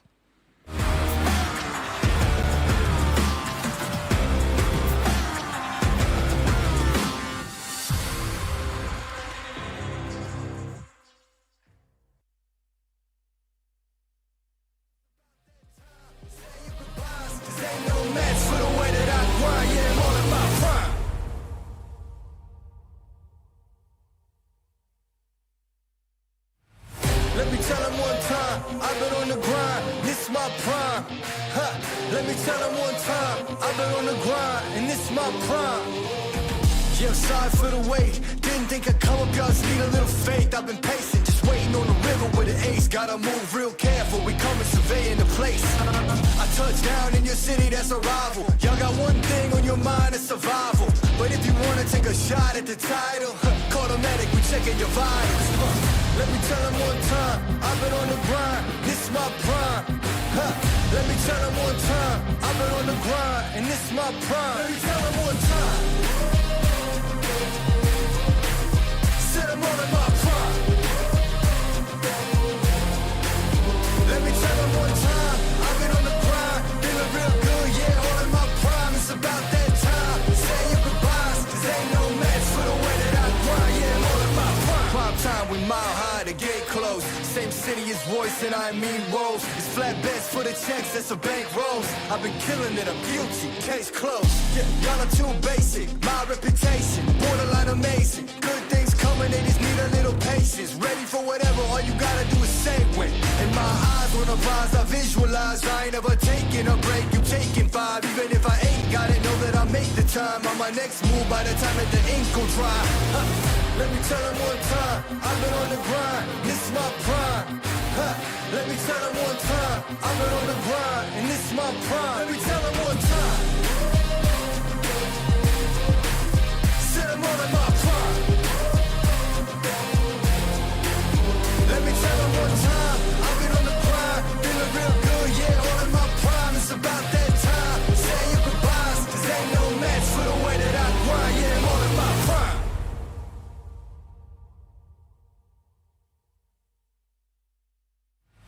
Let me tell them one time, I've been on the grind, this my prime.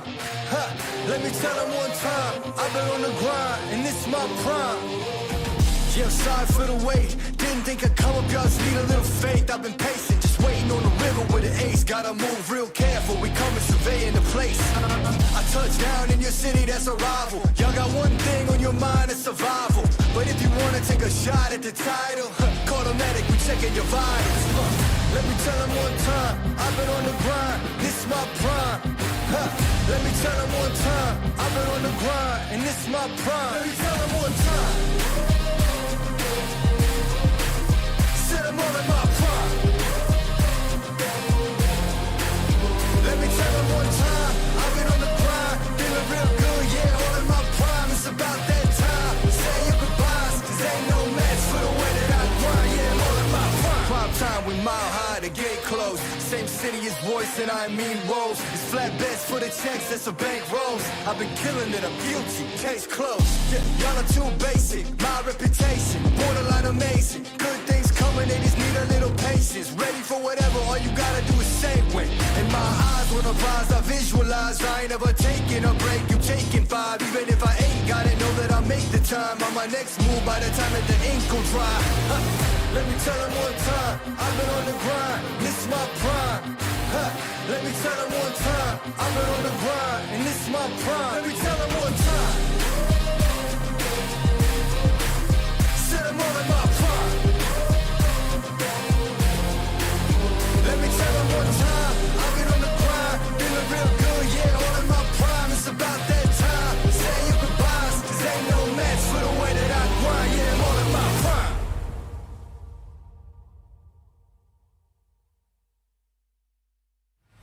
Let me tell them one time, I've been on the grind, this my prime. Let me tell them one time, I've been on the grind, and this my prime. Yeah, sorry for the wait, didn't think I'd come up, y'all just need a little faith. I've been patient, just waiting on the river with an ace. Gotta move real careful, we coming surveying the place. I touch down in your city, that's a rival. Y'all got one thing on your mind, it's survival. But if you wanna take a shot at the title, call the medic, we checking your vitals. Let me tell them one time, I've been on the grind, this my prime. Let me tell them one time, I've been on the grind, and this my prime. Let me tell them one time. Said I'm all in my prime.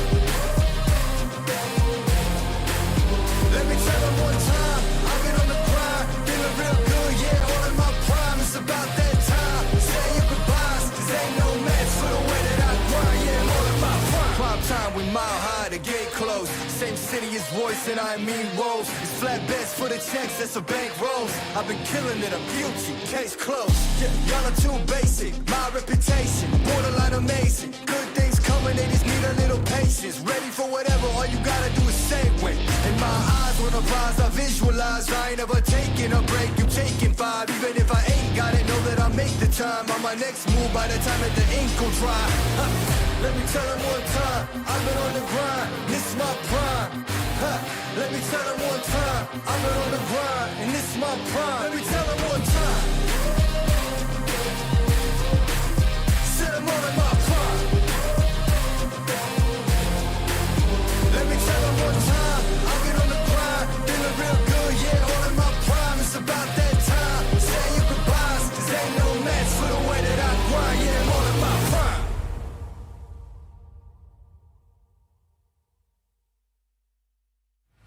Let me tell them one time, I've been on the grind, this my prime. Let me tell them one time, I've been on the grind, and this my prime. Yeah, sorry for the wait, didn't think I'd come up, y'all just need a little faith. I've been patient, just waiting on the river with an ace. Gotta move real careful, we coming surveying the place. I touch down in your city, that's a rival. Y'all got one thing on your mind, it's survival. But if you wanna take a shot at the title, call the medic, we checking your vitals. Let me tell them one time, I've been on the grind, this my prime. Let me tell them one time, I've been on the grind, and this my prime. Let me tell them one time. Said I'm all in my prime. Let me tell them one time, I've been on the grind, feeling real good, yeah, all in my prime. It's about that time, say your goodbyes, cause ain't no match for the way that I grind, yeah, I'm all in my prime. Prime time, we mile high, the gate closed. Same city as voice and I mean rolls. It's flat bets for the checks, that's a bank rolls. I've been killing it, I'm guilty, case closed. Yeah, y'all are too basic, my reputation, borderline amazing. Good things coming, they just need a little patience. Ready for whatever, all you gotta do is say when. In my eyes, when I rise, I visualize. I ain't ever taking a break, you taking 5. Even if I ain't got it, know that I make the time. On my next move, by the time that the ink will dry. Let me tell them one time, I've been on the grind, this my prime. Let me tell them one time, I've been on the grind, and this my prime. Let me tell them one time. Said I'm all in my prime. Let me tell them one time, I've been on the grind, feeling real good, yeah, all in my prime. It's about that time, say your goodbyes, cause ain't no match for the way that I grind, yeah, I'm all in my prime.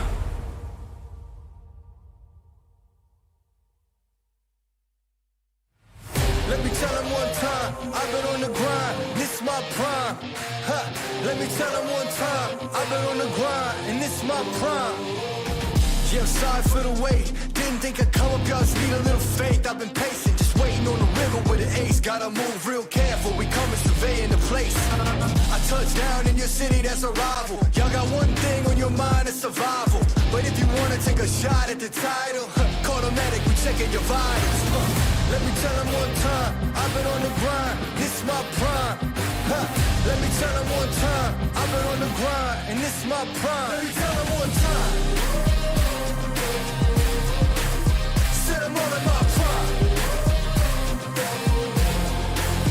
Let me tell them one time, I've been on the grind, feeling real good, yeah, all in my prime. It's about that time, say your goodbyes, cause ain't no match for the way that I grind, yeah, I'm all in my prime. Prime time, time, we mile high, the gate closed. Same city as voice and I mean roles. It's flatbeds for the checks, that's a bank rolls. I've been killing it, I'm guilty, case closed. Yeah, y'all are too basic, my reputation, borderline amazing. Good things coming, they just need a little patience. Ready for whatever, all you gotta do is say when. In my eyes, when I rise, I visualize. I ain't ever taking a break, you taking 5. Even if I ain't got it, know that I'll make the time. On my next move, by the time that the ink will dry. Let me tell them one time, I've been on the grind, this is my prime. Let me tell them one time, I've been on the grind, and this is my prime. Let me tell them one time. Said I'm all in my prime.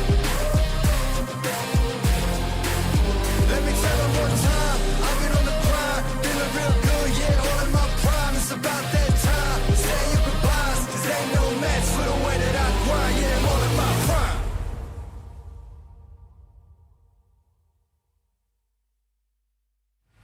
Let me tell them one time, I've been on the grind, this is my prime. Let me tell them one time, I've been on the grind, and this is my prime. Yeah, I'm sorry for the wait, didn't think I'd come up, y'all just need a little faith. I've been patient, just waiting on the river with an ace. Gotta move real careful, we coming surveying the place. I touch down in your city, that's a rival. Y'all got one thing on your mind, it's survival. But if you wanna take a shot at the title, call the medic, we checking your vitals. Let me tell them one time, I've been on the grind, this is my prime. Let me tell them one time, I've been on the grind, and this is my prime. Let me tell them one time. Said I'm all in my prime. Let me tell them one time, I've been on the grind, feeling real good, yeah, all in my prime. It's about that time, say your goodbyes, cause ain't no match for the way that I grind, yeah, I'm all in my prime. Prime time, we mile high, the gate closed. Same city as voice and I mean roles. It's flatbeds for the checks, that's a bank rolls. I've been killing it, I'm guilty, case closed. Yeah, y'all are too basic, my reputation, borderline amazing. Good things coming, they just need a little patience. Ready for whatever, all you gotta do is say when. In my eyes, when I rise, I visualize. I ain't ever taking a break, you taking 5. Even if I ain't got it, know that I'll make the time. On my next move, by the time that the ink will dry. Let me tell them one time, I've been on the grind, this is my prime. Let me tell them one time, I've been on the grind, and this is my prime. Let me tell them one time. Said I'm all in my prime. Let me tell them one time, I've been on the grind, feeling real good, yeah, all in my prime. It's about that time, say your goodbyes, cause ain't no match for the way that I grind, yeah, I'm all in my prime.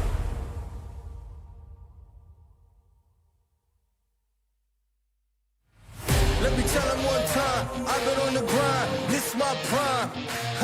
Let me tell them one time, I've been on the grind, and this is my prime. Yeah, I'm sorry for the wait, didn't think I'd come up, y'all just need a little faith. I've been patient, just waiting on the river with an ace. Gotta move real careful, we coming surveying the place. I touch down in your city, that's a rival. Y'all got one thing on your mind, it's survival. But if you wanna take a shot at the title, call the medic, we checking your vitals. Let me tell them one time, I've been on the grind, this is my prime. Let me tell them one time, I've been on the grind, and this is my prime. Let me tell them one time. Said I'm all in my prime. Let me tell them one time, I've been on the grind, feeling real good, yeah, all in my prime. It's about that time, say your goodbyes, cause ain't no match for the way that I grind, yeah, I'm all in my prime. Prime time, we mile high, the gate closed. Same city as voice and I mean roles. It's flatbeds for the checks, that's a bank rolls. I've been killing it, I'm guilty, case closed. Yeah, y'all are too basic, my reputation, borderline amazing. Good things coming, they just need a little patience. Ready for whatever, all you gotta do is say when. In my eyes, when I rise, I visualize. I ain't ever taking a break, you taking 5. Even if I ain't got it, know that I'll make the time. On my next move, by the time that the ink will dry. Let me tell them one time, I've been on the grind, this is my prime. Let me tell them one time, I've been on the grind, and this is my prime. Let me tell them one time. Said I'm all in my prime. Let me tell them one time, I've been on the grind, feeling real good, yeah, all in my prime. It's about that time, say your goodbyes, cause ain't no match for the way that I grind, yeah, I'm all in my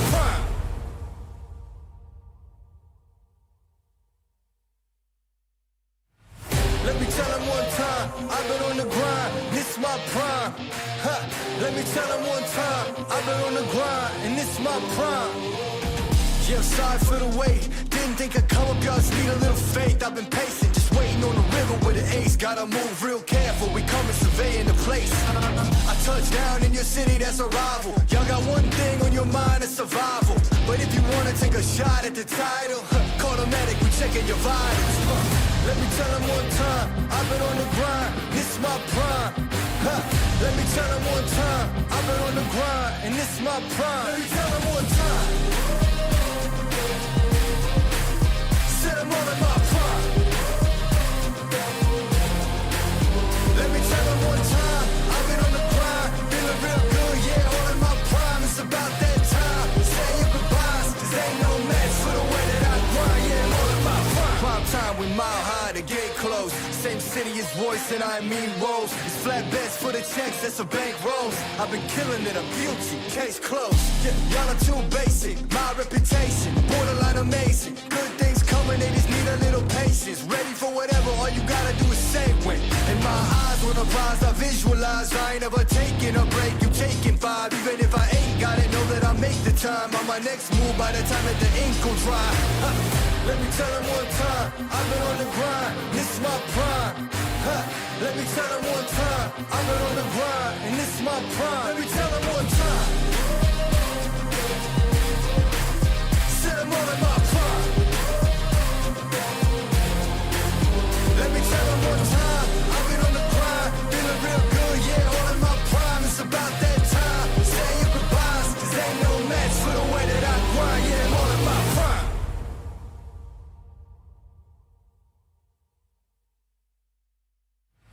Let me tell them one time, I've been on the grind, this is my prime.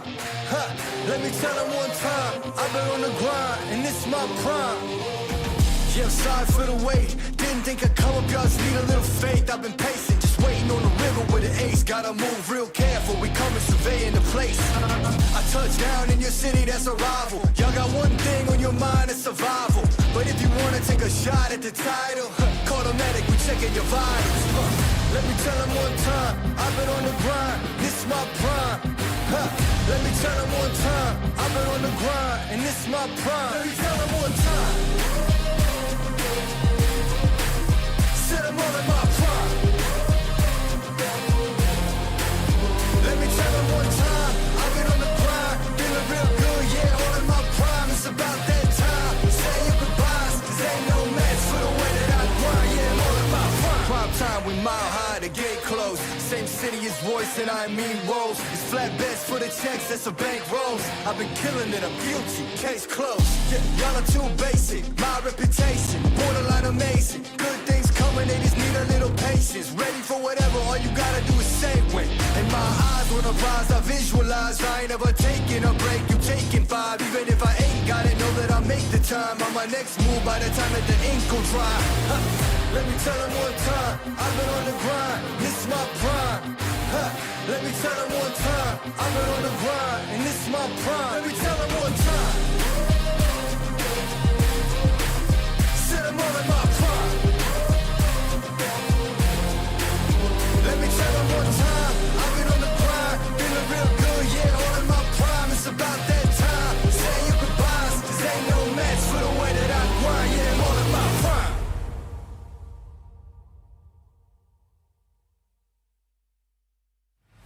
Let me tell them one time, I've been on the grind, this is my prime.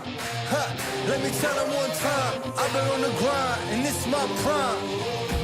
Yeah, I'm sorry for the wait. Didn't think I'd come up, y'all just need a little faith. I've been patient, just waiting on the river with an ace. Gotta move real careful, we coming surveying the place. I touch down in your city, that's a rival. Y'all got one thing on your mind, it's survival. But if you wanna take a shot at the title, call the medic, we checking your vitals. Let me tell them one time, I've been on the grind, this is my prime. Let me tell them one time, I've been on the grind, and this is my prime. Let me tell them one time. Set them all in my prime.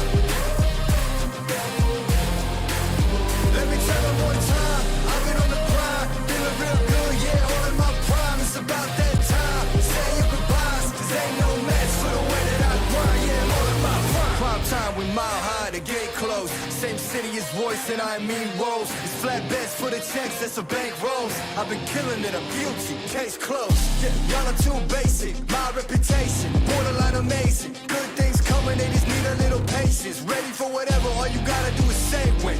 In my eyes, when I rise, I visualize. I ain't ever taking a break, you taking 5. Even if I ain't got it, know that I make the time. On my next move, by the time that the ink will dry. Let me tell them one time, I've been on the grind, this is my prime. Let me tell them one time, I've been on the grind, and this is my prime. Let me tell them one time. Said I'm all in my prime.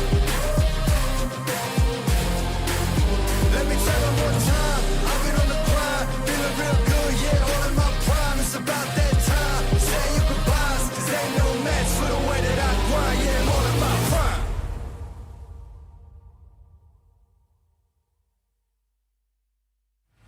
Let me tell them one time, I've been on the grind, this is my prime.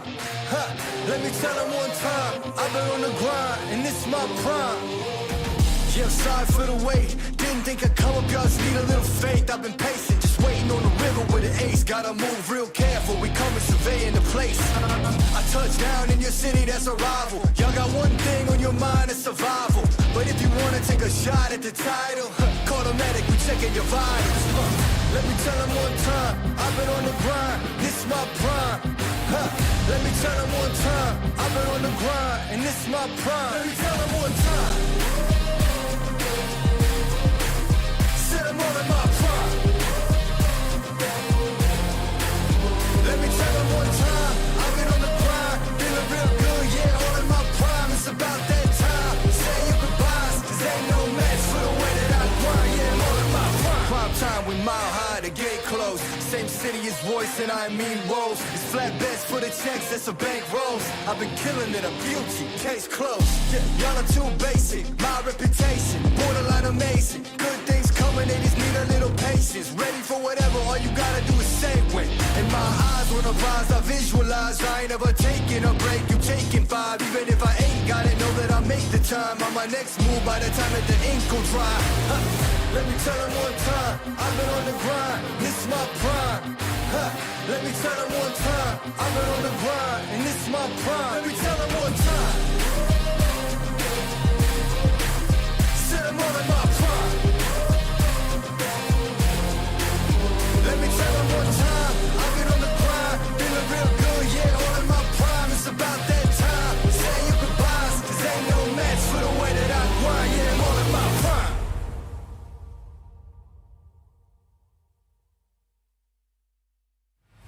Let me tell them one time, I've been on the grind, this is my prime. Let me tell them one time, I've been on the grind, and this is my prime. Yeah, I'm sorry for the wait, didn't think I'd come up, y'all just need a little faith. I've been patient, just waiting on the river with an ace. Gotta move real careful, we coming surveying the place. I touch down in your city, that's a rival. Y'all got one thing on your mind, it's survival. But if you wanna take a shot at the title, call the medic, we checking your vitals. Let me tell them one time, I've been on the grind, this is my prime. Let me tell them one time, I've been on the grind, and this is my prime. Let me tell them one time. Said I'm all in my prime. Let me tell them one time, I've been on the grind, feeling real good, yeah, all in my prime. It's about that time, say your goodbyes, cause ain't no match for the way that I grind, yeah, I'm all in my prime. Prime time, we mile high, the gate closed. Same city as voice and I mean woes. It's flatbeds for the checks, that's a bank rolls. I've been killing it, I'm guilty, case closed. Yeah, y'all are too basic, my reputation, borderline amazing. Good things coming, they just need a little patience. Ready for whatever, all you gotta do is say when. In my eyes, when I rise, I visualize. I ain't ever taking a break, you taking 5. Even if I ain't got it, know that I make the time. On my next move, by the time that the ink will dry. Let me tell them one time, I've been on the grind, this is my prime. Let me tell them one time, I've been on the grind, and this is my prime. Let me tell them one time. Said I'm all in my prime. Let me tell them one time, I've been on the grind, feeling real good, yeah, all in my prime. It's about that time, say your goodbyes, cause ain't no match for the way that I grind, yeah, I'm all in my prime.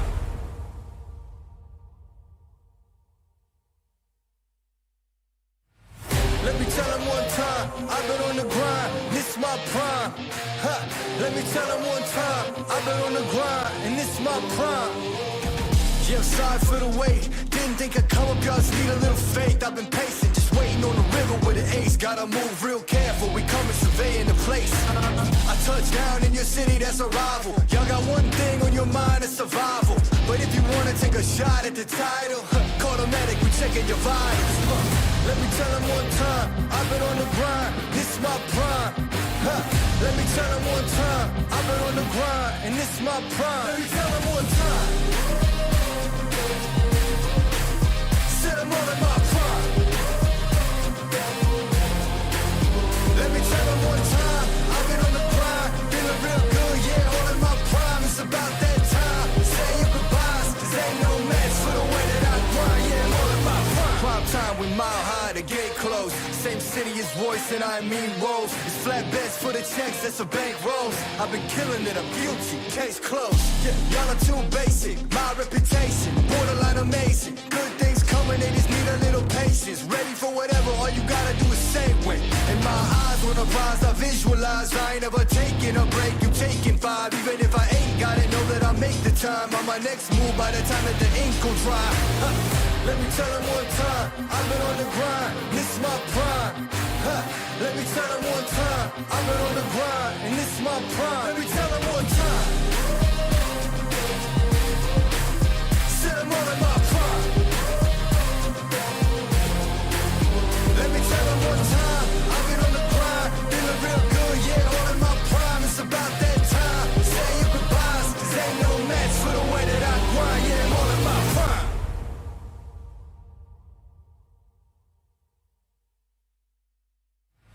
Let me tell them one time, I've been on the grind, this my prime. Let me tell them one time, I've been on the grind, and this my prime. Yeah, I'm sorry for the wait. Didn't think I'd come up, y'all just need a little faith. I've been patient, just waiting on the river with an ace. Gotta move real careful, we coming surveying the place. I touch down in your city, that's a rival.